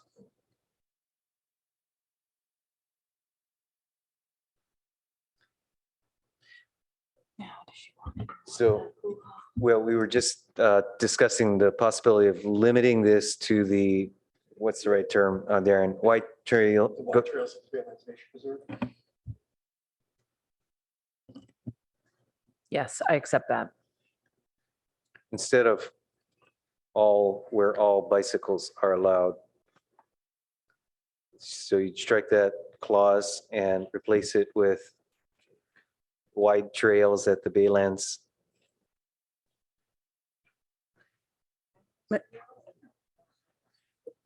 Councilmember Burt had said Baylands and Arastradero. I am not a cyclist, so I don't appreciate the nuanced differences there. But if Councilmember Burt thought that they should be explicitly both mentioned, then I'm inclined to keep that in. Perhaps he can weigh in. Just to help with the language, I think on the word wide seems very vague. So the reason I had put 15 feet before was I was looking at Penny Elson's note to council. She's on payback. She's on that commission. She was writing in support of use, and she mentioned the Adobe Creek Loop Trail. She said in certain instances, these trails greatly exceed 17 feet and cited the Adobe Creek Loop Trail at Baylands we've been talking about. She said the width exceeds the 12-foot minimum standard for multi-use trails. and Palo Alto's preferred standard of 15 feet to provide comfortable and safe passing distance between pedestrians and bicyclists. So that's why I picked 15. I don't know if that's accurate, but that's what I. Let's let them finish the. Well, it was to this, it's for the word wide. It's helping language. Yes, You don't have to accept it, but No, that's I why. appreciate that. Just when you know why. I appreciate that. Thank you, Councilmember Vinker. So thought from staff is 12 feet or wider, if that helps reduce the subjectivity.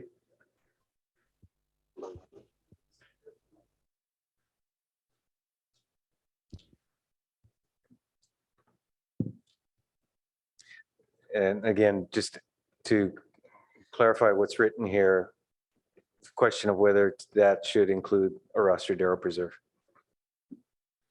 Yes, and I think that was directed to me. So we also, even though payback was focused on the Baylands, we have a whole network of what were, our gravel roads and fire lanes in Rastero Preserve that are akin to what we're talking about in Baylands. So are they adequately addressed by this trails 12 feet or wider, Councilmember Burt? Yeah, I think that would be fine. And it's, it staff and Parks and Rec may determine that certain of them are not appropriate. And that's, I think we've given them that latitude. All right, let's take a vote on the substitute motion. Wait, can we have some discussion on it? Oh, I'm sorry. Okay. Sure. First, wait, sorry, do the maker and seconder get to say something about the motion or no? Yes, thank you for the reminder. Go ahead and speak on that. Did you have further comments, Maker? I don't have anything further to say. Thank you. Councilmember Tanaka. Yeah, so I think this is much better because this is getting at the behavior, right? The bad behavior versus the device. So I think the council member did a good job on this.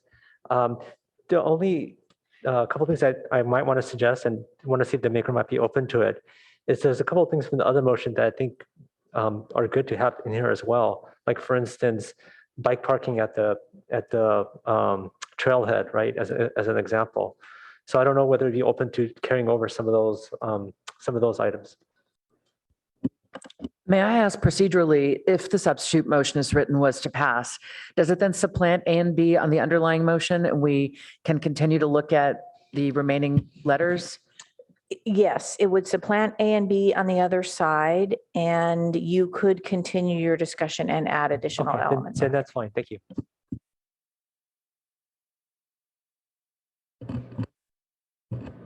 That's all I have. Thank you. Okay, so comments, Councilmember Lowy? Thank you. Yes, I'd like to go back to what Councilmember Lithgow-Haim said and maybe write a different ending for your story because they're her friends.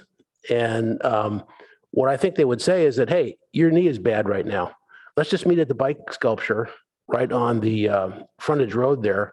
We can ride from there on pavement all the way and get over to Embarcadero. I'm sorry, get over to Shoreline and go by the bikes, by the lake and have a great ride. So I don't think that just having that one sort of section of Baylands nullifies the ability for people, as I said before, to see great nature on paved roads. So that's the first thing I would like to suggest for your second ending. Secondly, doing this absolutely reverses exactly what PRC wanted to do, which was for now to protect that because we don't have enough data. It reverses what all of the environmental groups just testified for, that now is not the time to do this. And a lot of weighty environmental groups who have some expertise in this because there's just no data. And it does not take into account the 88% of the public that wrote us and said, we don't want those bikes there right now. So it is indeed a substitute motion. It turns it completely upside down. And there's no intent here, I don't think, by the PRC or any of us to be discriminatory at all. It's just a question of, as they said, the balance and the trade-offs, and right now what we know. And I just think that there's plenty of places to see nature from a paved trail in a lot of areas, even from the street, but I'm not talking about that. So that's why I don't think that in this context, from where this has come and the years worth of work that PRC did for the research, that I can't support that. Vice Mayor Stone. Thank you, Madam Mayor. Just one question of Chair Greenfield. I believe at the Parks and Recreation Commission, there was a discussion of a speed limit. Can you just briefly kind of discuss what that discussion entailed and why the PRC did not pursue this recommendation? Thank you, Vice Mayor Stone. I do not recall the specific discussion about the speed limit. Perhaps one of my commission colleagues or Assistant Director Darren Anderson would be able to help here. Yeah, I'm glad to chime in on that. Thanks, Vice Mayor Stone. While we talked about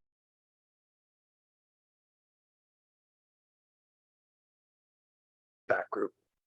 Sorry. And I didn't mean lower, I just meant why, I thought I recalled there being some discussion around speed limit and why that was not the, recommended as the solution here. I see what you're saying. Right. The behavior and speed as opposed to the class of bike. We sort of straddled the line there. We took out the classification, so we just lumped all e-bikes together. But the speed we didn't think was adequate enough to address the sensitive areas of open space, in particular the Baylands. Madam Clerk, can we take the vote on a substitute motion, please? Councilmember Lowing, No. Councilmember Tanaka, Yes. Mayor Ku, No. Councilmember Vinker, No. Councilmember Burt, Yes. Councilmember Lifcut Hames, Yes. Councilmember Stone, No. motion fails 4-3. Okay, let's return to the original motion.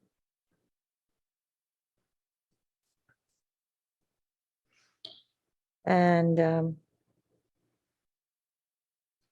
Councilmember Lifcut Haynes? Yes, I had rung in before you called the question or as you were calling the question. So I guess now in response to the motion on the table, what I will offer is we've been told that the Mid-Peninsula Open Space District allows e-bikes on unpaved trails in their Ravenswood Preserve. Did someone say no? Okay. Somebody in the audience has said no. I'm reading information from another constituent who said this was true, which is part of why I found it compelling. And we've been told that Palo Alto Open Space Director Yoriko Kishimoto, commenting on a consultant study of a pilot program, said there was not much difference in the results of the pilot program between e-bikes and regular bikes. The big decision was to allow bikes on trails.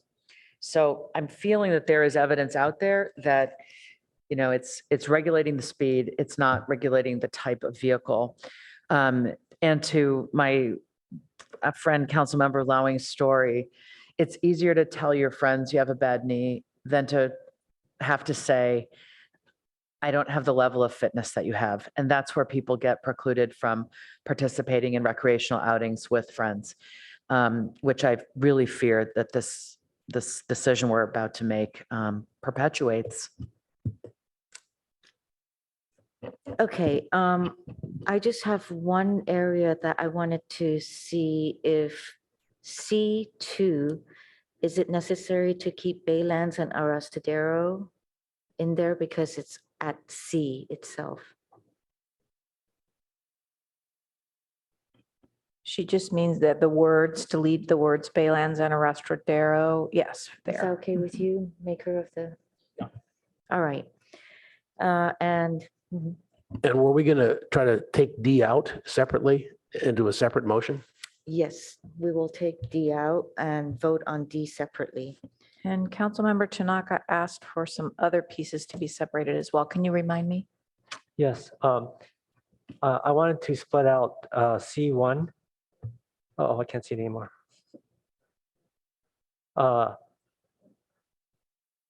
Wait. Okay, yeah, C1, C3, and D. So I'll support C1, C3, and D, but not the rest. Okay. So it looks like, Madam Mayor, you can take A and B together. And then you need to pull out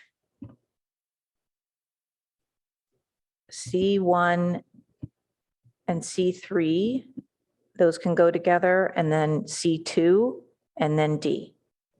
There'll be a lot of voting here. Or So- you could do A, B, C2, and then C1, C3, and D. So Yes. we're going to do A, B, C2. Yes, just stop there and Just take a stop vote on there, that. right. Mhm. All right. Sorry to confuse you, Madam Clerk. So we're going to do A, B, C2. Yes. Okay, for A, B, and C2, Councilmember Lithcott Hames, Oh, my God.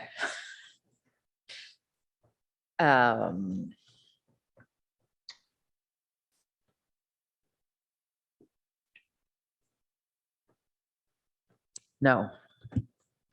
Councilmember Vinker, Yes. Councilmember Tanaka, No. Councilmember Burt, Yes. Councilmember Lowing, Yes. Vice Mayor Stone, Yes. Mayor Ku. Yes. Motion carries 5-2. Thank you. Now we're going to do C1 and 3.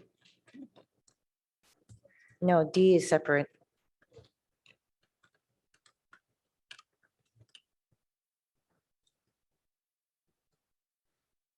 Okay, you want D separate? Yes, please.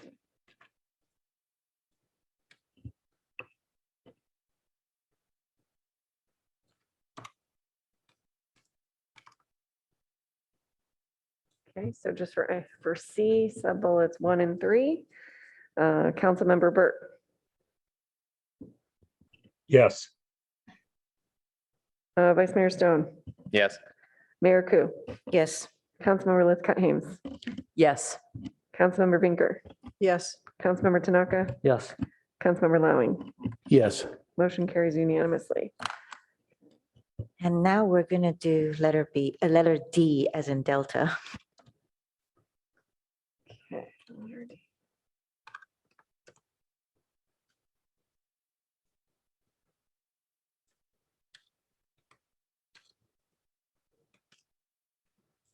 Okay, just item D, Councilmember Vinker. Oh, sorry. No. Okay. Councilmember Lowing, No. Vice Mayor Stone, No. Councilmember Tanaka, Yes. Mayor Ku, No. Councilmember Burt, Yes. Councilmember Lithcott Hames. Yes. Motion fails 4-3. Thank you. And this closes e-bikes, item number 7. And we're going to take a 10-minute break, but I would also like to see if my colleagues are willing to switch item number 9 and number 8, because we have our guest here from Townsend Public Affairs, and I don't want to keep him all night. And he's from Sacramento, so thank you. Is it okay with colleagues? Okay, thank you. So we're going to switch 9 and 8.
Item is an item that's rescheduled from February 6, 2023 is the professional services agreement with Townsend Public Affairs contract. Staff, do you have a presentation? Yes, good evening, Mayor and City Council, Chantel Cotton Gaines, Deputy City Manager, and I'm here with Ms. Christine Perras, Assistant Director for the Administrative Services Department. The item brought to you today was pulled from the consent calendar on February 6th. So we summarized the information in a memo that had been included in the prior memo, just reorganized it, and we're just going to high level that information in a slide deck for you today, just a few slides. So just as background for legislative services, the city has had legislative advocates in both DC and Sacramento since around the early 2010s. This helps ensure that our needs and positions are known and considered at both levels. It lets us be aware of things coming forward, such as some funding opportunities like ARPA and things like that over the last few years that have been great, even our Home Key Award. And also it helps us establish relationships in the state and at the federal level, just to really make sure that Palo Alto's interests and positions are known. For the grant consulting services, we began a 12-month pilot a year ago to support the city in seeking and applying for grant opportunities. This is a relatively new body of work for the city and intentionally ongoing seeking the grant opportunities, as well as trying to help the city apply for them and continue to follow up on the requirements after we are successful in getting grant awards. So we'll go to the next slide. This is sort of the ecosystem of how it all works together. There are 5 buckets, but we're really just talking about 3 areas of service. There's federal advocacy in the blue box at the top, or blue circle at the top, state advocacy, and then there are the 3 ovals or circles related to grants. First is grant proposal development and submission. Then there's grant finding and evaluation and grant compliance. There are plenty of grants out there, but we are not eligible for all of them. So having the assistance to really help us comb through the different grant opportunities, see what is applicable to Palo Alto, have the assistance applying, and again, then making sure that we can comply and make ourselves known as successful partners so that we can be competitive for future grants. So all 3 of those green circles are critical for the grant ecosystem, and our state and federal lobbying efforts really contribute to our success in all of them. Hi, good evening. Christine Perras, Assistant Director of Administrative Services, and I'll briefly go through the solicitation process that we followed and as well as the evaluation.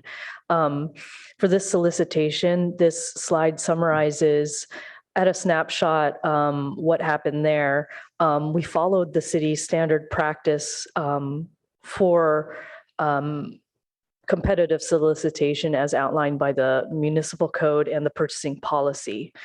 Here we have, we issued the RFP in late August and posted it for about 35 days. We conducted a pre-proposal meeting on September 6th, which allowed prospective firms to answer any questions of us or get clarification of the RFP or the process. Out of the 7 proposed firms that proposed, 6 firms attended the pre-conference. The proposals that we received range in price from $40,000 annually to $186,000 annually. The next slide summarizes the results of the evaluation. We assembled a committee of staff from Administrative Services, Public Works, and the City Manager's Office to review all the proposals received.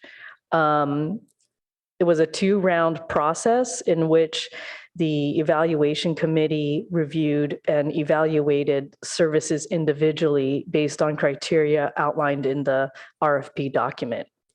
Following that first round of scoring, the top 3 firms were moved to the second round of interviews, and those firms are noted here with the plus signs in each service area. After the first round of interviews, first round of proposal evaluations, Staff had noted there was a great point gap in the top three firms that proposed to and the next number 4 firm, there was a significant gap in points. So as a result, these firms, Alcalde and Fay, Townsend Public Affairs, and Van Schoing Associates were selected for an interview. So after interviews and scoring, Townsend scored the highest, and we also considered the firm's cost proposal and the services provided. I wanted to briefly touch on performance expectations as far as the grant services. And as Ms. Cotton Gaines noted, one of the key areas that staff needs support in is identifying and applying for grants.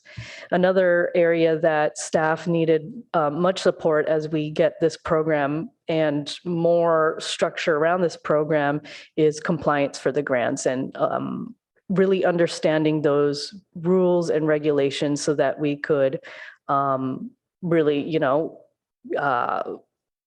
meet those requirements in the grant.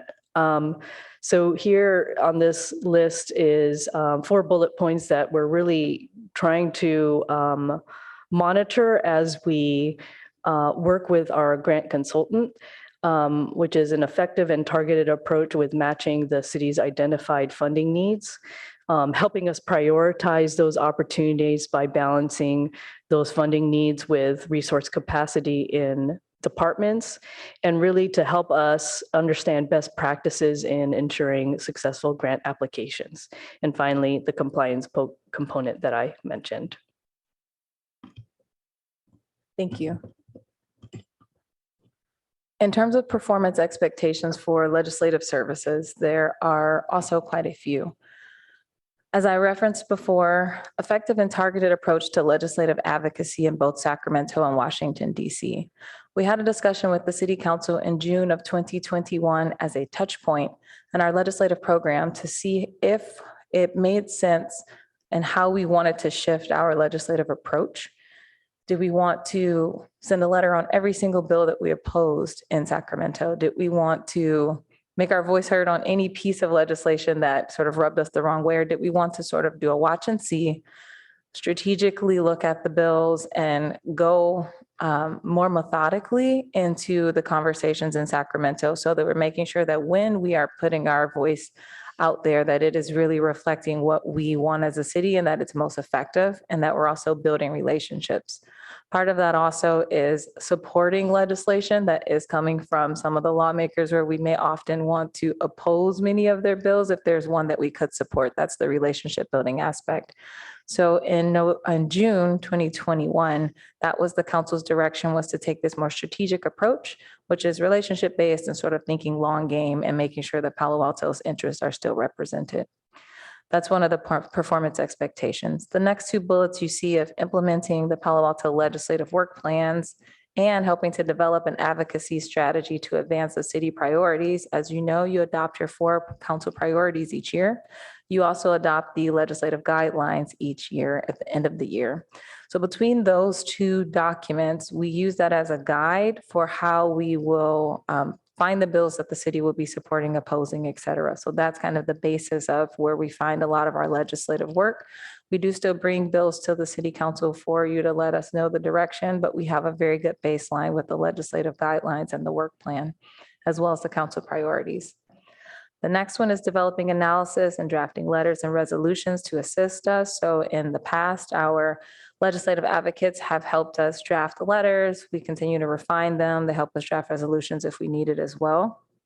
They make presentations to the city council, and the Policy and Services Committee has been also important. This year in our work plan, our intention is to bring more of those conversations directly to the full city council, knowing that there's more interest in the full council providing direction on that. So that's a performance expectation that we communicated to the various vendors. Lastly, providing regular updates to the council and staff and receiving feedback from the council is an expectation that we're building into this upcoming contract to ensure that the interests of the council are represented and that the firm does know what the interests of the council are and can move forward on those. I would like to note that presently in this moment, the contracts for our legislative advocacy services have expired as of December 2022. And so we're in an in-between time at this point. And so the recommendations that we will go over with you in a couple of slides reflect options that will allow us to have coverage at least for this year, knowing that there are many interests of the city council, which we've heard even expressed over the last few discussions for the last few council meetings. Next slide, please. So the timeline, which is the legislative work plan that we brought to you, we made a few modifications here. So reviewing previous legislation as well as adopting the legislative guidelines, that work was done at the end of last year. We held off on a reception or dinner this year as we were figuring out this contract and also working with legislative schedules, but we really would like to do that at the beginning of next year. It's a great opportunity for us to be in front of our delegation and share the interests of the city, in addition to inviting them to council or any other tools that we may want to use. Around April or March, the National League of Cities Conference occurs, and we typically pair meetings with our Washington, DC delegation with that conference. I believe we have at least one delegate going this year. In April, doing a similar visit to Sacramento, meeting with different agencies as well as our delegation there. Around May, legislative update at the Policy and Services Committee and then full council. And then in the summer, around August, it's the end of the state legislative session, and the governor has 30 days to sign bills. So any touch points we have with the city council will be in context of some of these key dates at the state level particularly. So that brings us to our recommendation slide. Our original recommendation is for approval of this contract for a professional services agreement with Townsend Public Affairs for grants as well as state and federal legislative services. And that would be for 3 years with the option to renew for 2 one-year periods. An alternative recommendation, understanding that there are some questions around if we wanted to jump straight into the 3-year contract, is to just do a 1-year contract, have the coverage and have 4 options to renew if that were of interest to the council. So with that, that concludes our recommendation, our presentation with the options for recommendation, and we're open to questions. Thank you. Thank you. Do we have any public comments on this?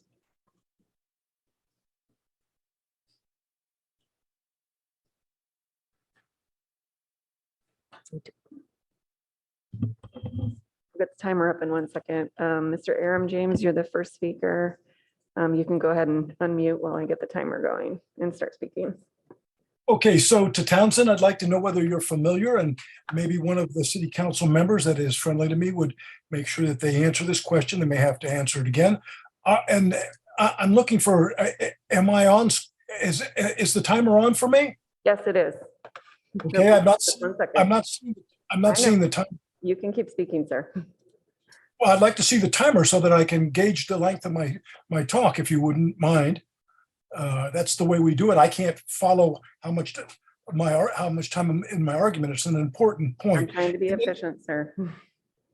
Okay, could you start my time again, please? Could you start my time again? Thank you very, very much. Okay, and I'm trying to be efficient too. State Assemblyman Dr. Corey Jackson introduced AB 742 on February 13th of this year, co-sponsored by Assemblyman Ash Kalara. In summary, it would prohibit the use of police canines biting human beings.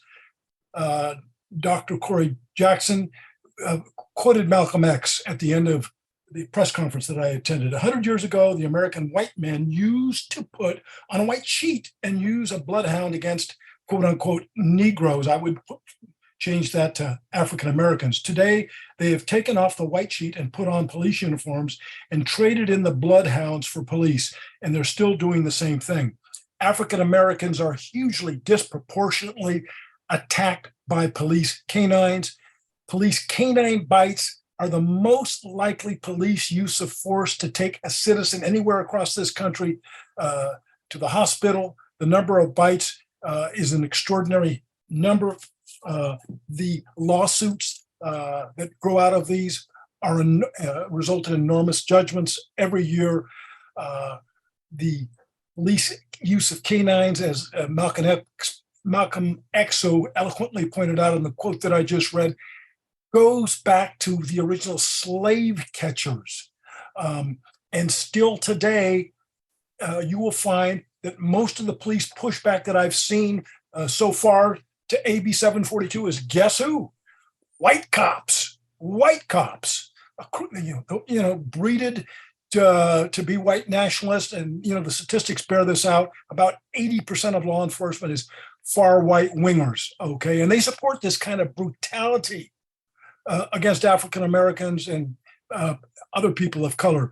And they often do it gratuitously and with great glee. So it's critical to me that we ban the use of forced canines. Assemblymember Jackson, and by the way, this is supported by the ACLU and the NAACP,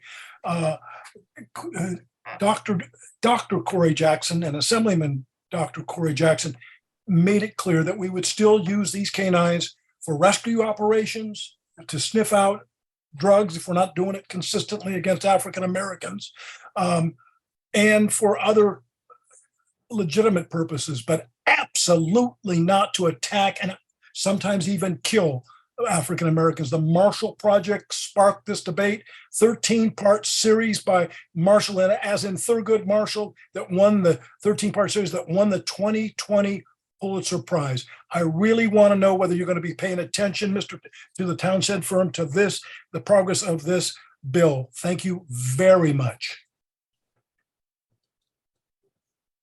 All right, and our next speaker is Jennifer Landisman. Hi, thank you. In the packet on this topic, it states that working with city staff and council, plans are developed about Palo Alto's needs in DC and Sacramento. So I don't see when council does this work and the strategic work that council decided about in 2021. But whoever's doing the work, the city urgently needs to be transparent and show a work plan for legislative priorities in 2023 regarding the FAA reauthorization. Where does the city stand? What will you go to bat for? Who do you want to reach out to? What do you want Townsend's May update to look like regarding airplane noise? Or are you going to pass on deliberating this at all? Will the city take positions as an airport or as a representative for neighborhoods negatively affected by FAA and airports? Back of the envelope, value for the city is greater if you invest in reducing noise than making more of it. If you want people to come live here and invest here, shiny machines at PAO are not what will make somebody invest. It's the long-term outlook for neighborhoods and what directly affects people, not Joby's profits. The FAA reauthorization discussions have already begun in DC. In the list of agencies to lobby that are in the packet, I don't see the FAA or the Council on Environmental Quality. I would suggest adding both. So when you voted on 2023 priorities, it was to provide significant resources this year to these topics that you have stated you care about. Please, council, take up this issue as soon as possible. Engage Townsend or the various partners with specific positions, priorities, because the steps that you take now matter in the legislative timeline. And it really can't wait for all the work that you're planning on doing about the 60 plus projects. Thank you. Okay, and that is our last request to speak. Thank you. So we'll bring it back to council. So I don't see any lights. So, council member. Okay. Okay. I'll go first then. Madam Clerk, could you bring up my slide? So the reason I pulled this is because I want to, I understand the presentation that Ms. Gaines provided and saying that in June 2021, that we want to include strategic interactions with lawmakers, right? And, for the most part, yes, we do want to do that, but we have a changing landscape now. I think the lawmakers are taking a lot more local control, especially in land use. And I think that we need to understand what is it that lawmakers are, what their proposed bills are, what their proposed Senate bills and Assembly bills are. And I think I brought this up before in policy services. Townsend does a good job in representing us in a high level, seeing what kind of fundings we need, etc. However, when it comes to analyzing bills, we're left in the position of just looking at a summary of each bill, and there are thousands that comes out every year. So they give us a very short summary, whereas some of the other cities, they have analysis done. And I understand that Townsend had said that there's a lot of bills, but I think a lot of cities also have, would like to preserve their local zoning, land use, and controls. And I think that, they have, some of these cities have very similar ideas, and we could always use the same information, bring it here, and then provide it to us in an analytical format with pros and cons. And if you roll up on this, you'll see that there's bill information, very short. It takes you to the legislative. Then if you scroll down, there's a summary, there's a status, there's support, don't support.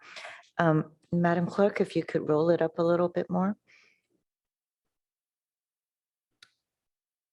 And it also show who is in support and who is in opposition, and what is the recommendation from Townsend themselves. I think that's very, very helpful. And as I said before, all of this, it just, it's from the time we had legislative lobbyists, it has not been this kind of climate where there's so much bills that we can hardly track that has been imposed upon cities and counties. So I think, having analysis of bills is very important. And that's why I had pulled it, was because I want my colleagues to consider this new point. And it is very important to have clarity about whether we want to be involved in discussing and analyzing a bill, and then actually understand what we're going to be getting into once this bill passes, or we just sit back and, let it happen to us. And I think if we just sit back and let what happens to us happen to us, then we're actually not really representing and doing our due diligence towards our the residents who live here and people who expect us to represent them and to make the better decision for the greater good of this city. So this is one of my main issues, and I want to make sure that we do have that included into our contract. My second question would be what Ms. Landesman brought up about on the federal side, if there is any recommendations or any means of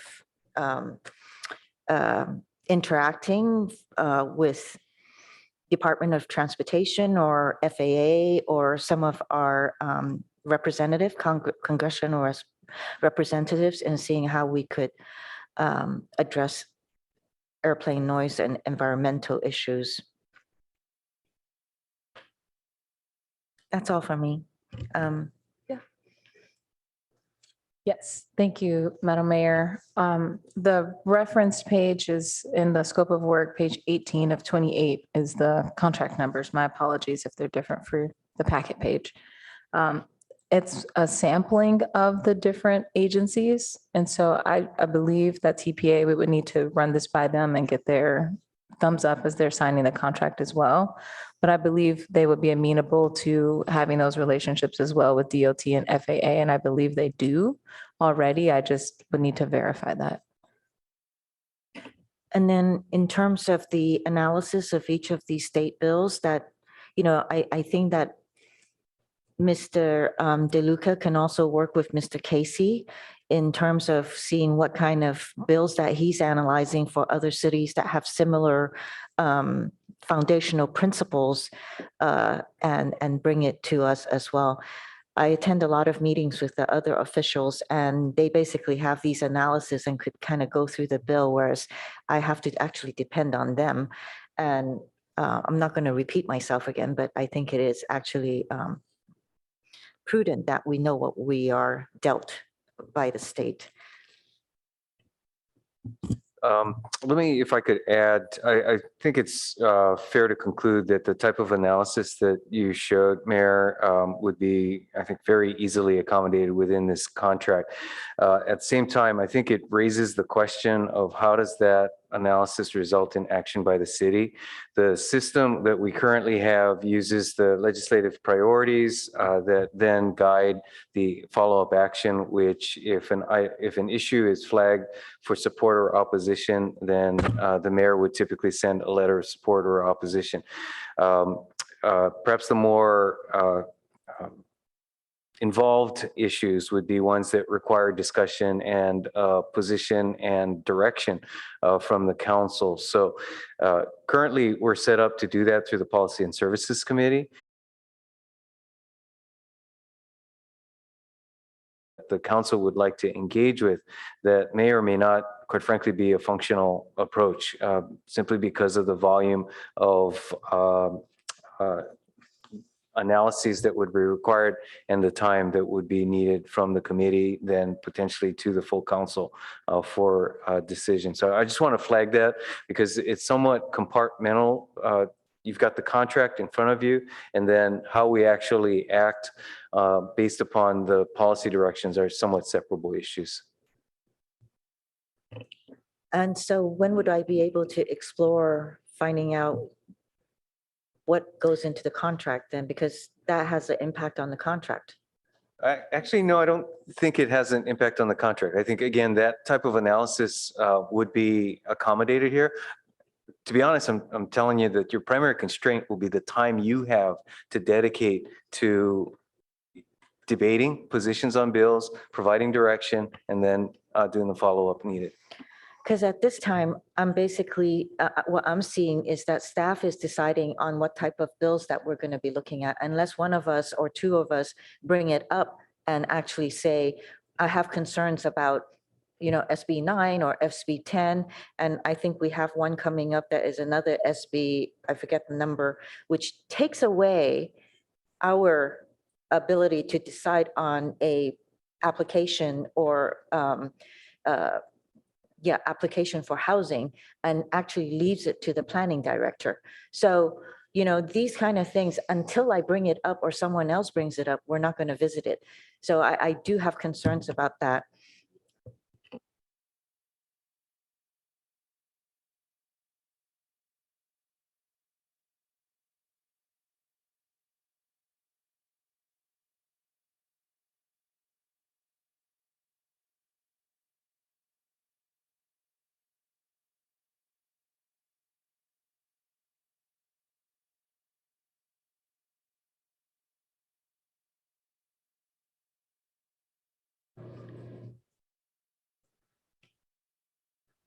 I think this is addressing your question, Mayor.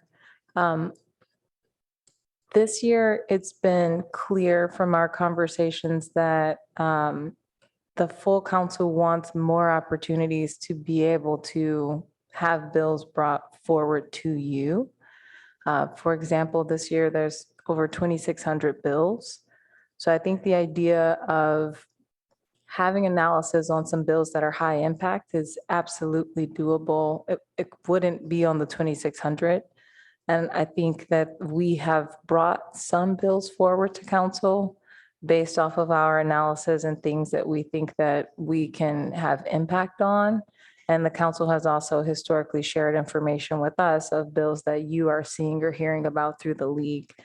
I think the back and forth conversation there is useful.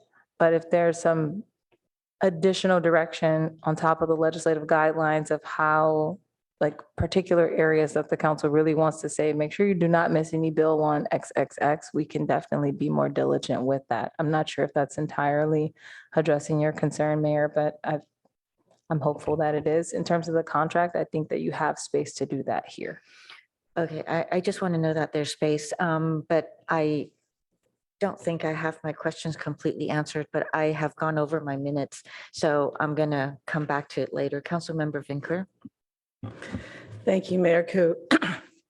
That was a really interesting, actually, and helpful exchange for me as I'm thinking about this contract. And so it sounds like your question is more about the scope of work and not necessarily Townsend as opposed to other candidates. And I think we can, I don't know what the right forum is or venue to talk about this is, but perhaps there is some way through policy and services that we can help be a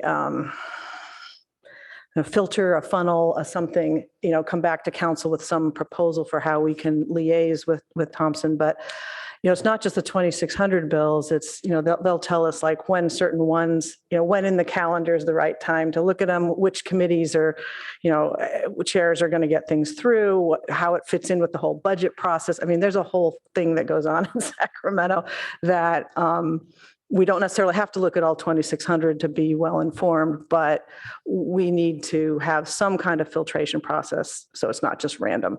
And it may be that one of the things PNS should do is to work with Townsend to propose to the full council what that is to make sure we're aware so that we can make then those policy decisions on what we support and what we don't. I don't know, you all have been doing this longer, but does some version of that? And of course, the chair is sitting to my right. Anyway, so my questions were more mechanical, I guess, on the actual contract. I've had the pleasure of negotiating quite a number of professional services contracts in my career for giant firms, for very small firms. But actually, before I get there was one more question I had. You mentioned the legislative dinner that we kind of missed because of the timing of this. Is there any reason not to do that later in the year? I mean, our representatives are working through the year, the legislative calendar. They do certain things before their summer recess. They do certain things after. There's flexibility around when we do it. We were timing it off of the earlier part of session, just so that, at least for the state level, it was an opportunity to get in front of them before things were like all the amendments were made and all the bills were submitted. But there's tons of flexibility, and it's a relatively newer concept for us, so we can iterate absolutely. Yeah, okay. I would just urge us to consider that, in conjunction with our consultants as to whether that's still worthwhile, because I think a lot of action is yet to happen. So one of the things that came up was this 1 year versus 3 year, and I would recommend the 1 year. One of the questions I had on the mechanics of the contract. So, and I'd gone back and forth with staff a little bit about this. It's labeled as a do not exceed, but this is essentially what I would call a flat fee contract, where it's $15,500 per month. But yet in Exhibit C1, there are hourly rates. If you take a blended rate of about, I don't know, $300, just to round up, there's, it goes above and below that. We're talking about, that would cover approximately 50 hours per month of staff time, of Townsend staff. And the contract says we don't pay if they exceed those hours. But what if they don't hit it? We still pay that, right? And how do we know? Do they give us hourly statements so we know who has worked at what rate and that they've hit it or not? It was unclear to me. I looked at section 5, which is invoices, and there's an or in that paragraph. So I didn't know what kind of invoice you send us. So let's say we expend, or they expend, $14,000 worth of services per month. Do we know that? Or if they expend 16,000 worth, but we only get billed 15,500, like how does that work? Because if it's when we pay a flat fee, and this is why I'm suggesting 1 year only, how do we know they're actually working the hours so we're getting our money's worth? That's our question. I don't know if I should direct it to the representative. The contract structured from a compensation fee perspective as a flat retainer every month. We wanted to include the hourly rates in case any kind of breakdown or analysis of that work is needed, we certainly have the flexibility to ask Townsend for that additional detail and include it in our invoice for the monthly payment if needed. Well, that was my question. So by default, they do or do not? By default, they do show us the hours worked or do not show us the hours worked? They do not. Because that way we have no way of knowing whether, we're essentially getting our money's worth. At least for the structure that we've seen for this contract and even the prior ones, it's been the flat retainer amount as it ebbs and flows, where sometimes we're asking for exceedingly more and sometimes it's about the average amount. So what we've seen for the grant consulting services as well as our federal advocacy services and state, it's been the flat amount without all the detail, but we could request the detail in an invoice if that is advantageous to make sure that we're not getting less than, but on average, we push them pretty far. Yeah. But we get for the monthly. I'm not suggesting we don't, and I'm not suggesting we don't do the flat fee structure. I just think knowing that over the course of 6 months, it comes out roughly, right, is a good thing to know before we would engage in year 2 and 3 and et cetera. The other piece was that there's a bundled discount by doing the grant, the 3 buckets. I guess because it's a flat fee, we will necessarily get that. Because that's the other thing, like what if we didn't reach, this is hard to say. I guess because we don't get any discount if they don't work those hours. So we will get the discounted fee, I guess, the bundled, as long as we go for all 3 services. Is that right? Okay. That's correct. Because the way it's written in the contract, in that chart, it's not clear, but okay. Then lastly, because I'm probably running out of time. So I also noticed, and I mentioned this before, that on page 119 of the packet, where it mentions the key state committees, that none of the ones on climate are listed there, and there are many. And I was told these were just examples, but they are identified as key. So I just want to make sure with our representative in the room that climate's a big deal for us, and there's quite a number of committees, and I would hope that we could establish relationships with them at the state level. And then on page 122, there are federal departments mentioned, and similarly, the Department of Energy is not there. And I would like to note that we do have a relationship with the Assistant Secretary of the Department of Energy, who came out to our climate summit in November. His name is Dr. Nori, and I would think that's a relationship we would want to nurture under this contract. So I don't know whether we need to write those in there, but I think there's significant omissions, because like housing is in there, but climate is not. So I would urge that we add those. And I think those are all of my comments. So thank you so much. And we can definitely add those agencies. Thank you. Councilmember Burt. Thank you. So first, one of the reasons that I was interested in pulling this item is that a number of us on the council were surprised to see this come forward as a consent calendar item, a very significant change, which may be a good change in our approach to having one firm handle all 3 of these categories of federal, state, and then grants. And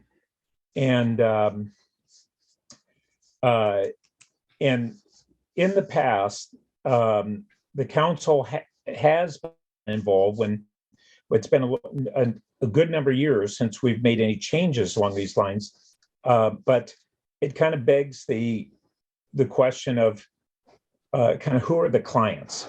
And in this case, the client is the city, but it is both staff that's working with the consultants on a routine basis, but it is also the council who works with these lobbyists on advocacy with legislators.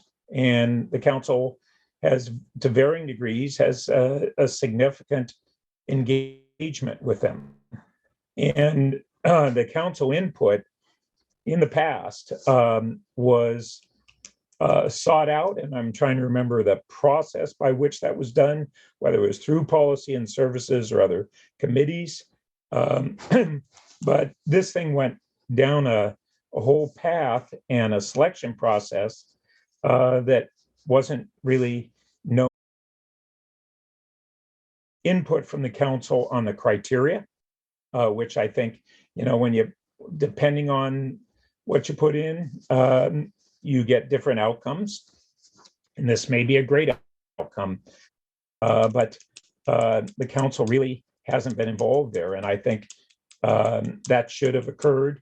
And that goes into the question of how long-term of a contract we want to go into right now. Second, in the case of both our past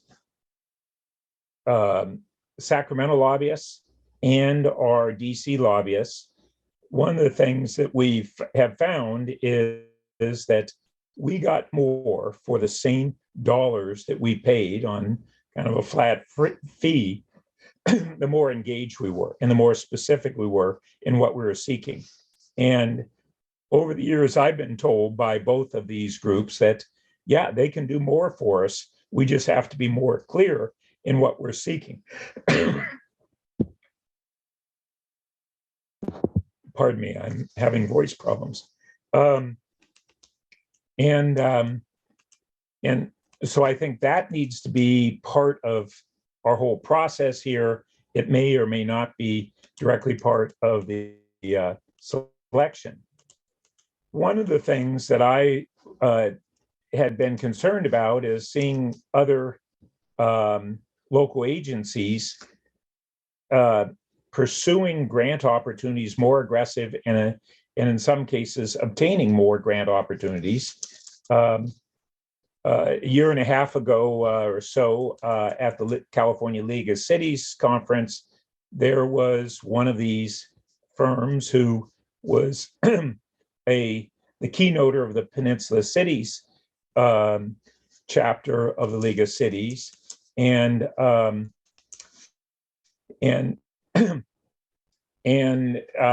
these guys just specialize in California grants.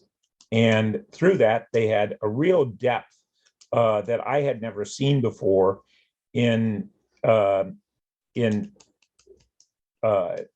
familiarity and engagement on those grants. I know that from discussions with the city manager, initially there are apprehensions because frankly, when we get grants, there are significant administrative costs and staff time that go along with those, and that we weren't pursuing some of these grant opportunities because we didn't have the bandwidth for the administration. And then as we dug deeper with this consultant, it was explained to me that, oh, now we understand that the consultant will do a whole bunch of that administrative side, and I don't know exactly those boundaries. It doesn't eliminate the staff involvement, but it was a change, and it caused us to engage with them more.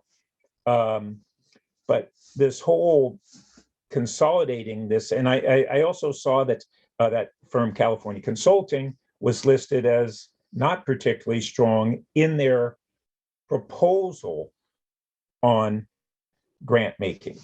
And that begs the other question of, okay, we judge this based on proposals.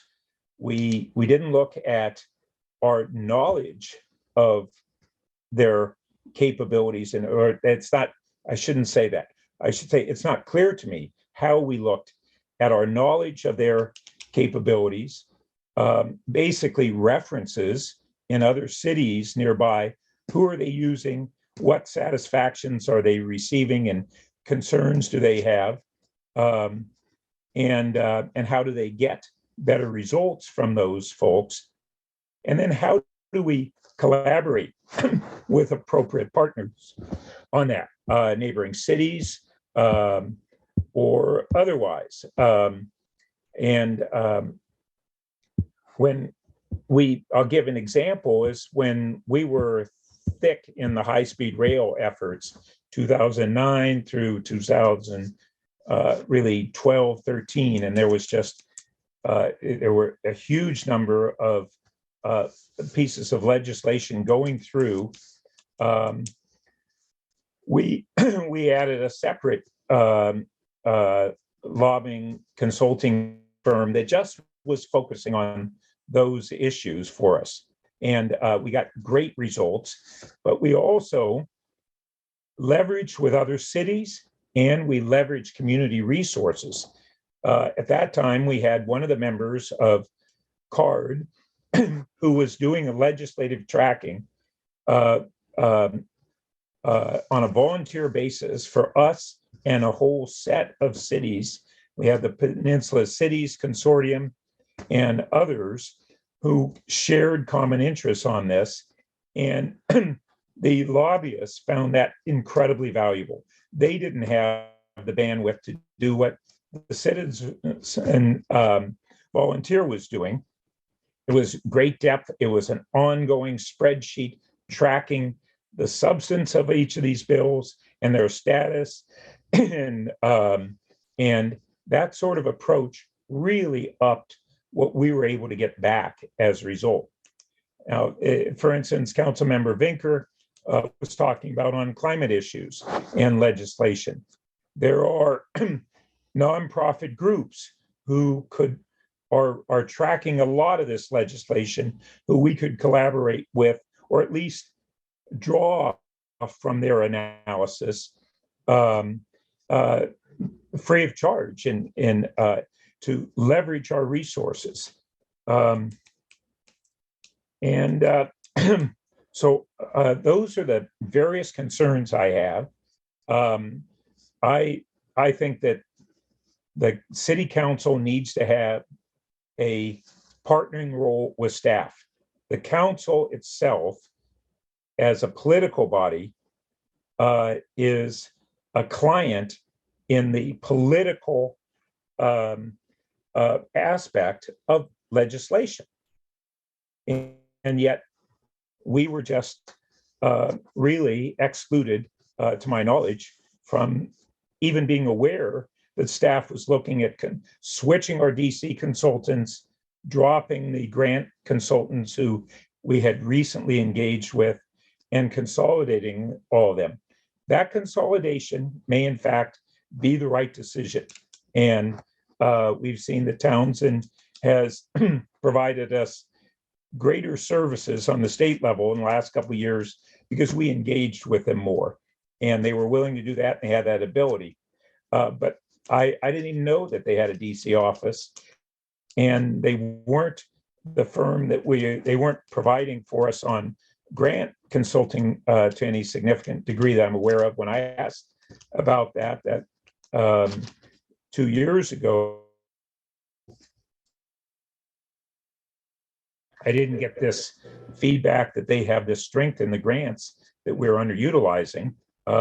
So I want to make sure that we're making right decisions, especially if we're really changing course in ways that I think the council is relatively in the dark on. So that begs the question, where do we go from here? I think we have a couple options of, do we do a one-year contract extension with our current providers and then have the council be more involved and including on what are the criteria? What are we seeking? And we may or may not fully agree with what staff used as criteria. Thanks. Madam Mayor, thank you. If we can respond to a couple of those items. Thank you. The one piece of that, thank you so much, Councilmember Burt, as well.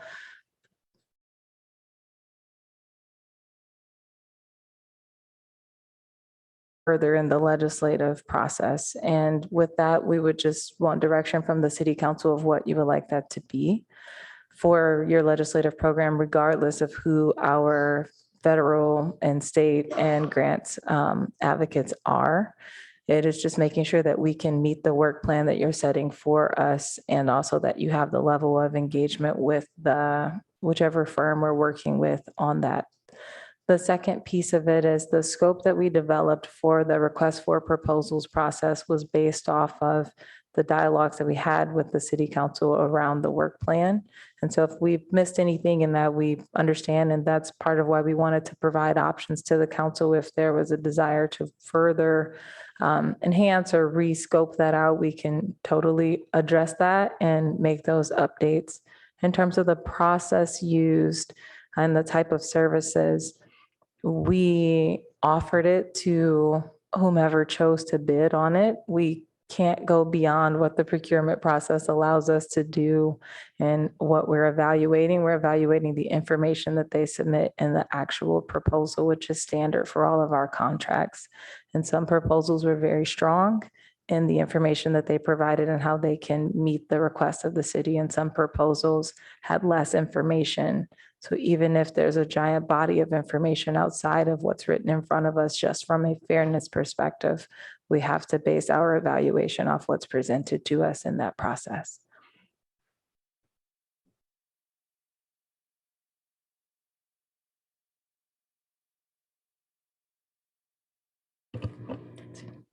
Okay, so I don't see any other lights.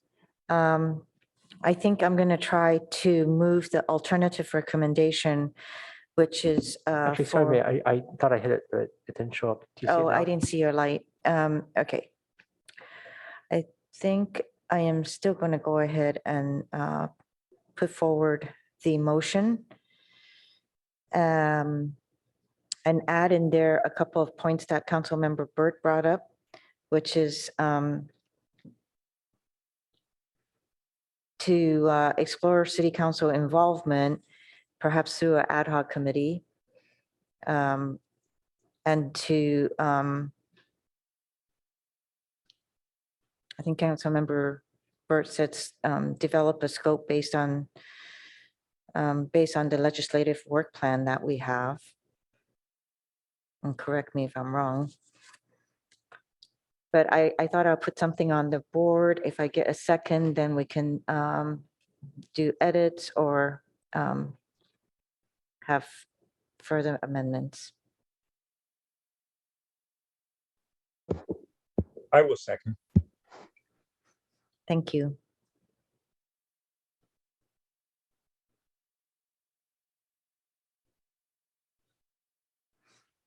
Okay, now we're going to be talking on the motion. Councilmember Tanaka, would you like to?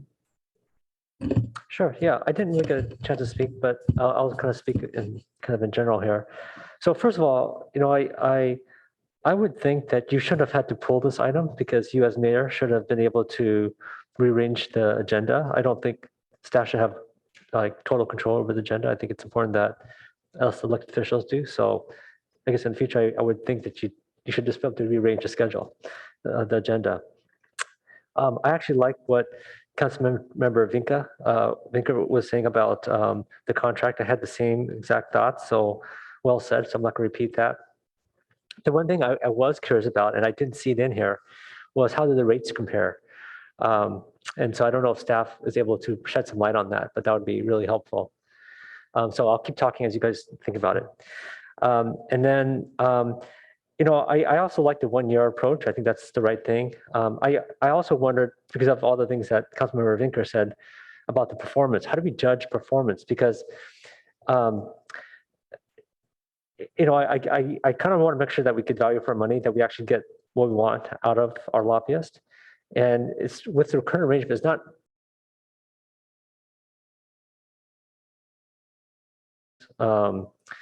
like, well, we're going to get you this much grant money, or we're going to do this or that. It's just really fuzzy. So it's hard to know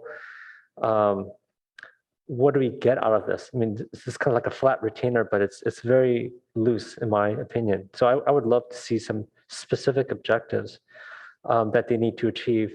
Or maybe after a year, they report back, say, hey, we did all this for you. Something like that would be really helpful. You know, I think back at our at our federal lobbyist or prior federal lobbyist. And, you know, I'm actually okay with switching from them. I mean, we've been complaining about this airplane noise issue for some time, and it's very much a federal issue. And I really saw a lack of action there. And I think probably everyone here on this council probably would be okay with us going full bore or something on really trying to get airplane noise under control and try to actually make some headway with FAA. And so with that said, I kind of feel like what we should do, because it's not like this is only a certain number of hours, right? So it's not like a, you know, humongous contract. But I think probably what would help us help them is for us to be really clear about what our goals and objectives are. So, and I would suggest we focus on ones that we kind of all unite behind. Like, I think we probably all unite behind airplane noise, I think. I'm not sure, but I think so. Or for instance, more grant money to our city. I don't think anyone here is going to complain about us getting more grant money, right? So stuff like that, I think would be really good. The stuff that's a little bit more contentious, it's going to be hard for them to thread that needle. So in general, I think this motion is actually not bad. It's kind of like what I had in mind, although I really would like some sort of readout or some sort of objective as to what they're going to be doing for us clearly, versus just, the flat retainer thing also makes me a little bit nervous because I just don't know what we're getting for our money. So maybe, I mean, I don't know if we have to have a motion, but that's something I would expect if I was, you know, a year from now, look at this and, you know, whether we're going to reapprove it, I'm going to want to see in the staff report very clear things that we got out of this, right? It's not good enough to just say, oh, they were our lobbyists for a year and just renewed the contract. That's not going to cut it for me. So I'm going to expect to see that we actually got something out of this relationship. And with that said as well, I agree with my fellow council members in that, you know, we're the political body and the lobbyists are here to help us to amplify our effectiveness as a political body. Staff is not a political body, right? Staff is supposed to execute council wishes. So I do agree also that we probably should have a bit more control over this whole process than what we've gone so far. And you know, I think we should be able to interact with the lobbyists directly because a lot of us have those relationships as well. And it doesn't make sense that everything has to be filtered through staff. It's all staff controlled. That doesn't make sense to me. I think us as council members, as the political body, as elected officials of the city, as us ones paying the bill here or approving the bill, should have control. And so I also kind of concerned a little bit about how staff controls it versus us having access. Anyways, that's my thoughts. Thanks. Councilmember Tanaka, within your comments, you mentioned how towns in public affairs fell on the range of fees. Table 1 in the staff report, also on slide 4, we included the proposal price range that ranged 40,000. No, I saw that, but how does it compare against the last people? I'm sorry? How does it compare against the last lobbyist? So yeah, I mean, that's a common issue with staff reports is you tell us what the fees are now, but I don't know whether they're high or low because a lot of times the fees before are not listed, even though you guys know them. And yeah, sure, I could go, you know, dig back through years of agendas and find it, but it makes it much easier for us as council members if you can list the fees. Like, okay, it was $300 an hour for this level person in the contract last time, and it's $300 this time, or it's $400 this time, or whatever. But we know it's good or bad by what it was before, or the other competitors that bid in on this. But when you just give us a number and don't give us any reference point, and that's why I reject some of these consent items, is because it lacks a basis, right? There's no reference point for us to know whether it's good or bad because there's a lack of that kind of information for us. And it's very easy for you guys to do because you guys have it. But as us as council members, we have to go dig it up, and it's very difficult. Yeah, our apologies, Councilmember Tanaka. We misunderstood your question there.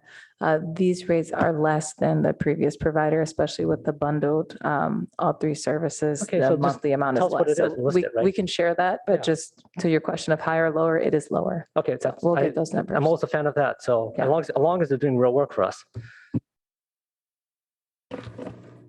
Thank you, Councilmember Venker. Thank you, Mayor Ku. I fully support this motion as written, but I wanted to comment on the deliverables and achievements. And it is kind of interesting because it's different for advocacy and grant support in terms of measurability and milestones and such. But one option when you have a flat fee contract like this is to say, if you hit certain, deliverable, or if we get certain grant dollars at certain levels, you get a bonus of X or Y or whatever. And I think in 1 year, that's tough because of the way the grant cycles are and where you hit them. But what I would suggest is that we consider adding to this an amendment to say, add an item 4 that would say, explore a bonus structure in year 2 for achievement of specific milestones. And it's an explore, and I'm putting it off by a year so we can get into the rhythm of the relationship first. And maybe the base goes down and we have bonus. I don't know, but I think that could give you more focus on what we actually get out of the contract. It's a little trickier on the legislative side, so I don't know if that's an amendment that the maker would consider. Yeah, I will. I just want to ask, does that assume that the contract is going to be renewed before we evaluate whether their performance is acceptable? What I would say is explore a bonus structure in year 2 for achievement of specific milestones if the contract is renewed. How's that? I see. Okay. That sounds good to me. I would accept it, but I would recommend rather than bonus structure, just say incentives. Or milestone payments? How about milestone payments? Incentives? Okay.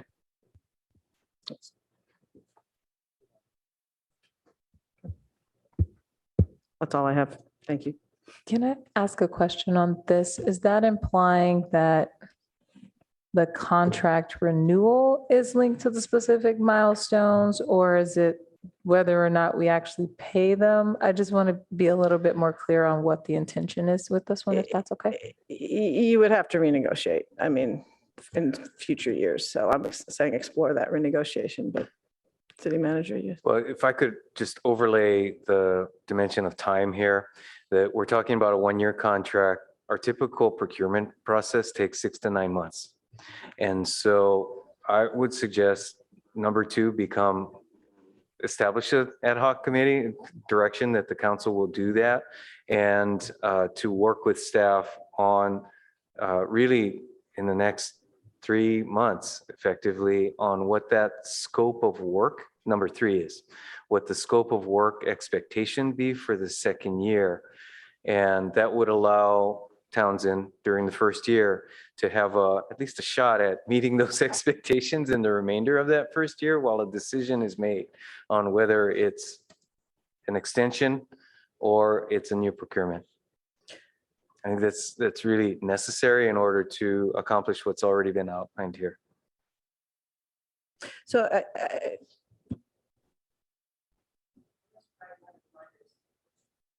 I guess what I had in mind, at least for this, the grant side of it, was literally dollars, milestones. Like, they're very measurable.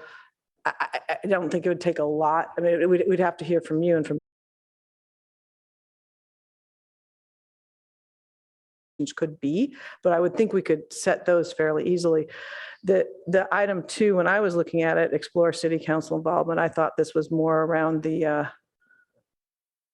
ad hoc committee, like on the legislative priorities, which are different and harder. And I mean, it could do both, but they're 2 different tasks. And so I'm suggesting that the incentives in year 2 are, if their achievement of certain grant receipts, they're not that hard to set, I don't think, but I do appreciate your timing, and I would defer to you on that.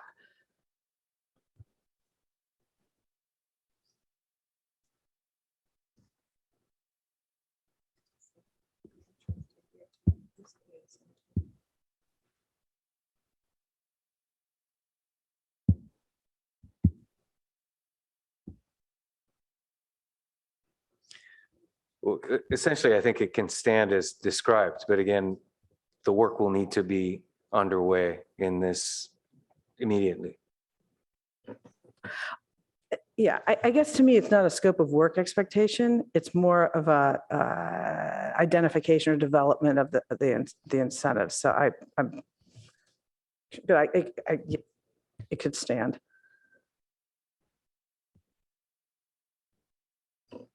Or number two, could be changed to just establish an ad hoc committee to work on legislative matters. So now it keeps it separate.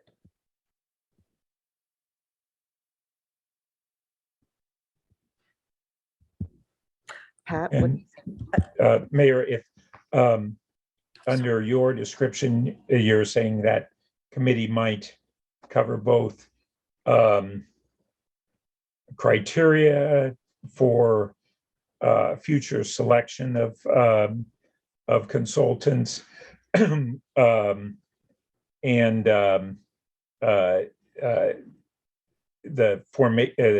kind of incentives that might be involved, and possibly to have a focus group on the legislative and related matters that would be covered by the consultants. Is that what you're thinking? Is that broad, or there's kind of three different buckets there? I'm actually just looking at, so it's two buckets based on what Councilmember Vinker was talking about, was that the work. How about criteria? It's really about the criteria to select consultants and performance criteria in the contract. In the contract for grants. Yeah, I think that's right. So what Councilmember Vinker is providing is specific milestones for the grant contract, for grant procurement contract, and also to follow through on all the work. Number two is actually going to be for establishing an ad hoc committee to focus on legislative matters. So those are two different buckets. Well, and then there's the third one, is what criteria in general does the council have any refinements in the criteria, recommendations for the criteria that would be used for selecting these consultants going forward?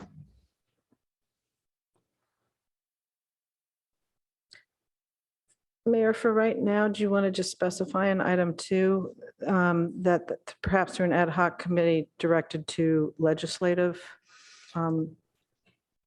items or legislative matters?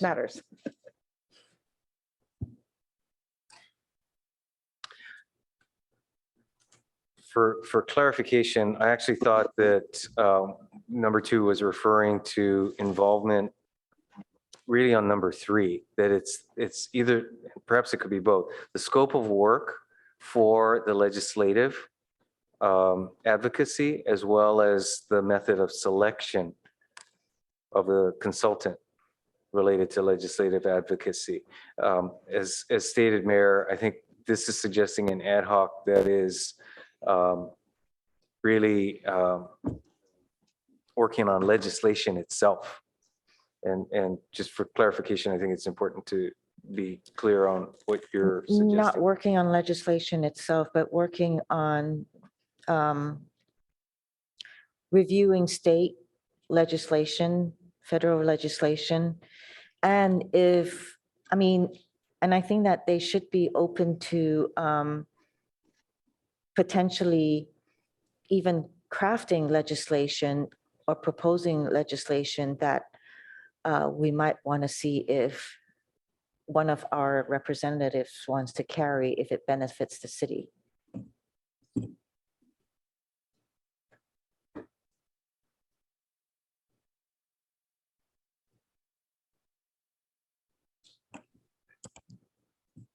Again, I I think we're talking about two different issues. If it's the selection of the consultant and the actual work on the legislation itself. Not opposed to the idea of having an ad hoc to work on legislation itself. Ultimately, the council needs to decide if that's an effective way to tackle these issues. But again, just trying to be clear on what's proposed in this motion. Okay, so let's go back to number 2.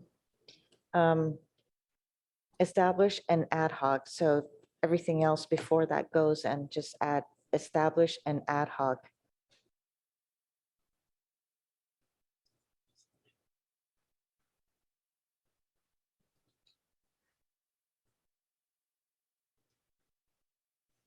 Directed to its legislative matters. Which suggests this ad hoc will be perhaps doing first read on bills and making a recommendation either for full council discussion or when bills are consistent with or covered by our existing legislative guidelines to recommend a letter or some other action. Correct. Thank you. Okay, Yes. that's how we would interpret that Correct. point. And then number 3, develop a scope based on the city's legislative work plan. Perhaps it's I think just- that was probably number 2. Well, it's a scope of services for the consultant. I see. And would that be, and Councilmember Burt, is develop a scope of services based on the city's legislative? Do you want to also add in the grant Yes. and grant contract work plan? If I may ask a clarification question on this one, is the intention of the developing the scope of services here with the sole intent of refining the work plan of Townsend if you renew a year, or is this a scope of services intended to rebid all 3 service areas? Just so we can understand the timing implications of the latter. Thank you, Ms. Gaines. It would be refining.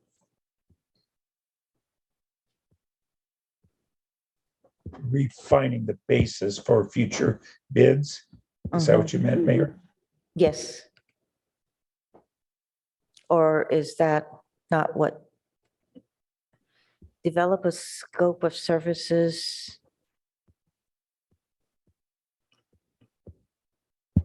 For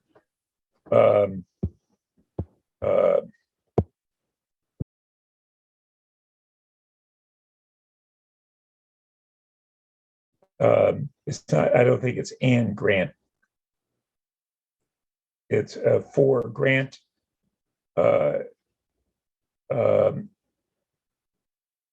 grant initiatives rather than contract plan.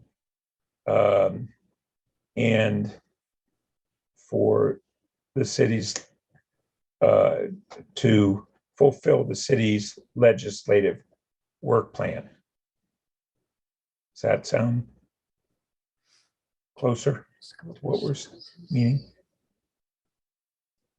So services for rather than and grant.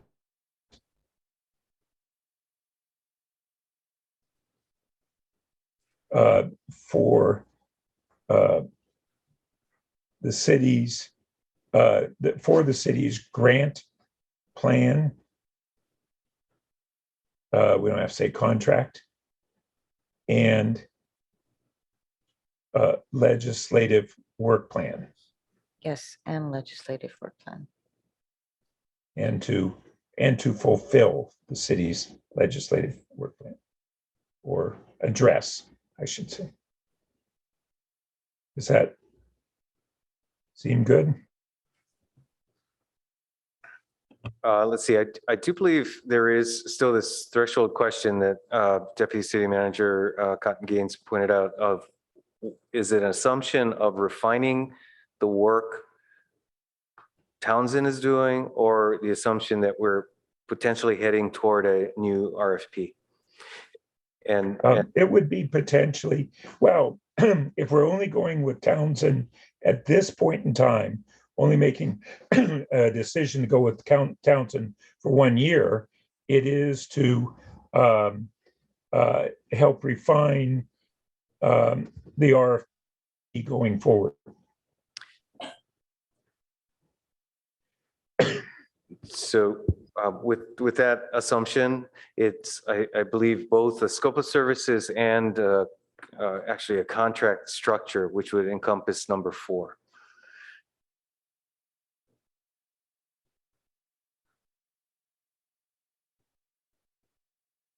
Again, this is based on a presumption of a new RFP for year 2 and beyond.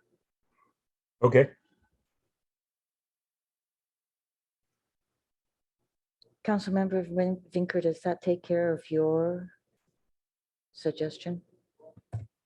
Yeah, I believe so. I mean, I think if we did a new RFP and you had a renewable contract, they could, if they wanted, offer to renew the contract, to amend the renewal in compliance with an RFP if it differed, right? So however we work it out, I think the important thing is what the city is setting forth as our expectations and preferred structure for year 2 that helps us accomplish our goals and aligns our goals with whoever is providing the services. And hopefully there'll be some continuity and it'll work out with Townsend in year 2. But yes, I do believe it covers my concerns. Thank you. Okay. So we can take out number 4 then. Or leave. Okay, I'm sorry. Maybe a sub bullet under 3, but it's, I think it's valuable to be clear that we want to explore that incentives as well as just the work plan. Yeah, I'm sorry, Mayor, I may have misunderstood your question. I do think it's important to call out the milestones, to at least explore setting those concrete milestones and deliverables, achievables, whatever people want to call them. Okay, while we're refining or developing the scope of services. Okay. Works for me. Yes, ma'am. Thank you, Mayor. Only because Ms. Paras and I have to actually execute on a request for proposals process. I do think it's really important to be super clear for developing a scope to go out to bid again. That means we'll be going out to bid again within a few months. Because if you have 1 year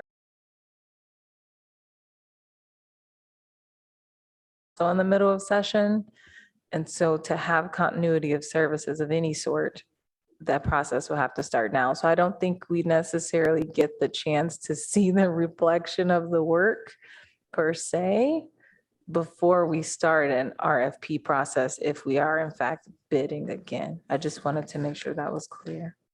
Well, and the alternative staff proposal, isn't that what's implied there? Sorry, go ahead, Councilmember Burt. Just that the alternative that staff provided in the staff report that's what we're looking at, right? Is potentially going back out in a year. There's flexibility within that recommendation because you have the options to renew. So the year contract is what's guaranteed. And then you can evaluate at the end of that year whether you're continuing with the same service provider. That doesn't necessarily mean that you would bid it out again. Maybe you change something within the contract or whatever the choice may be. I look to Ms. Stump for guidance, so I'm not misspeaking in terms of what you can change midstream in a contract. However, that is not a guarantee that you have to rebid it. So if you want to actually open up the entire opportunity for anyone to bid again, be it the 7 firms who bid this time or any others, that is your choice of if you choose to do that within this year or not.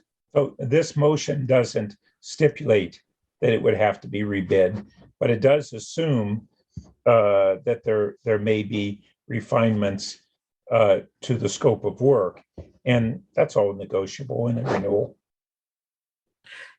I agree with that statement. May I ask a question?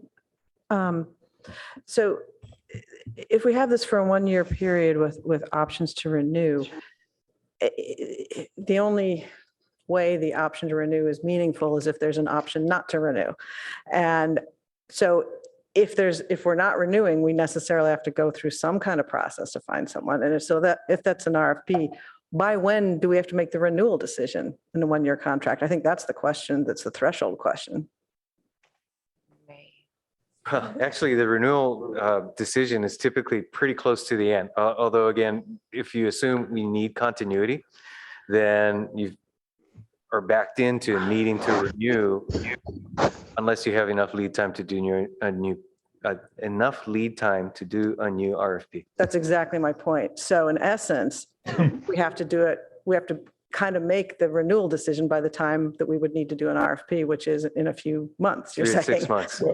Let me offer Alternatively, a if third you- option, which is that we could choose to extend a contract for a year while a full rebid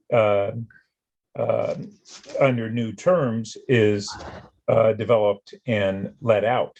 So I think I don't think we want to try to determine those outcomes tonight. We want to give ourselves some guidance and some latitude.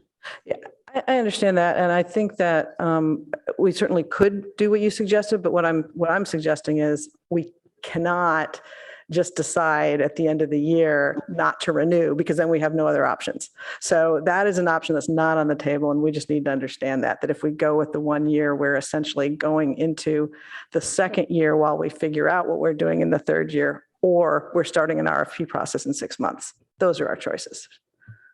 Correct. I would agree that if you're actually watching performance, you will want to give this full year of actual work, which would imply that at the end of this year, you're then having some sort of grace period of an RFP process as an off ramp potentially. So it's almost like a year and a half realistically. Right.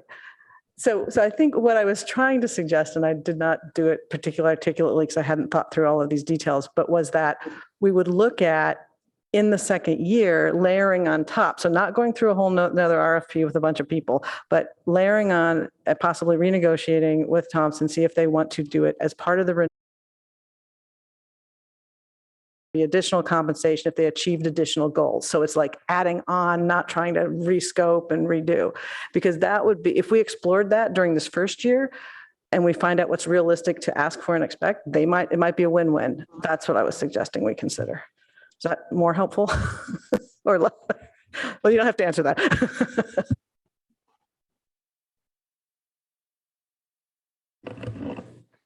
So I don't see any more lights, but I hear what you're saying and also what staff is saying about that 1 year period. I just want to know whether we have the space. So we would still be able to renew even though we're developing the scope of services and so forth. Okay. That's an option. Right. Okay. That makes me feel a little bit better. Assuming Townsend wants to. I know. After listening to this discussion, maybe questionable. Thank you for your patience. Okay. So since we don't have any more lights, I think we can move forward with a vote. Madam Clerk. Oh, I don't see any lights. Did you want a discussion?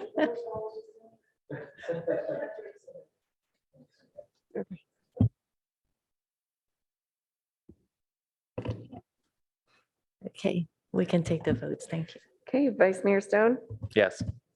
Councilmember Burt, Yes. Councilmember Vinker, Yes. Councilmember Lithcott-Hames, Yes. Mayor Ku, Yes. Councilmember Tanaka, Yes. Councilmember Lowing. Yes. Motion carries unanimously. Thank you. This closes number 9. Good night. Thank you, Mr. DeLuca. So it's 11:02 p.m. And we still have the discussion and possible revision to the 2023 Standing Committee topics. Wanted to see what my colleagues' thoughts are, if you wanted to continue it. Or, Move to continue. Second.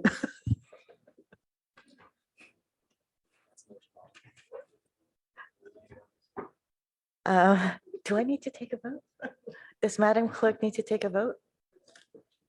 To On a continue continuance, yeah, this? you do. Yeah, On a continuance, yeah. Madam Clerk, we have a motion on the floor. And can you tell me who the seconder was? Seconder was Vice Mayor Stone. Mayor Stone? Okay. Oh, Councilmember Vinker, sorry.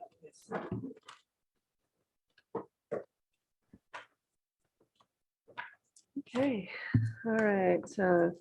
Mayor Ku, Yes. Councilmember Burt, Yes. Councilmember Lowing, Yes. Vice Mayor Stone, Yes. Councilmember Lithcott Hames, Yes. Councilmember Vinker, Yes. Councilmember Tanaka. Yes. Motion carries unanimously, 2 in a row. So now we go into council member questions, comments, and announcements. And we have no lights. Oh, I'm sorry, we have a hand. Councilmember Burt. Thank you.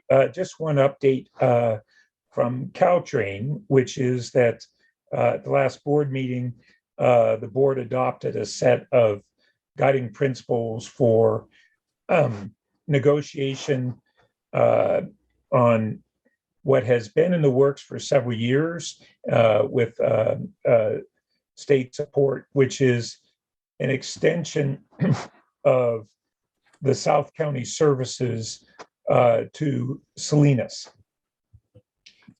And it would be at no additional expense to Caltrain, would be part of the service, no decline in the services to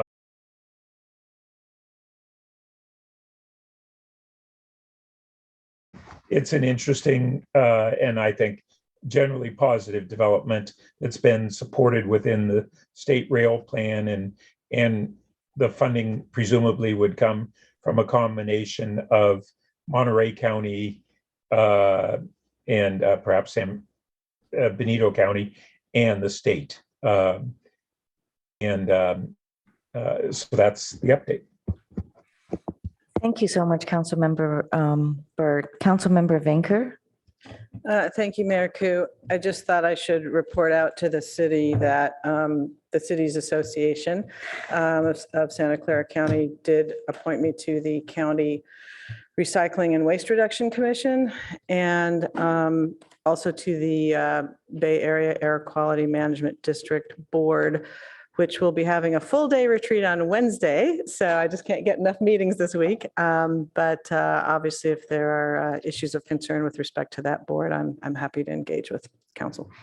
Thank you, Councilmember Vinker. I was going to announce it, so I'm really glad sorry. that you did. That's a And big congratulations. And Councilmember Lithcott Hames.